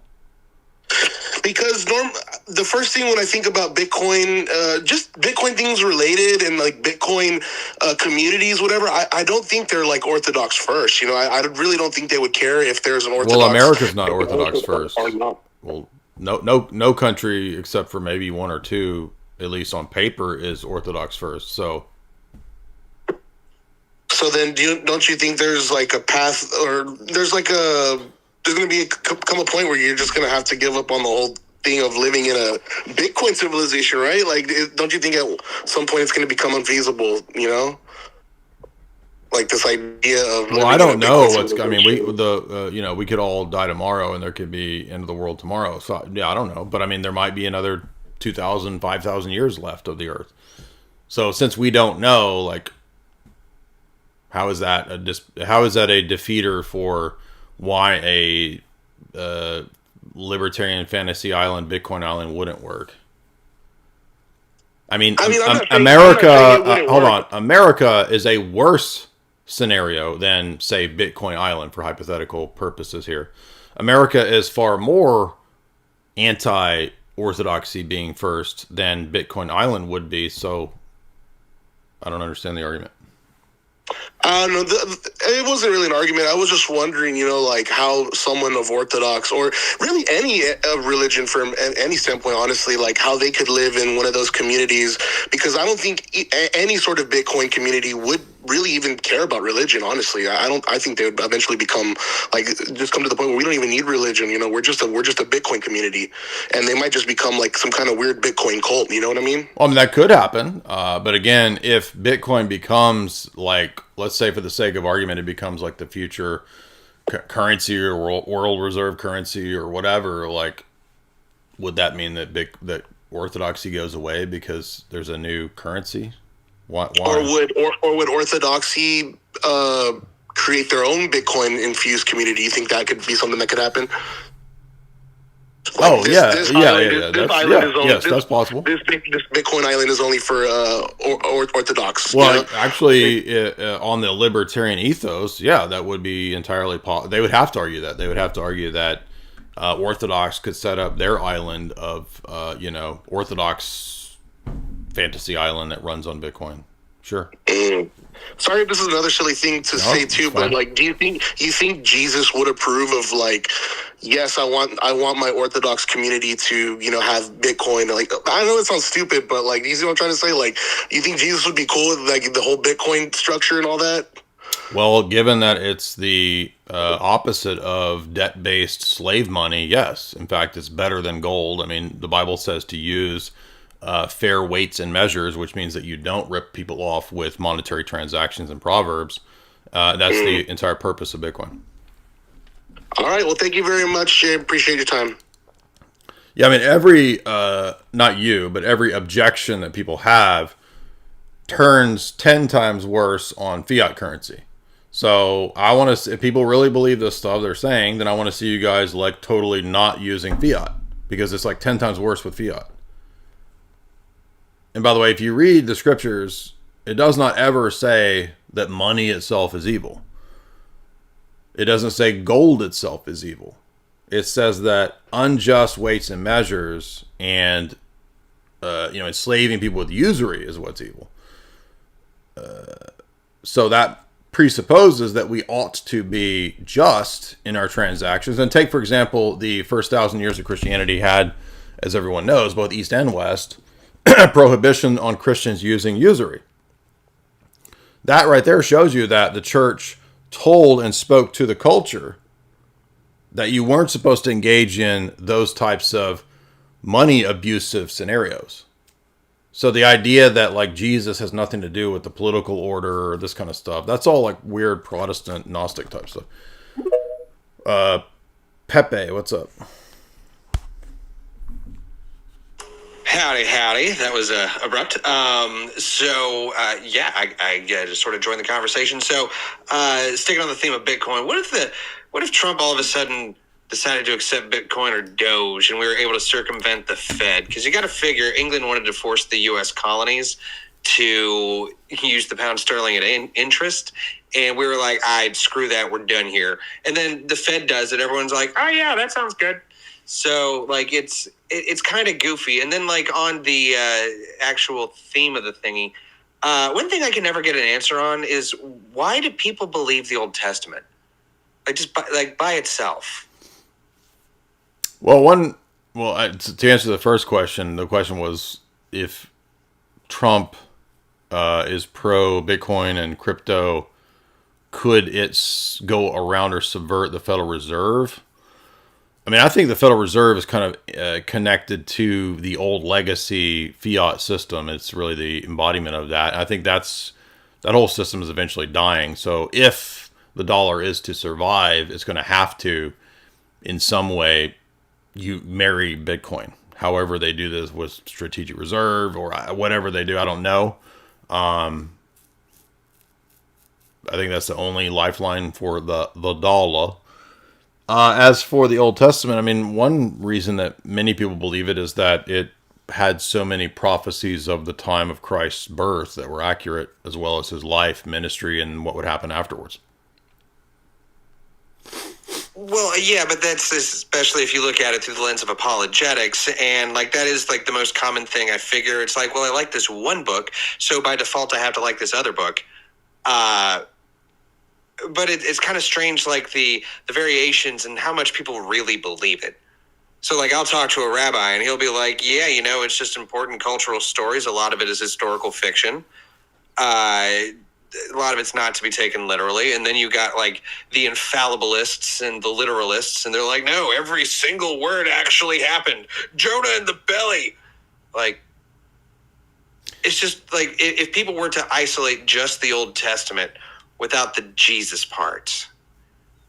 What do you mean without the Jesus part? Like, because there are still Jews, but it's like, I don't even know why. Like, people tell me I'm Jewish because birth things, but yeah, I don't even believe the Old Testament, so I can't believe the New Testament. Well, I mean, most right. Well, and actually most Jews don't actually believe the Old Testament. They believe, if they're serious, they believe the Talmud, which takes precedence over the Old Testament. But I'm saying that in general, outside of Judaism, the reason people would believe that the Old Testament prophets are prophets is because of many precise predictions about Christ himself. So not like one or two things, but many, many, many, many, many predictions. Daniel, what's up?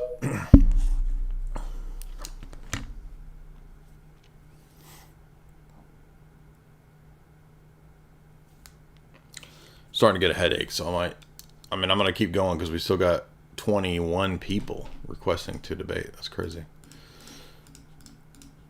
Are you there, man? What's up? Christian, $3. Jay, I was thinking about Protestants. My church is Wesleyan. I'm blown away by the Spirit moving in my church. I mean, that's kind of subjective. I don't know what you mean. Like some bum comes in and decides he wants to enter AA. Like, is that, I mean, I don't know what that means. I know many go too far, but I don't think all. Yeah, but I still don't think that what you're calling the movements of the Holy Spirit necessarily, quote, prove that the Methodists are the church. I mean, I could be at AA and a dude come in and, like, you know, he wants to quit drinking or whatever, and that's a good thing. But I wouldn't say that, oh, see, AA is the true church because look at the positive effect. It's just not enough to say what the true church is. Agent Zero, $5. I work at Safeway. I watch a lot of boomers buy artificial foods all day long. Boomers love fake food. Yeah, tell me about it. By the way, what do you think of Dark Journalist? He was on InfoWars a couple times. He seems like a moron to me. No respect to AJ. I met Dark Journalist. The first time I ever did a speaking engagement was at a secret, it's called the Secret Space Program. Of course, I was just there to talk about movies. You can still watch that video on YouTube. It's called, it's like Esoteric Hollywood or something. It's like the first presentation that I'm doing with slides behind me from like 2014 or 15. That's when I did it. It might be uploaded later, but he was a nice guy in person. We didn't really spend much time talking, so I never really heard his views. I heard about half of the interview that he did the other day with AJ, so I don't know enough about his positions, but does he believe in aliens? I'm not even sure what his view is. Jacob, $10. My family and I were received Orthodoxy after I grew up Roman Catholic. I was then a sedevacantist for a time. Same situation here. Glad to hear that, Jacob. I can't thank you enough for your work. Thank you so much, man. Glad to hear that. I think you're going to find it a much more peaceful, freeing situation than the crazy trad cat world. Now, everybody should keep in mind, like, the Orthodox world is not problem-free. There's a lot of annoying people in the Orthodox world. You're going to meet priests that will make you mad. You're going to meet bishops that let you down. I mean, you're going to have bad experiences in the Orthodox world too. So everybody should be aware that you're not escaping problems by becoming Orthodox. It's just different problems, right? So like the problems in the Roman Catholic world, I'm many years removed from that. So I kind of don't even remember what that was like anymore, but I would never go back to the Roman Catholic position ever. But, you know, it's not like you're going to, because you're still dealing with human beings. So you're still going to deal with, you know, difficult people. My situation might be worse because of being public profile or whatever. But I would say overall, though, most of the experiences I've had, even though I've had several bad experiences, most of my experiences have been good. Like most of the Orthodox people that I've met, spent time with, everybody's great. It's just a minority of kind of vicious, malicious people. User 209, $5. Have you ever read Gogol, especially his short stories? No, actually, I think my priest was telling me to read Gogol. So I need to get to that. What is your opinion of them? I don't know. Weren't Dostoevsky and Flannery O'Connor fans? I think I've heard that. I think Father Vladimir told me that. I do need to read that. Dr. Chillin, $5. Hey, homeboy, don't be triggered by Bobby's perspective. I'm not triggered. It's just that, I mean, if you go back like 4 years ago, Tristan was having Bobby on all the time, and they were talking about Orthodox stuff. That was, you know, Tristan was kind of new to looking at Orthodoxy, maybe even 2019, 18, somewhere in there. And then Bobby was like, I am Orthodox, so let's talk about Orthodoxy and diets. And then suddenly it's like, I didn't even realize that they taught the Trinity. The Trinity is pagan. That's a bad Bobby. I can do a better Bobby. Tristan does a really good Bobby, but I'm not triggered by him. I just think it's goofy. He's Bulgarian, vegan, meat eater. He's now Muslim. However, I cannot imagine a bigger grifter than Bobby. He will never do a debate. No, I know that. Like we tried to get Bobby to not even do a debate, but to come have a discussion. And he wouldn't even do that. So, of course, he's not going to do a debate. Bobby C, $10. Good evening. I am blocked on X. Was it by accident? Did I do something? Would you consider unblocking me? I don't know. I block a lot of people because basically if I sense idiocy, it's a media block. So perhaps I made a mistake. Perhaps you were an idiot. Perhaps none of the above and I accidentally hit a button or something. I don't know who you are because when I type in Bobby C, I don't see anybody's profile that comes up Bobby C. So you got to tell me what your profile is to unblock you. Because to be honest with you, I have about probably 3,000 people blocked. So, my life is pretty good when it comes to a lot of, like, I don't, if somebody's really ridiculous, unless they later come and apologize, like, I'm happy just not interacting with a lot of idiots. Skooma Bear, $10. My friend wanted me to ask what you thought about calling Jesus an avatar. I mean, that's kind of like typically a new agey Hinduist, type of concept. It's not, doesn't really make sense. And because it suggests that there are many avatars, right? And no, we think Jesus is way truth in life.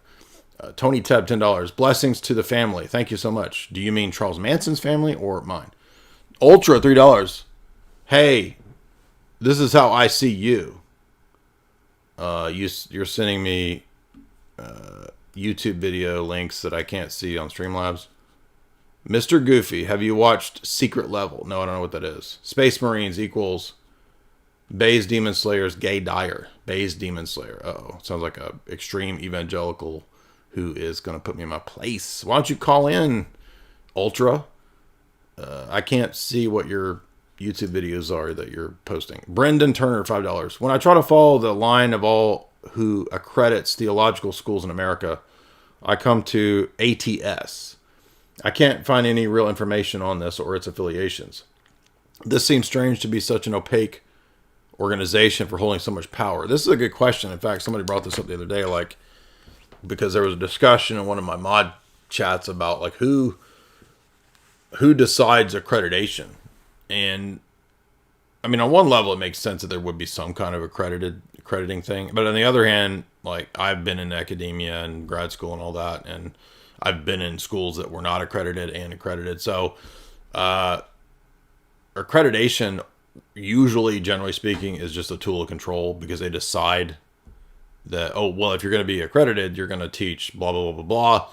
And I feel sure nowadays that that's all a bunch of woke CRT stuff. So I would imagine you're absolutely on point here that whoever does this, and I've never actually looked into this, it is probably some shady United Nations Rockefeller globalist institution. California Prepper $1. How could something created be eternal? Well, God creates a timeless eternity. So that's why. So look up again.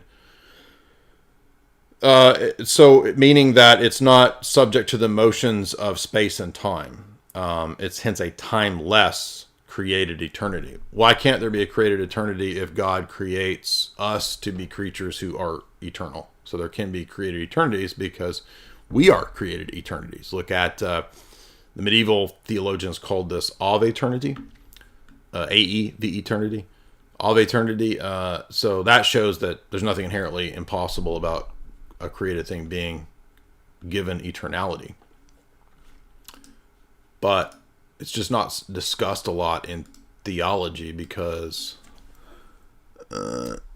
most people don't read Maximus Confessor.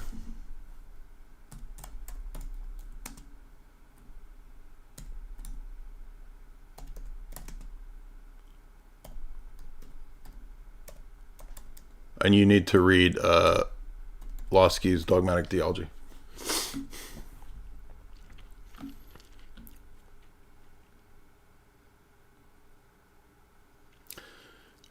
For example, even Protestant websites know that when you look up the word aeon, it means simply a boundless time. Aeon, in Greek, timeless, eternal essence. So for us, obviously there's not gods. And in fact, in the Latin, the word is aevum, which in the Greek is aeon, and which I'm telling you in the theology is a timeless eternity. So go look up what I'm telling you. Go read the book by Vladimir Losky, Dogmatic Theology, and read the 5 pages on the timeless aeon. I'm not going to recommend that website.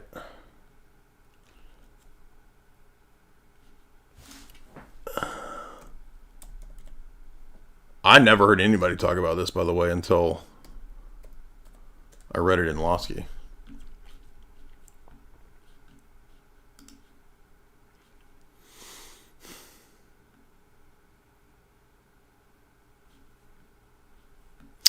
It doesn't even look like you can really find even any Orthodox websites discussing it.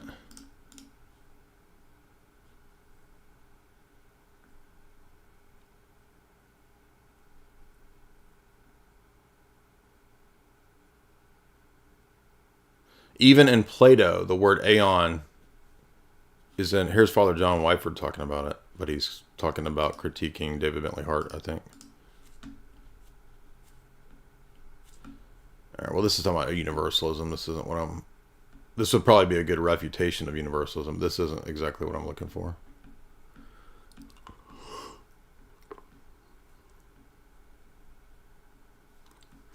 I think the point is that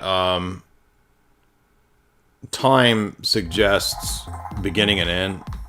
And since we're talking about something that is timeless, it's not functioning in a beginning end sense. It's an ever existing present, but it's not eternal, or it's not uncreated. So it's a timeless created realm where the angels exist. And that's why when the church fathers talk about the angels falling, it was outside of time, and hence it was instantaneous. But this isn't really dealing with that.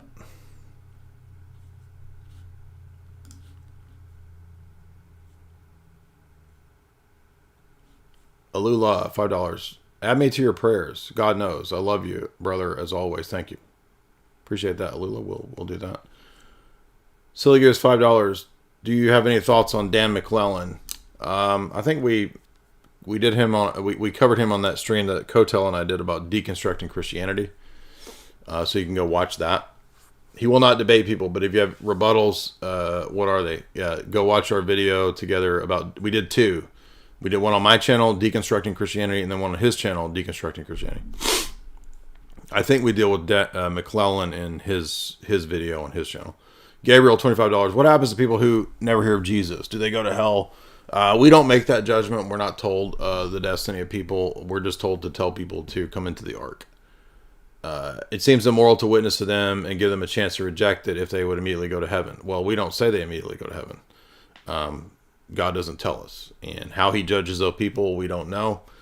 I mean, there's inklings of how he does that in Romans 2 in regard to natural law, but our job is to tell them to join the church. Well, Emmanuel, $5. I didn't even notice that this was a late stream. Thanks. Yeah, it is good. It's like midnight here. Appreciate that. Albanian dude 98, $2. Can taxation in society be viewed as a divine judgment or consequence because of the sins of self-interest and greed from an Orthodox perspective? I think all things like that can be chastisements. Yeah, like anything that comes our way, right? If a plague comes, right, that's a chastisement. And you know, in the covenant stipulations in Deuteronomy and in the covenant stipulations to the churches in Revelation 2 and 3, the blessings and the cursings that come, the chastisements, all of them are for our good. So, yeah, I would say so. In fact, I think there's a text in Ezekiel. Yeah, there's a text in Ezekiel that says that God gave them over to bad laws because they were disobedient. And I remember Scott Hahn back in the day when I remember it was a big letdown to me because he actually took a modernist documentary hypothesis view about that. I kid you not. You could probably go look it up. Where he's trying to grapple with this text, which I don't even think is that weird of a text. He's like, I could not make sense of this text. And he's like, so I came to the conclusion that it's the Old Testament itself and its laws that God is here saying are bad laws. What? God gave bad laws, which are the Torah? That makes absolutely no sense. What he's saying is that since you wouldn't obey my laws, I gave you up to bad human laws. It's not even, to me, it's not even a mysterious text. I don't know where or why Scott Hahn came up with that. Big Wave, $5. Jay, I got to ask you, why do you do so many debate streams? I hear a lot of goobers showing up. Does it get tiring? It does get tiring, and I enjoy it at the same time. So it's a love-hate relationship with debating. It seems to help a lot of people. I get tons and tons of people saying they love this. I mean, the debate streams. If you guys watched my movie and book streams and they got 30,000 views, I would do that all the time. But 10,000 people watch those and 30, 40, 50,000 people watch these. So that's part of the reason why I do it, is that nobody watches the book streams and the movie streams. I still do them because I enjoy them, but Bitcoin Island, $3. I love these late night streams. Keep it up, Jay. Hey, if you want to support my work and you do happen to be a Bitcoin Tattoo Fantasy Island bro, this is my wallet right here. People always ask, what's that QR code? That's to support me via Bitcoin. If you would like to get started with Bitcoin, there is a link in my show description to Swan Bitcoin. They're a purchasing Bitcoin only company. That's all it is. You buy it and then you transfer it to your wallet. Very simple, very smooth process.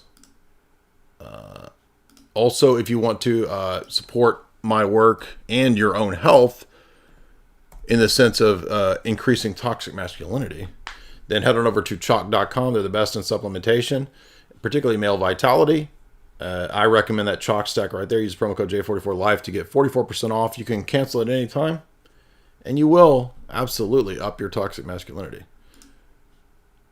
Promo code JAY44LIFE. I recommend that performance stack, particularly the Tonkat Ali. Now, also, we have 10% ladies. There's only 10% of this audience is ladies. You can go get that, the Female Vitality Sack. And if you don't want a recurring subscription, you can use the promo code JAY40 to get 40% off. Chalk.com. Mercurius, $1. If I'm under a jurisdiction that promotes ecumenism or some other scandal, is there precedent for how to combat heresy within a community? Or are Orthodox in situations supposed to submit with docility, as are Roman Catholics? I mean, it really just depends on how far we're talking. I mean, are you talking about the bishop? Are you talking about a priest who says something liberal? Or, I mean, I guess ideally it probably would just be best to find a better jurisdiction if you can. But there's not an easy answer to these kinds of questions. We still got 20 people over here. Let's find Vesper. We got Eva Green over here. What's up? Vespa Lind.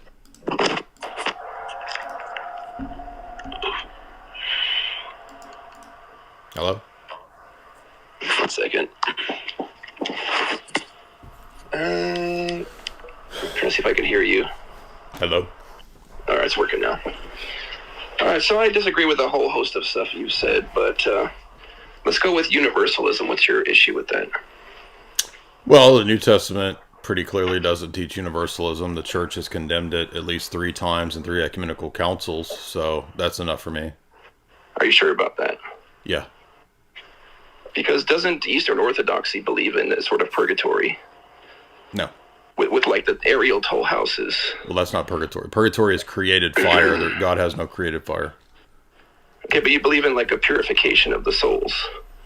But that's not purgatory, because purgatory is bound up with the Roman Catholic doctrine of temporal debts for sins and created fire from God. Okay, and what happens to the souls in hell at the end times? They are joined back to their body, and they are experiencing the wrath of God and not the love of God. They experience unity with God, right?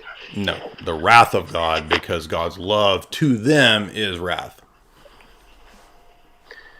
The full presence of God, you take that to mean something nefarious. Well, the lake of fire for us as Orthodox is the same thing as the river of life. What distinguishes these two experiences is... Are you laughing? Let's see. They experience eternal torment.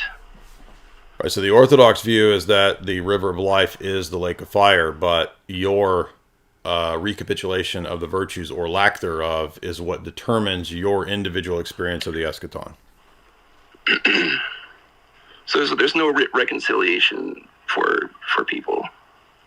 Not if they, to the end of their life, persist in what Jesus calls the unforgivable sin, correct? But they could theoretically be saved from hell. In this life? I mean, after being sent to hell. No. Like there is no precedence for that. There's no reason to believe that. What's the basis to believe that? I don't know. It seems weird that their souls are eternally tortured. No, I said they're joined to their body and resurrected, and they experience what they chose. So they're not eternally tormented as if God is this... Okay. So they're basically reincarnated. No, the resurrection is not reincarnation. That's essential. No, it's not. We're going to move on. Jake, what's up?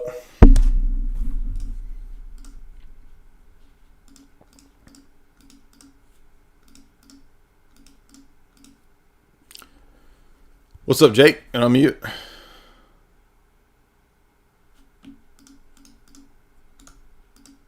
Jake, unmute. Unmute, dude. Hi. Oh, sorry. Hey, I have a couple questions about the GOC. Speaking of kind of schismatics. The what? You know, the genuine Orthodox Church, quote unquote. Okay, so is anything of them worth debating, or like even their content? Really. No. So I'm just asked because some of their stuff might be confusing. Some of the like new converts or people who are just kind of inquirers. Some of the things they say is kind of like seems pretty kind of like Donatist. Yeah. I don't know if you're kind of tracking any of the stuff that that they talk about. I mean, this is like 5 people, 10 people. It's like nothing. It's smaller than sedevacantism. So, no, people should just not waste their time with any of that. And every schismatic group will, have some legitimate gripe. But that doesn't justify the actions or the reactions of those groups. Kevin, what's up, man? Looking for people who disagree. So if you're Orthodox and you're asking me catechumen questions, I'm not doing that tonight. So please, if you disagree with me, if you want to argue Catholicism, atheism, Protestantism, Calvinism, Islam, Libertarianism, Gnosticism, it's not Orthodox FAQ night. What's up, Kevin? Unmute.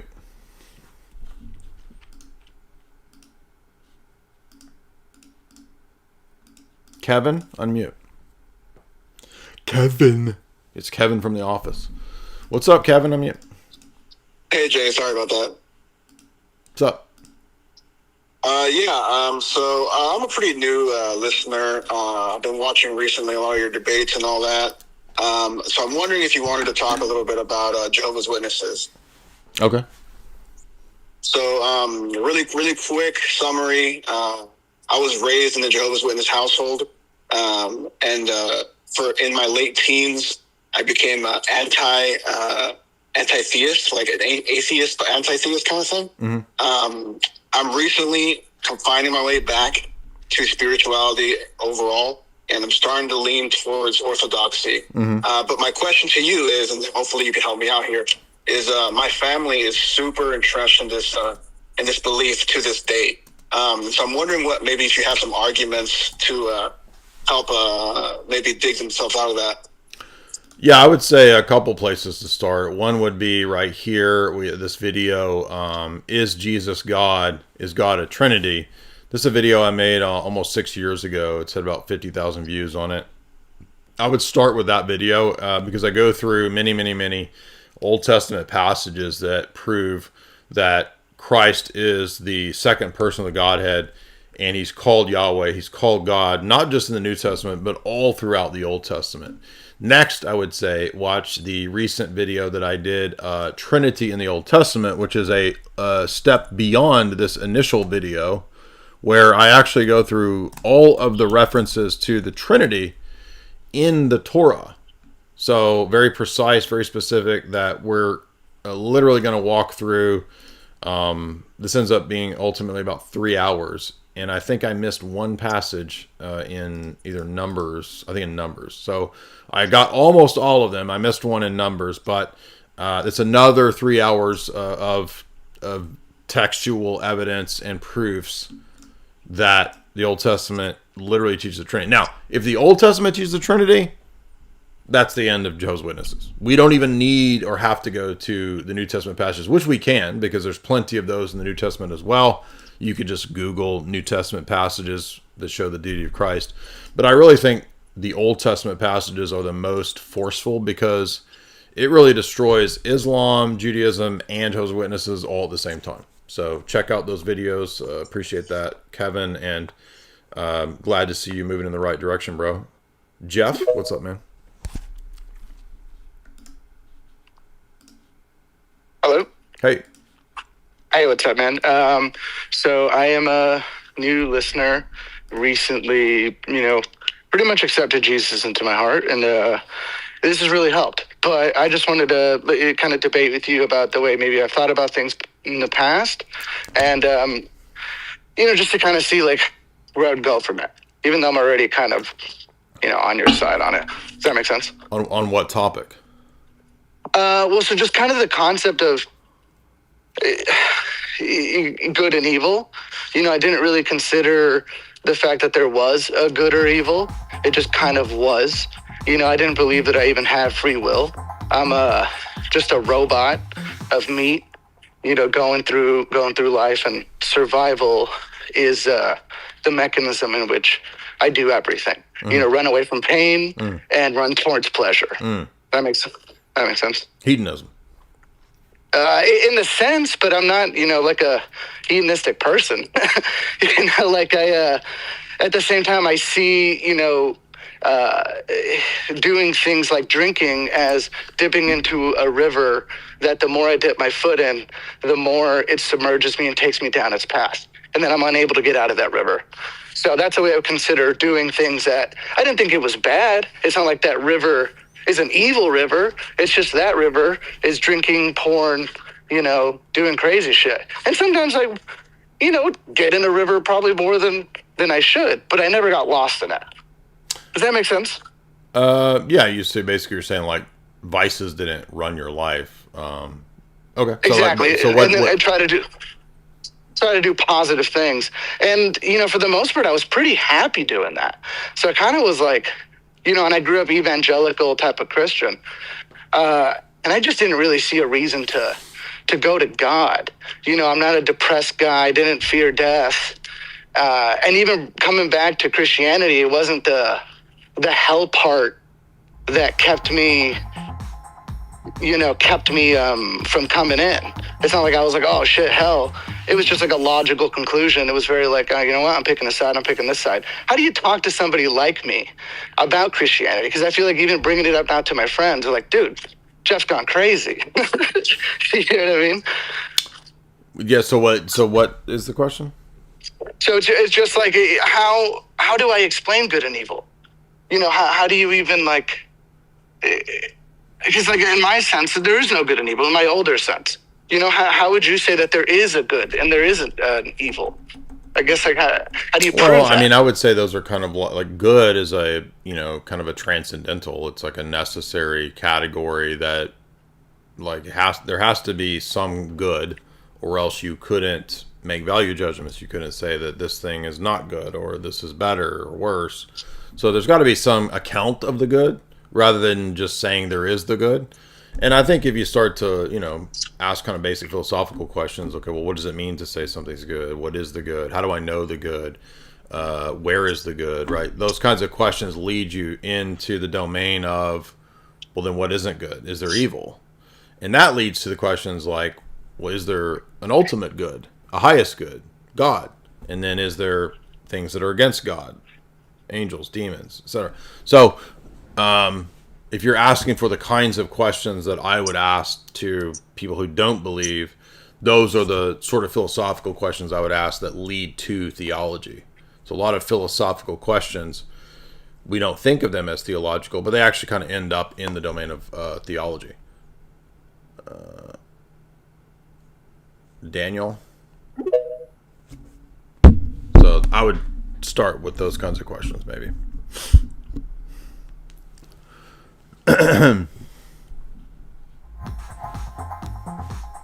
Yeah, I don't claim it's a mystery and then claim that universalism is false, because there's aspects that I claim are mysterious and others that are not. So it's just like not even basics.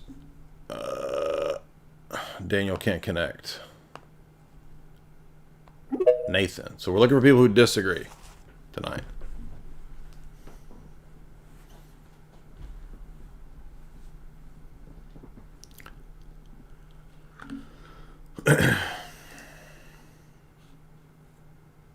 Unmute.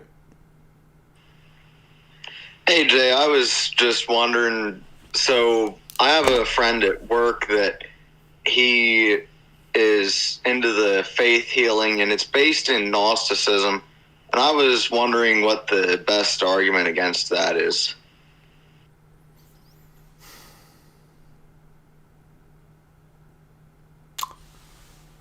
I mean, it's hard to argue with people like that, because most of the time they're really based on emotion. So they're really only going to believe or accept on the basis of the emotional highs and lows that they get. So I don't even know, you might not even be able to have like an argued type of position with that kind of person. It might be better to just like invite him to a Orthodox church or something like that, rather than trying to debate with him.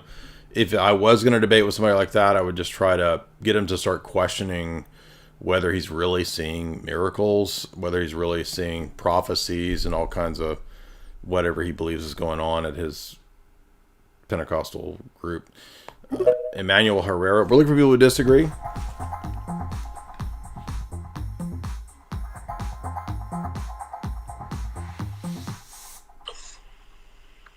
Hey.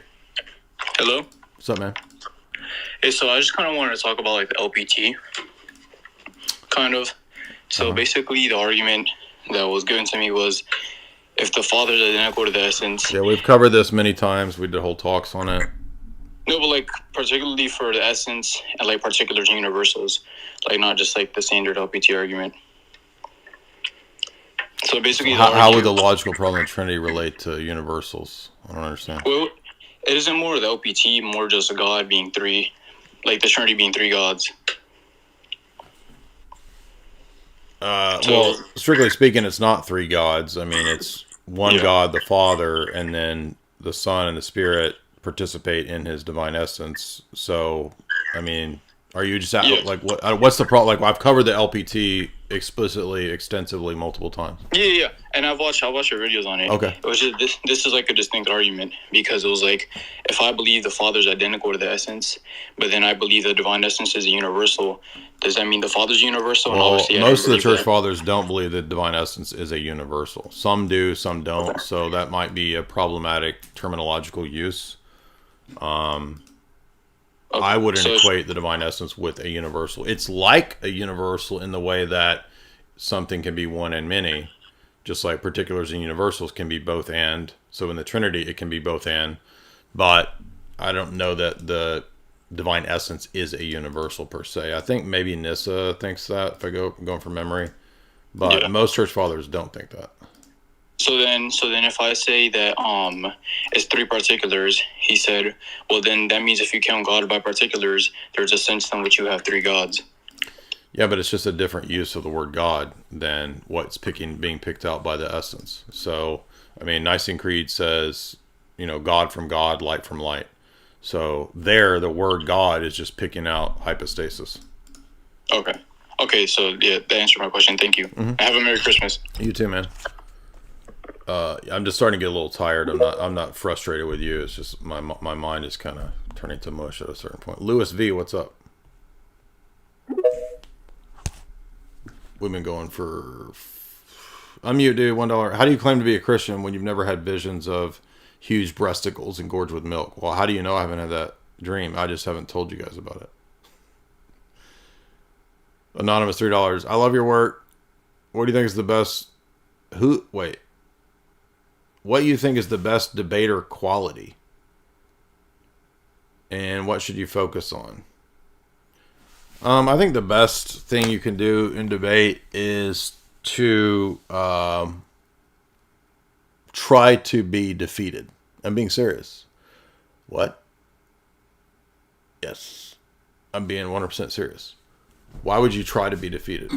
Because what I want to do in a debate is know everything about the other position as good as or better than they do.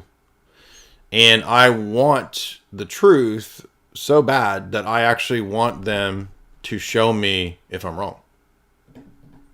I think that's the key. I think most people probably think that I go into a debate or I go about this kind of stuff just to show off or just to always cop a win. Actually, no. The way that I think I got to be good at what I do in this domain is through always wanting to be corrected if I was wrong. And I've been wrong about many things. In fact, I was thinking the other day about making a YouTube video about all the places I was wrong. Because YouTube now, like all the videos that are popular, the ones that pop up are like these kinds of like personal, I was wrong about everything. So I was thinking about making some kind of video like that. So I think people mistakenly think that debate is a thing where you're just going in to demonstrate how right you are.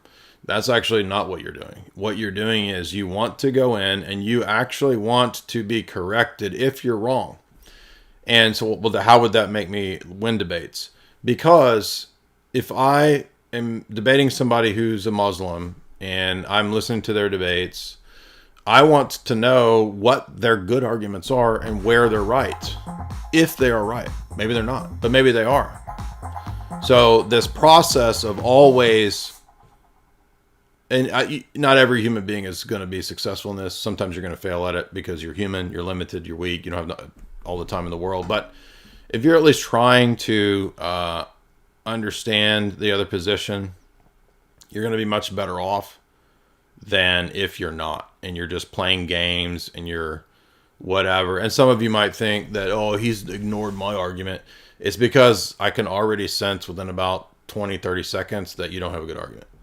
Sorry. And you can interpret it however you want. You can think I'm ignoring you and I'm scared of you, whatever. It's fine. I'm not.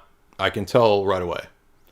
And that's because I've been doing this since I was 18 or 19. So some people have been playing guitar since they were teenagers. I've been doing this.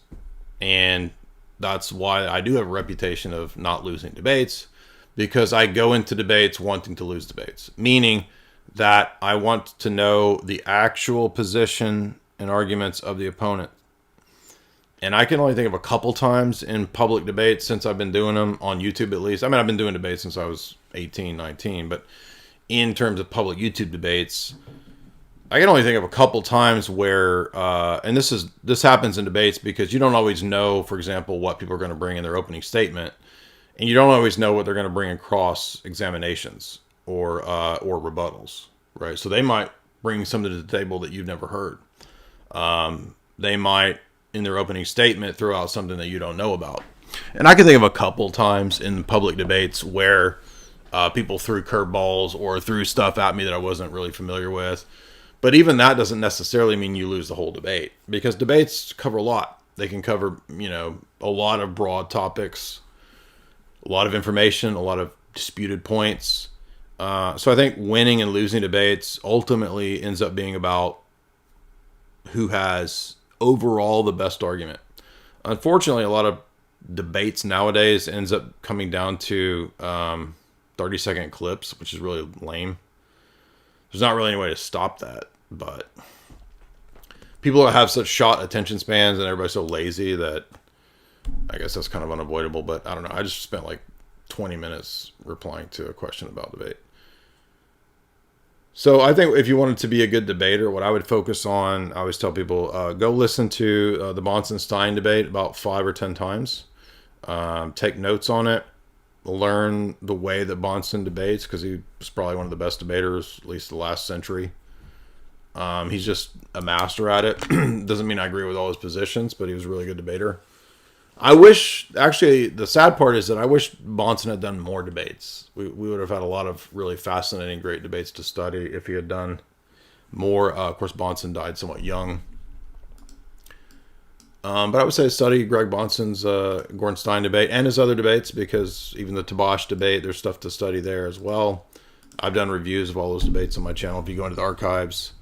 But yeah, it's not for everybody. It's not a talent or a thing that many people respect. I guess the internet makes it somewhat respectable, but I don't know.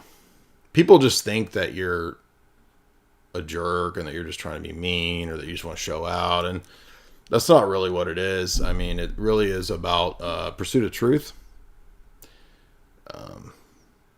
Anyway, so you say, what should I focus on? Well, if I was just starting out, I would say, again, watch the Bonson-Stein debate and learn the basic fallacies. That's like step one. And obviously, if you watch a lot of debates, you're going to notice how it goes, the flow, how people operate. And I would start taking philosophy classes. I mean, you really can't be an effective debater if you haven't had some basic philosophy classes. You need a logic class. You need epistemology class. You probably need metaphysics class, ethics class. I mean, it just depends on how far you want to go. Same with, like, people say this about music. I want to learn the guitar. Well, are you sure? I mean, you're going to have to do some work. You're not going to be able to, like, listen to the Bonson-Stein debate and then suddenly you're a debater. It just doesn't work. Like anything like this, just like playing guitar or classical music, like you have to put a lot of time in. So, but that's the start.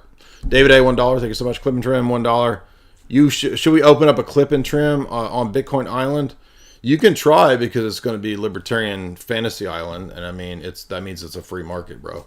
So if you want to be over there cutting tattoos hair, maybe, but also if Tattoo is our private security contractor enforcer, if you cut his hair wrong, you might wake up missing a finger or two. So that's your judgment call. Trevor. It's a very 90s preppy dude named Trevor. Hello, can you hear me? Uh-huh. How's it going, Jay? Good. I mean, I'm a little tired. My mind is mush, but what's up? Yeah, I've been on here. I get why you didn't pick me for the last few times I've been on here. I'm a pretty anon account, but I have a few questions about tag, if you'll answer them. Okay. Yeah, they're the generic questions. From the outset, I just get the impression that it's begging the question, and I do have a problem with the premise, the impossibility of the contrary.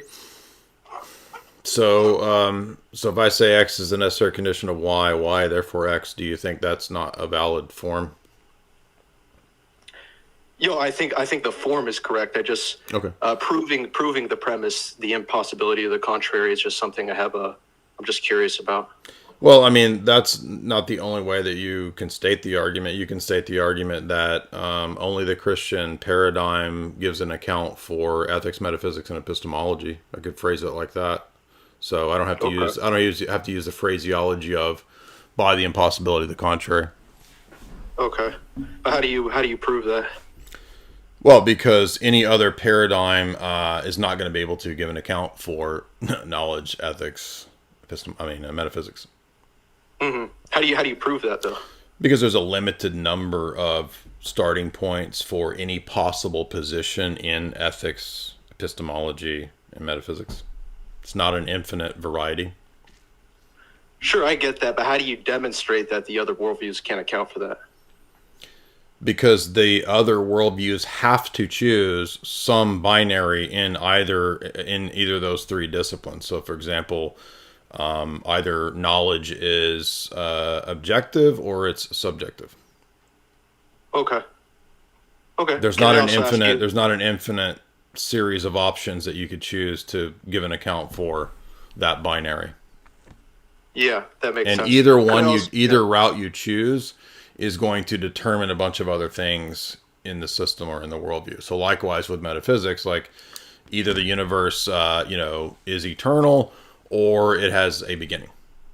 Yeah, there's not an infinite variation there. Yeah, how do you also handle the begging the question part? Because for me, on the outset, it just seems like it's begging the question. How would you handle that type of why is it begging the question? I mean, if you admitted that the form is valid, why would it be begging the question? That would call into question the form. Yeah. Well, isn't God accounting for the transcendentals and stuff in the premise? The argument is that there is knowledge. Knowledge is only possible if there are transcendental categories. Transcendental categories are only grounded or made sense can only be made sense of if God exists. Okay, so you're saying it's just? Am I mistaking the conclusion for a premise here? Is that what I'm doing? I think so. If I lay it out that way, you can tell me what the problem is. So the argument, and maybe you just disagree with the argument, but I need to know why. If knowledge exists, knowledge is predicated on the preconditions of knowledge, which are the transcendental categories. Transcendental categories are not like self-evident or in a vacuum. Like they also have to be grounded in something. God does the grounding work for those. Okay. Yeah, that makes sense. Yeah, you know what? That's my version of how I present tag. I mean, other people, there's a lot of goofballs and goobers like Matt Slick and people that I think are idiots that try to do it, but they're not very good at it. Right. Yeah, I'll read Father Deacon Ananias' paper as well, because I just wanted to ask you a few of these, because I know these are popular objections.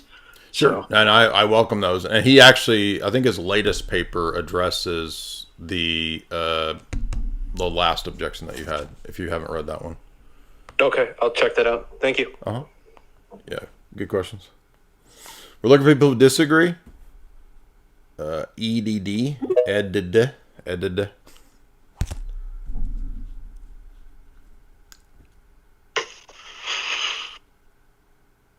Hey.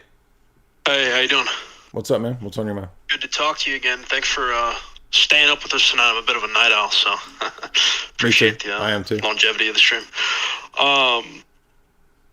I was listening in on some of the Libertarian Fantasy Island stuff earlier, and pretty funny stuff. But, I kind of like the idea of, I actually kind of want to go to Libertarian Fantasy Island, to be honest with you. Yeah, I'm wondering if the guy that talks about setting up a barbershop needs to ask for consent every time he snips the scissors. So yes, actually. Yeah.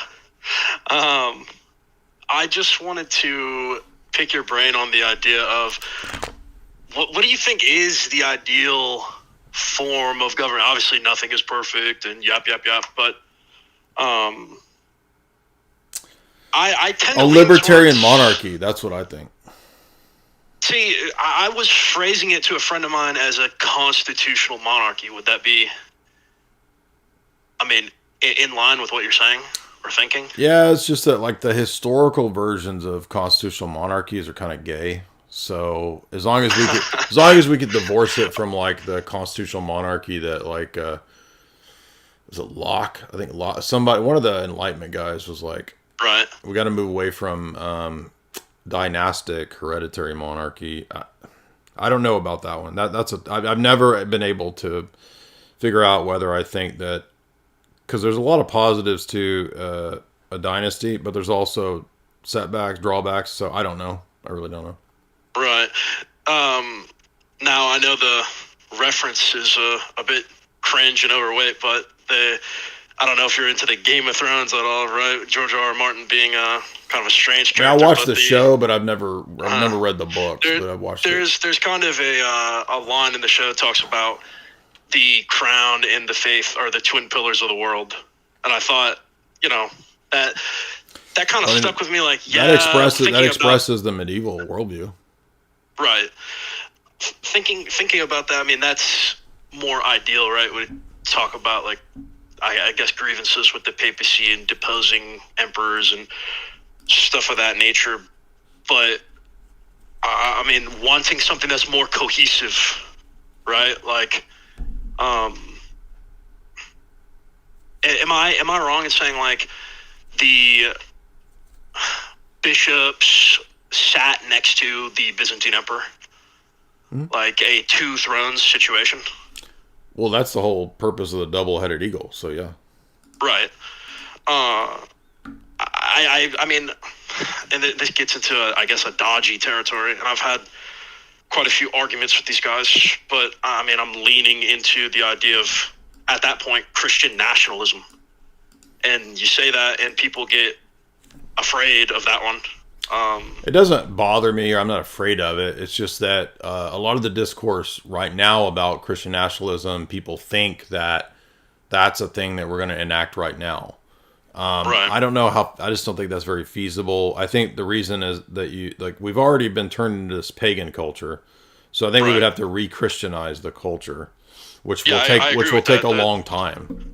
Sure. So I think there's models in where, like I had actually mentioned this to Owen Schroyer, talked about discrepancies in payouts on X or something like that, and how, in a way, it promotes pornography, and that being kind of one of the avenues of rotting the culture. You're talking about X? Yeah, like it monetizes this beginning the payouts. I see what you're saying. Things that were pornographic in nature. In my opinion, I'm not saying you can't post what you want, but like engorged milkers. Yeah, leaking ovaries, leaking memories, and yeah. But it's spiritual, so it's spiritual though. So. Right. It's yeah. Okay, so so you're saying there's a ethical, issue with monetizing that, and so what was the argument? Well, I was making the point to him. It's what's being monetized. The pornography kind of rotting the culture. Like you said, we need to walk the culture back before something like Christian nationalism could take place. And the Chinese, for all their flaws, they are pretty on the ball when it comes to culture war, right? Their social medias promote academia. Like they know what damages and doesn't damage populations. Yeah. Yeah, exactly. And that's something that I think that, I mean, people are very black and white, iffy or whatever on Elon Musk. It don't matter if you're black or white. That's going to be one of his responsibilities, I would think, or anyone who owns and manages Western social media, if we want to go that way, is don't promote the pornography, don't promote the oh yeah, I see what you're saying. atheism, Yeah, like eventually, yeah. So if we're gonna have like Christian ethic and nationalism on a social scale, there would need to be enactments against a lot of this online degeneracy. Yeah, I think so. I think we're a good ways away from that though. And I'm not trying to be like there is something to this point that Alex talks about, that a lot of the legislation, I'm suspicious, is not ultimately about saving kids. I think that I'm concerned that some of the legislation that they claim is about prawn might actually be about shutting down dissident political speech. So because a lot of times they'll couch it in this, we care about they don't care about kids. That nobody believes they care about kids. And I think the UK was the most recent version of this, where they were like, we're going to set up like age restrictions on the internet, which makes sense theoretically. But I don't think that's really what they want. I think ultimately it's about probably eventually trying to have some kind of internet ID type of thing. So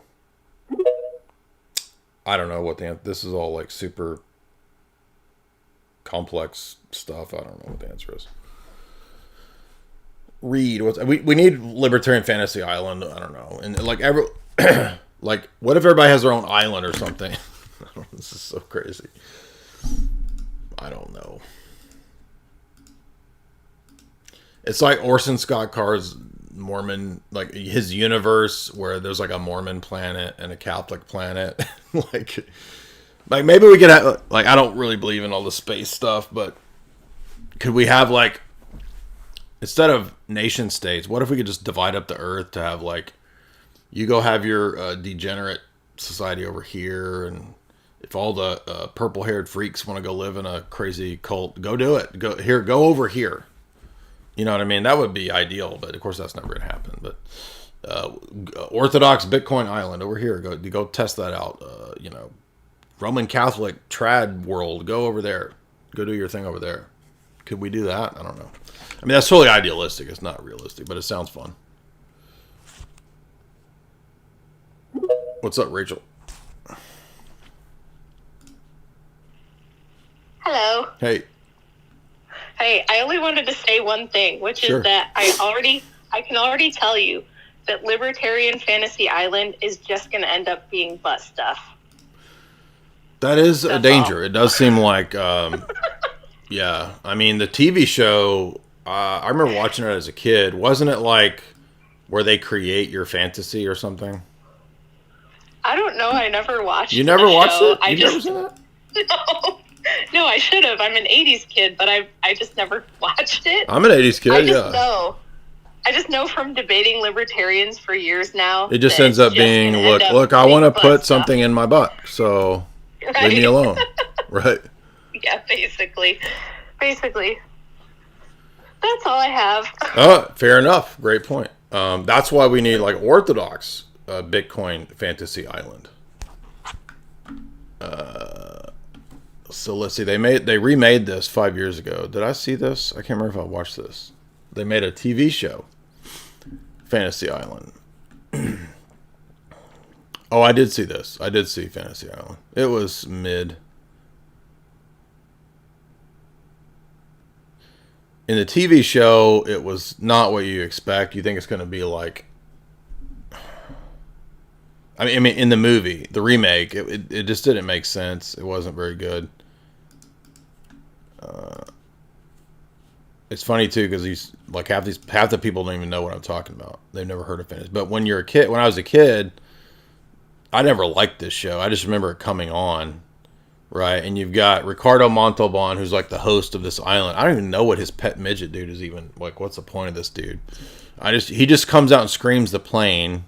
If you're a kid in the 80s, everybody you'll never forget this, because there's this plane bringing the new, I don't know what they are, test subjects to MK Ultra Fantasy Island. I'll show you guys. Fantasy Island, okay, what is this? You got Ricardo Montalban. That's one of my favorite jokes of all time. Ricardo Montalban. So here comes the plane that's bringing the new couple that's arriving at Fantasy Island. And then the little midget dude is going to scream, boss, the plane, the plane.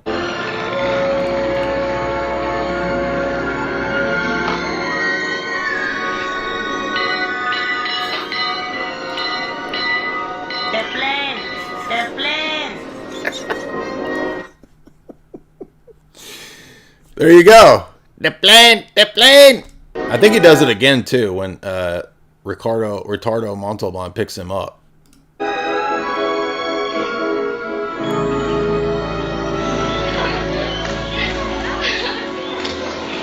So you got like little Hawaiian chicks running around. I think this is supposed to be some kind of hint situation. Look. Hi. How do you like my new camera? Oh, handsome tattoo. Very handsome. It's my new hobby. Oh, that's nice. By the way, did you know Ricardo Montalban? I think he's a trad cat. I remember when I was Roman Catholic watching a rosary documentary, and it had Ricardo Montalban in it. Anyway, so people land, and then I guess the island makes your fantasy come true, but they can't show like whatever degenerate fantasies everybody has in a 80s show. So I'm trying to remember what the premise of the show is. Let's find out.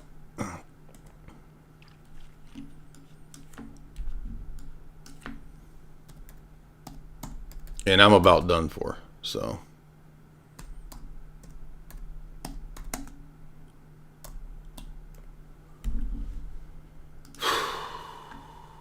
What is the premise? A luxurious remote island resort. The enigmatic Mr. Rourke makes the secret dreams of well-heeled guests come true. Although twists of fate turn those dreams sometimes into nightmares. He is assisted by Tattoo, a little person, who is always trusted to sing out, the plane, as the guests arrive.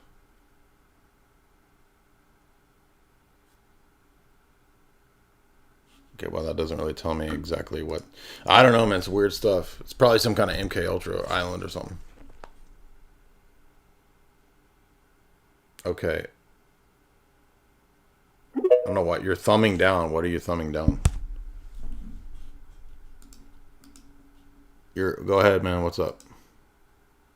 Unmute. Emissary.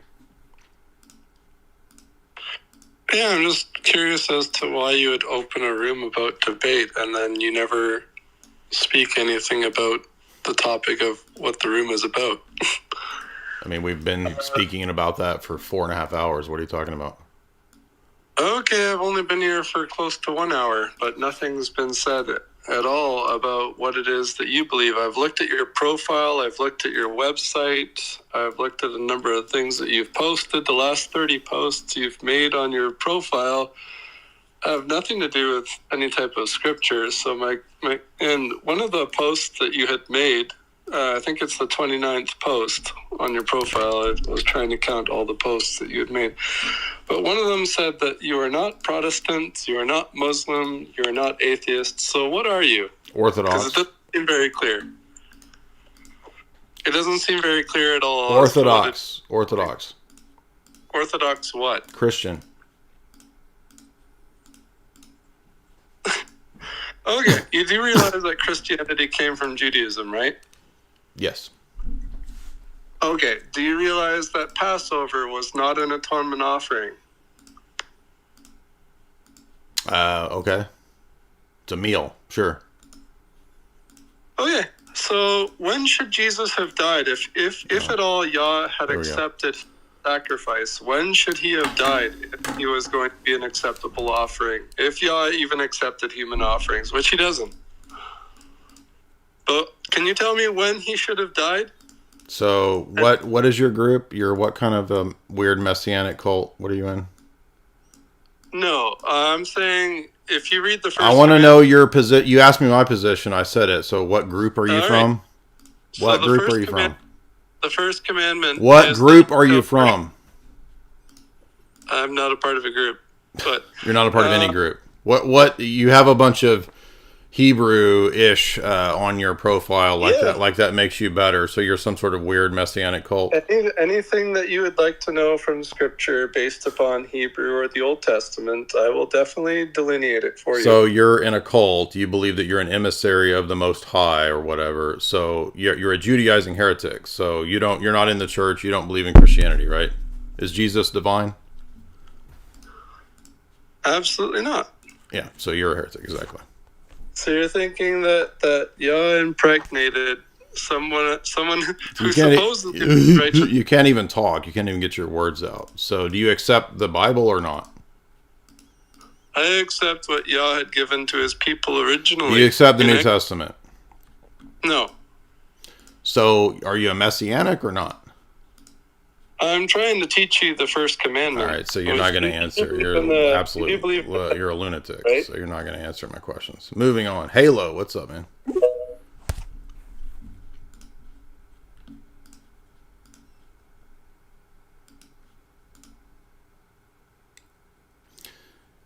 I think this is a person in total delusion who doesn't even believe anything. He's like his own made up thing. So I don't even think he's a rabbinical Jew. He's just like some kind of made up. He won't say what his position is. So, Halo, unmute. I look for people who disagree. Please state your arguments. Don't dissimulate and not tell me your position. What's up?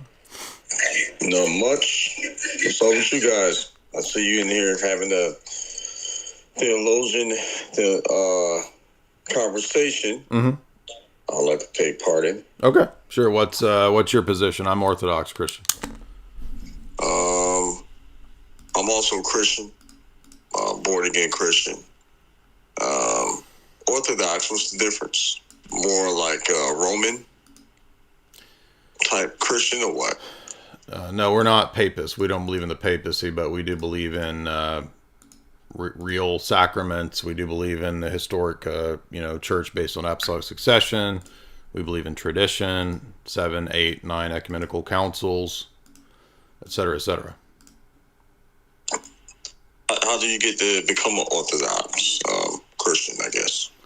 Well, I mean, to become that is like a process called becoming a catechumen. So you go to an Orthodox church, you attend it for 1 to 3 years, and then learn the faith, and then decide if you want to become Orthodox.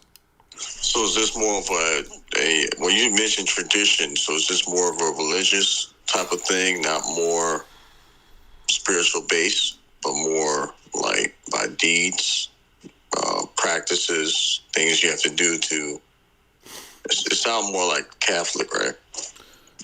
Probably to an evangelical, yes, you would think that we are, quote, Catholic, but we are not Roman Catholic. But yes, we do believe in the necessity of good works. So it's open debate. Look for people who disagree. What's up, James? Thank you for those questions. That's me who asked to debate. $1. Thank you. Appreciate it. Thank you. What's up, James? I'm mute. Hi, I just wanted to ask what your opinion of David Bentley Hart, his theology and works is. I think his first work is usually accepted as a pretty good book, but he's pretty much become a perennialist, and so we don't really accept him anymore. Interesting, thank you. I mean, how many of his works have you read? I read some of the first book, and then I stopped reading him when he joined the Democratic Socialists of America Party.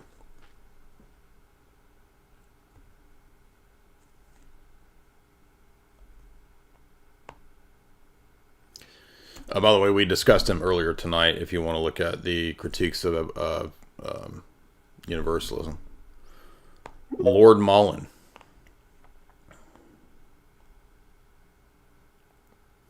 Well, he's not just a universalist. He actually has said on his blog that he's pretty much a perennialist. So it's even worse. Go ahead. What's up, man?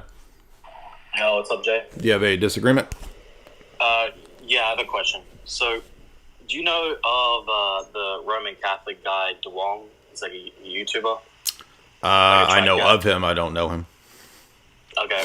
He did a video, I was just like curious, of relations of opposition. And he brought a quote of St. Basil saying, like, this is part of the quote, within the identity of substance, the properties are distinguished from one another by opposing themselves. That's not what is the Thomistic relations of opposition doctrine that is formulated, admittedly, according to Congar and Losky, later on in the Middle Ages. It's not the same thing. Basil's not saying that the persons are distinguished by a relation of opposition. He's saying that there are relations, and that you could say that the Father is in a sense opposed, but that is not a relative opposition by which you try to distinguish a triad, because that would be only apply to a dyad. Does that make sense? I mean, I've actually addressed this like 10 times. I don't know why it keeps coming up. Okay. I didn't hear you address it. Is there a video I can go and look to get a full... Yep. Well, what would that be? I'm pulling it up. Okay. So, have you read the article that I've referenced multiple times on this from Losky and Congar? No, I've never heard this. I've never even seen this quote or heard this argument from Catholics. So what they're doing is they're looking for terminology that Basil uses that they think is the medieval relations of opposition doctrine. The only reason that relations of opposition comes up as something that they want to try to use is because of distinguishing in a absolutely simple essence. So it's literally against the very premise of the Cappadocian triadological formulation, which is based on the Father as the sole cause. So when you don't have hypostatic properties, then you need other things as a way to distinguish persons. So what medieval theologians came up with, and for example, here's the first thing to read, which is a Roman Catholic scholar saying this. This is Yves Congar, very famous Roman Catholic theology, and it's called Augustine, the Trinity, and the Filioque by Yves Congar. If you read this paper, he's going to tell you that the development of relations of opposition is a development in the Middle Ages out of Augustinian presuppositions. Okay? So that's from Congar, the famous Roman Catholic theologian. And he's going to tell you that this isn't what the Cappadocians mean. They're not talking about the same thing. Then you're going to want to read Losky's paper critiquing the medieval idea called The Procession of the Holy Spirit in Orthodox Trinitarian Doctrine. So when this came up, I brought both of these things up to multiple Catholics involved in this argument, and they said, yeah, we'll read that. They never read it, which to me says that they're not actually interested in seeing what the issues really are.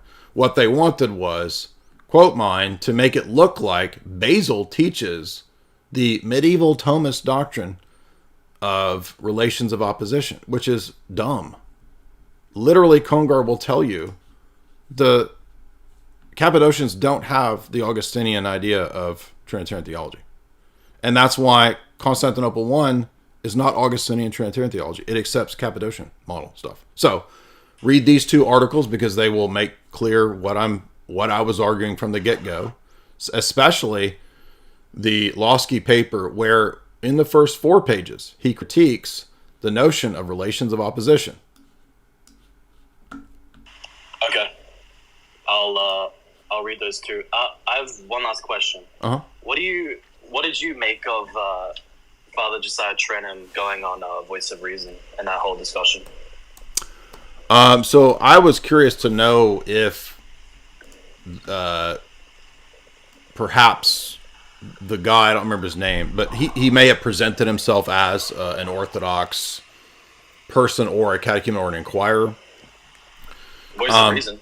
Huh? Voice of Reason? No, the other guy. I don't know that guy's name. The Roots of Orthodoxy. Yeah. Like he might have said to Father Truenbach or whatever his name is, and Father Josiah, hey, I'm Orthodox Inquirer. Will you come to an interview? Now, I don't know how he presented himself to them, but I will say that it's odd that I think Brother Josiah had said some years back that in the case of, I think he meant me. I don't know if he named me, but he said you probably shouldn't be making content if you're a new convert. This is something he said around the time of my coming into Orthodoxy, 2017, 2018. A lot of people thought he was talking about me. Maybe he wasn't. I don't know. But my point is that it is interesting that in my case, he would say you're held to this high standard. But he didn't seem to care to check in the case of Roots of Orthodoxy. Was Voice of Reason, was that interview like set up by Roots of Orthodoxy? I've heard, I don't know if this is the case, but I've heard that the Roots of Orthodoxy guy is the content person that runs Voice of Reason stuff.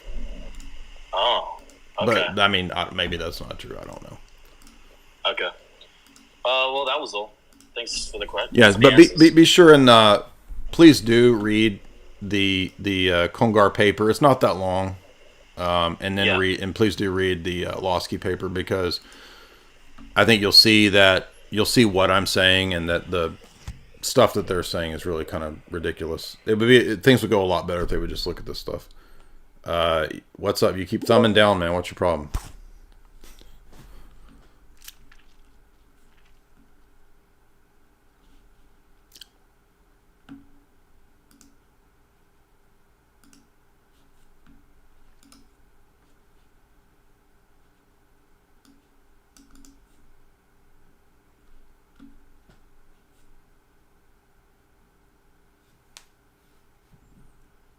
Go ahead. What's up? Hello? Yeah. Yeah, I'm from Nigeria. I came across your content recently, like two weeks ago. It was through Andrew Wilson, actually. I watched one of his debates. Shout out to Rachel as well. I can see her here. So he was talking about how you are apparently a good debater for theological arguments and stuff. But I have a couple of atheist friends, kind of atheist friends, and you talked about how the transcendental argument is one of the best arguments for the existence of God. So I watched a couple of your debates, Madila Hunty and some other people, about the tag arguments. But you also mentioned something. You said that when it gets to the paradigmatic level, that arguments are inherently circular, like because you're using God to justify the existence of God, something like that, right? Mm-hmm. But then I started thinking about it. Why can't an atheist just say, because me, I want to I'm questioning my own beliefs, right? So I want to really understand and get this thing fully fleshed out. Why can't an atheist can simply just say that logic or induction, simply saying that this thing just exists, the preconditions for the existence of knowledge, things like the self, causation, teleology, and things like this. So to come to a debate and to say that they just are doesn't do anything, and you can't do that in a debate. Yeah, that's just asserting. But I get that. But I'm saying that. So if they can do that, I can do that. Induction to say. Yeah, but the thing is, it can be a justification for, because I'll be using logic to justify the existence of logic, because induction is a form of logic. I don't know if that's fallacious. It's or not a that justification. Makes any sense, because that's just what. It's not a justification. Okay. So the fact that you're using logic to talk about, can you mute the background stuff? Like I'm echoing. Yeah, sorry about that. That's gone. Yeah, so I can't just use logic to justify the existence of logic then. Right, but it's unavoidable. So the fact that if you talk about how do we know that logic is logical, right? We have to utilize logic to talk about logic. But that doesn't justify logic. So it's a higher order question. So you're raising the bar and you're saying, okay, what's the meta grounding that makes logic possible? So the fact that you're using logic, it's a category error. That doesn't mean it's justifying its use. That's just unavoidable. So you need something beyond its use to justify it in an epistemic sense. How do we know that logic works? The only way to do that is to appeal to something that's bigger, larger, more universal, that grounds that. Hence God. But the thing is, atheists could just say, what if I just go one step further and try to find something that's transcendental to God? If that makes sense. Well, by definition, that would be impossible. By definition, God is the thing of which there's nothing greater. So you can't find another transcendental to ground God. But the atheists themselves could just tell me that logic would be their, I guess you would say, first order for, or like their justification for all that exists. They wouldn't have to acknowledge the existence of God, because on our own side, no, but it doesn't work to do that. Like, you can't just say it just is. Like, just is what? Like, that's not giving an account for it. But he could also say that, how do I know that God just is? Because I'll be begging to get, like, I'll be using God to justify the existence of God. We're not arguing God just is. Okay, so again, it's just echoing, man. Hold on. I can't deal with the echo. So the transcendental argument is not saying that all arguments are circular, so therefore God just is. What we're saying is that everybody is at a certain point unavoidable in their argumentation. And when you get to that paradigm level, you're forced to do some kind of self-recursive referencing.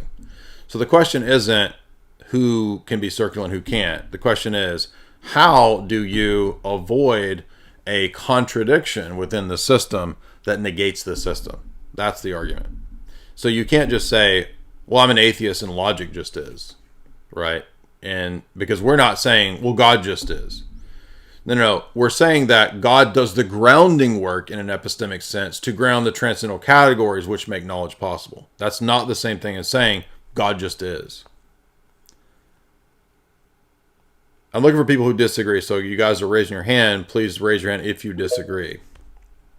And I'm not trying to be rude to that guy. If he can fix the echo and the background noise, he can come back. It's just I can't hear.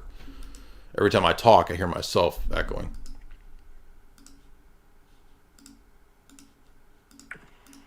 Hey, can you hear me? Uh-huh. Hey, so I'm pretty new to your channel. I've been on a journey out of Protestantism, and I don't like listening to a whole lot of people. Like, I've already had to deal with a lot of confusion. But I've probably spent like the past 10, 16 hours on Sam's channel, and I was listening to the responses of the Oriental Orthodox to Ephesus and Chalcedon, and I haven't found like a good source for the Eastern Orthodox position, and I didn't want to just, like I said, I didn't want to just listen to anybody. I mean, we're currently going through an entire multiple part lecture series on my channel. Okay. What's it called? Refuting Oriental Orthodoxy. We've done 2 parts in about 6 hours of talk, and it's going to be about 20 hours. So go watch the first 2 and be on the lookout for that. Nikki D, what's up, man?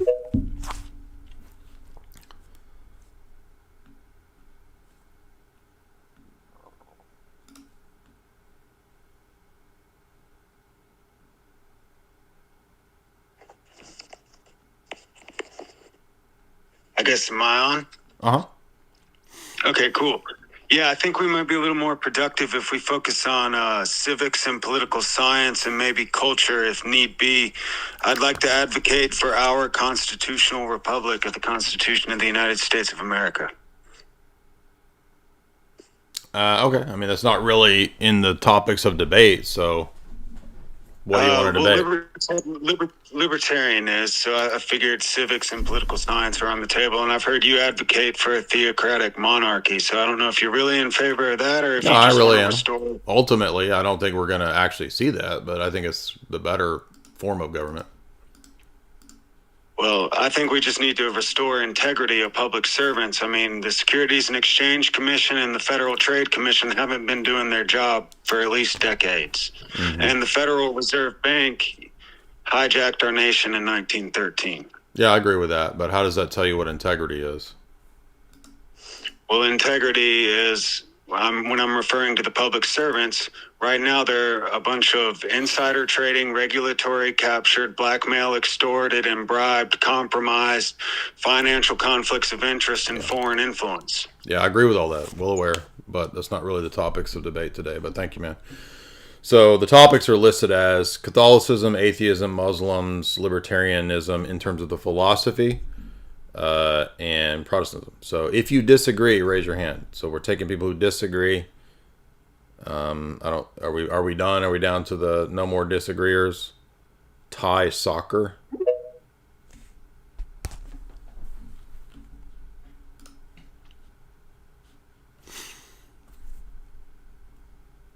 Ed Flores, $20. Thank you so much, Ed. Appreciate that. Welcome.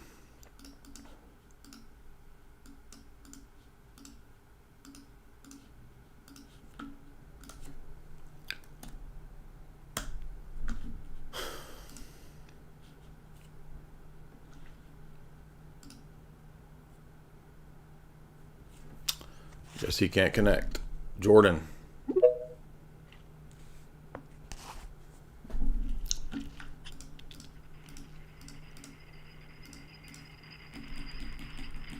Go ahead.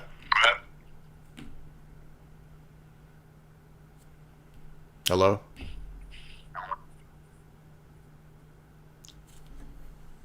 Hello? What's up? Yes, sir, Mr. J. Thank God. I've been on this stream for a little minute, but thank you, Lord Jesus Christ. Okay, so we talked a little bit last week, or I think on your stream. Thank you very much. And so, Mike, I'm still a Protestant, but we talked, and I watched your video on John 6 and the deified flesh, like your 2-hour video on the Eucharist, and because I just wanted to understand, and then I read John 6 for myself, and I wasn't getting, like, I wasn't convinced, and then you kept talking about Cyril, this Cyril guy. I don't know if it was of Jerusalem or like Alexandria, so I just assumed it was of Alexandria. Yeah. I listened to his commentary on John 6, and I was like, okay, now I'm convinced of the Eucharist. But now I'm convinced of it, but the issue that I have is, and like this is the issue that I have. So I can relate a lot more to Catholicism because like they will define things, right? But when like I look at the Lutheran position on the Eucharist and the Orthodox position, the only difference from what I'm researching is that they just use, like, Orthodox will say is versus the Lutheran will say under, and so I'm confused. I'm like, well, the only thing I know is that, like, now we believe in a real priestly based transformation into body, blood, soul, and uncreated energy or divinity. That's not the Lutheran position. Okay, so my question is, then would you still, is the Orthodox position then it's still bread? Because I taste like bread, it looks like bread. I'm like, and wine. Well, I mean, we don't typically have the Roman Catholic Thomistic medieval idea that it has the essence of God or whatever, but that it's the body and blood of Christ, but it's the accidents of bread and wine. Like, I mean, we don't really go into that because we do affirm it to be a mystery, but I'm not aware of like whether the Church Fathers explicitly state to what degree there's still bread or not, because most of the time they just state that it's changed into body, blood, soul, and divinity.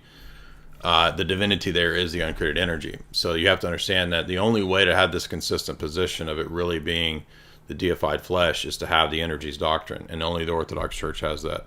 The Lutherans, they've been all over the place with consubstantiality, and Luther himself argued that Jesus' flesh became omnipresent, and that's how it's there, which is silly. That's actually that would be more of like a monophysite type of position. So I think if you dig into it more, you'll notice that really only the Orthodox position is consistent on that, and it really does tie into the essence energy doctrine. I'm not trying to be rude, but like my mind is turning to mush, so I'll give Ty one last time. And Jordan, be sure to come back next time. I apologize. I'll try to go to you quicker. Go ahead, man. Last chance. Unmute. Hey, can you hear me? Yep. Yeah, so I have one question, maybe two. Have you read the book, Did Jesus Pray for Those Living in the World? No. So basically, it's a book about Orthodox spirituality by Elder Ephraim's spiritual child, I guess. And one thing I don't understand is that he talks about ignoring, visions during prayer, even the most salvific. That's one thing he says specifically. But also the end goal of Orthodox spirituality is actually like having a vision of the uncreated light. So you're kind of doing both at the same time, ignoring visions but expecting a vision. I don't understand. Well, the vision of the uncreated light is only going to happen at most likely a very advanced stage of a person's spiritual life, and that also comes with the presupposition that you are under a spiritual father. So one reason in the Orthodox Church that there's a stress on having a spiritual father is precisely because he's going to be there to help guide you in that process so that you don't fall into the delusions like we saw earlier with Taylor Marshall thinking in his pre-last that Mary's appearing to him with engorged milkers. That's precisely the kind of thing that the spiritual father would be like, that's not God speaking to you. So he would be there to say, you were praying and you felt like, God was telling you, in your mind to go do something. That's probably not God. But he would also, be there hopefully for the long term to, if in several years you felt like you were having real spiritual experiences, he could help guide you through that process. So there are real spiritual experiences, but because humans are so susceptible to delusion and prelast, it's always under the guide of a more advanced type of person. Got you. All right, that's it. Thank you. Yeah, thank you.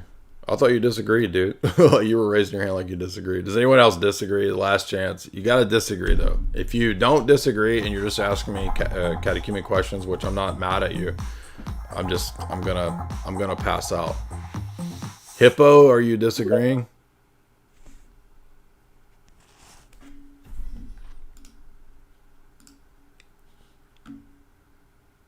Hello. Hey. Howdy. So this is more of a question, I guess. Bro, I just said you gotta disagree. I'm LDS, so let's start there. Oh.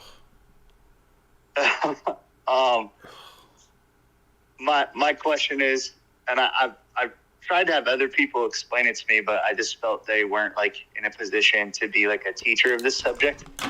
Okay. I'm very sympathetic to a lot of what the Orthodox Church says and what's in their doctrine. Like they believe in theosis, similarly to the LDS Church. Well, I wouldn't say that. It's similar, but okay. Go ahead. But the one thing that has always got me and why I have not been able to bring myself to go to another sect of Christianity is that I cannot wrap my head around the Trinity or why Jesus Christ would speak in the New Testament to his Father specifically if he is both the Father and the Son simultaneously. Well, he's not the Father. That's the whole point of the Trinity. Trinity is three really distinct and different hypostases. So who believes that he is the Father? That's modalism. That's not the Trinity. I guess from what I've understood of how the Trinity has been explained to me is that they are three separate entities but one God. No, the three persons are not separate. In fact, they indwell one another perfectly in a perfect unity. So I would say the first thing to watch is the video that we recommended earlier tonight that I did. It's called Is Jesus God and Is God a Trinity? And I did this video about 6 years ago. It's right here. That will walk through about 3 hours of passages in the Old Testament. And then I did a more specific, focused video called The Trinity in the Old Testament. And so I think when you start to see this throughout the Old Testament, you'll notice very clearly that, okay, this is definitely the teaching of the Old Testament. And then I did an entire lecture through all of the Gospel of John, which you can also find on my channel. And what we noticed in the Gospel of John lectures was that every chapter of the Gospel of John literally has a reference to the deity of Christ and or the Trinity. So the entire Gospel of John also harmonizes perfectly with all of these Old Testament passages. So I'm not trying to just pass you off, but like literally those things will definitely, I think, make this point clear. And no, modalism is different from the Trinity. All right, I don't have any more energy. I'm starting to slur my words. I'm super tired. Made by Jim Bob with a big fat super chat. $50. Wow, thank you so much, Jim Bob.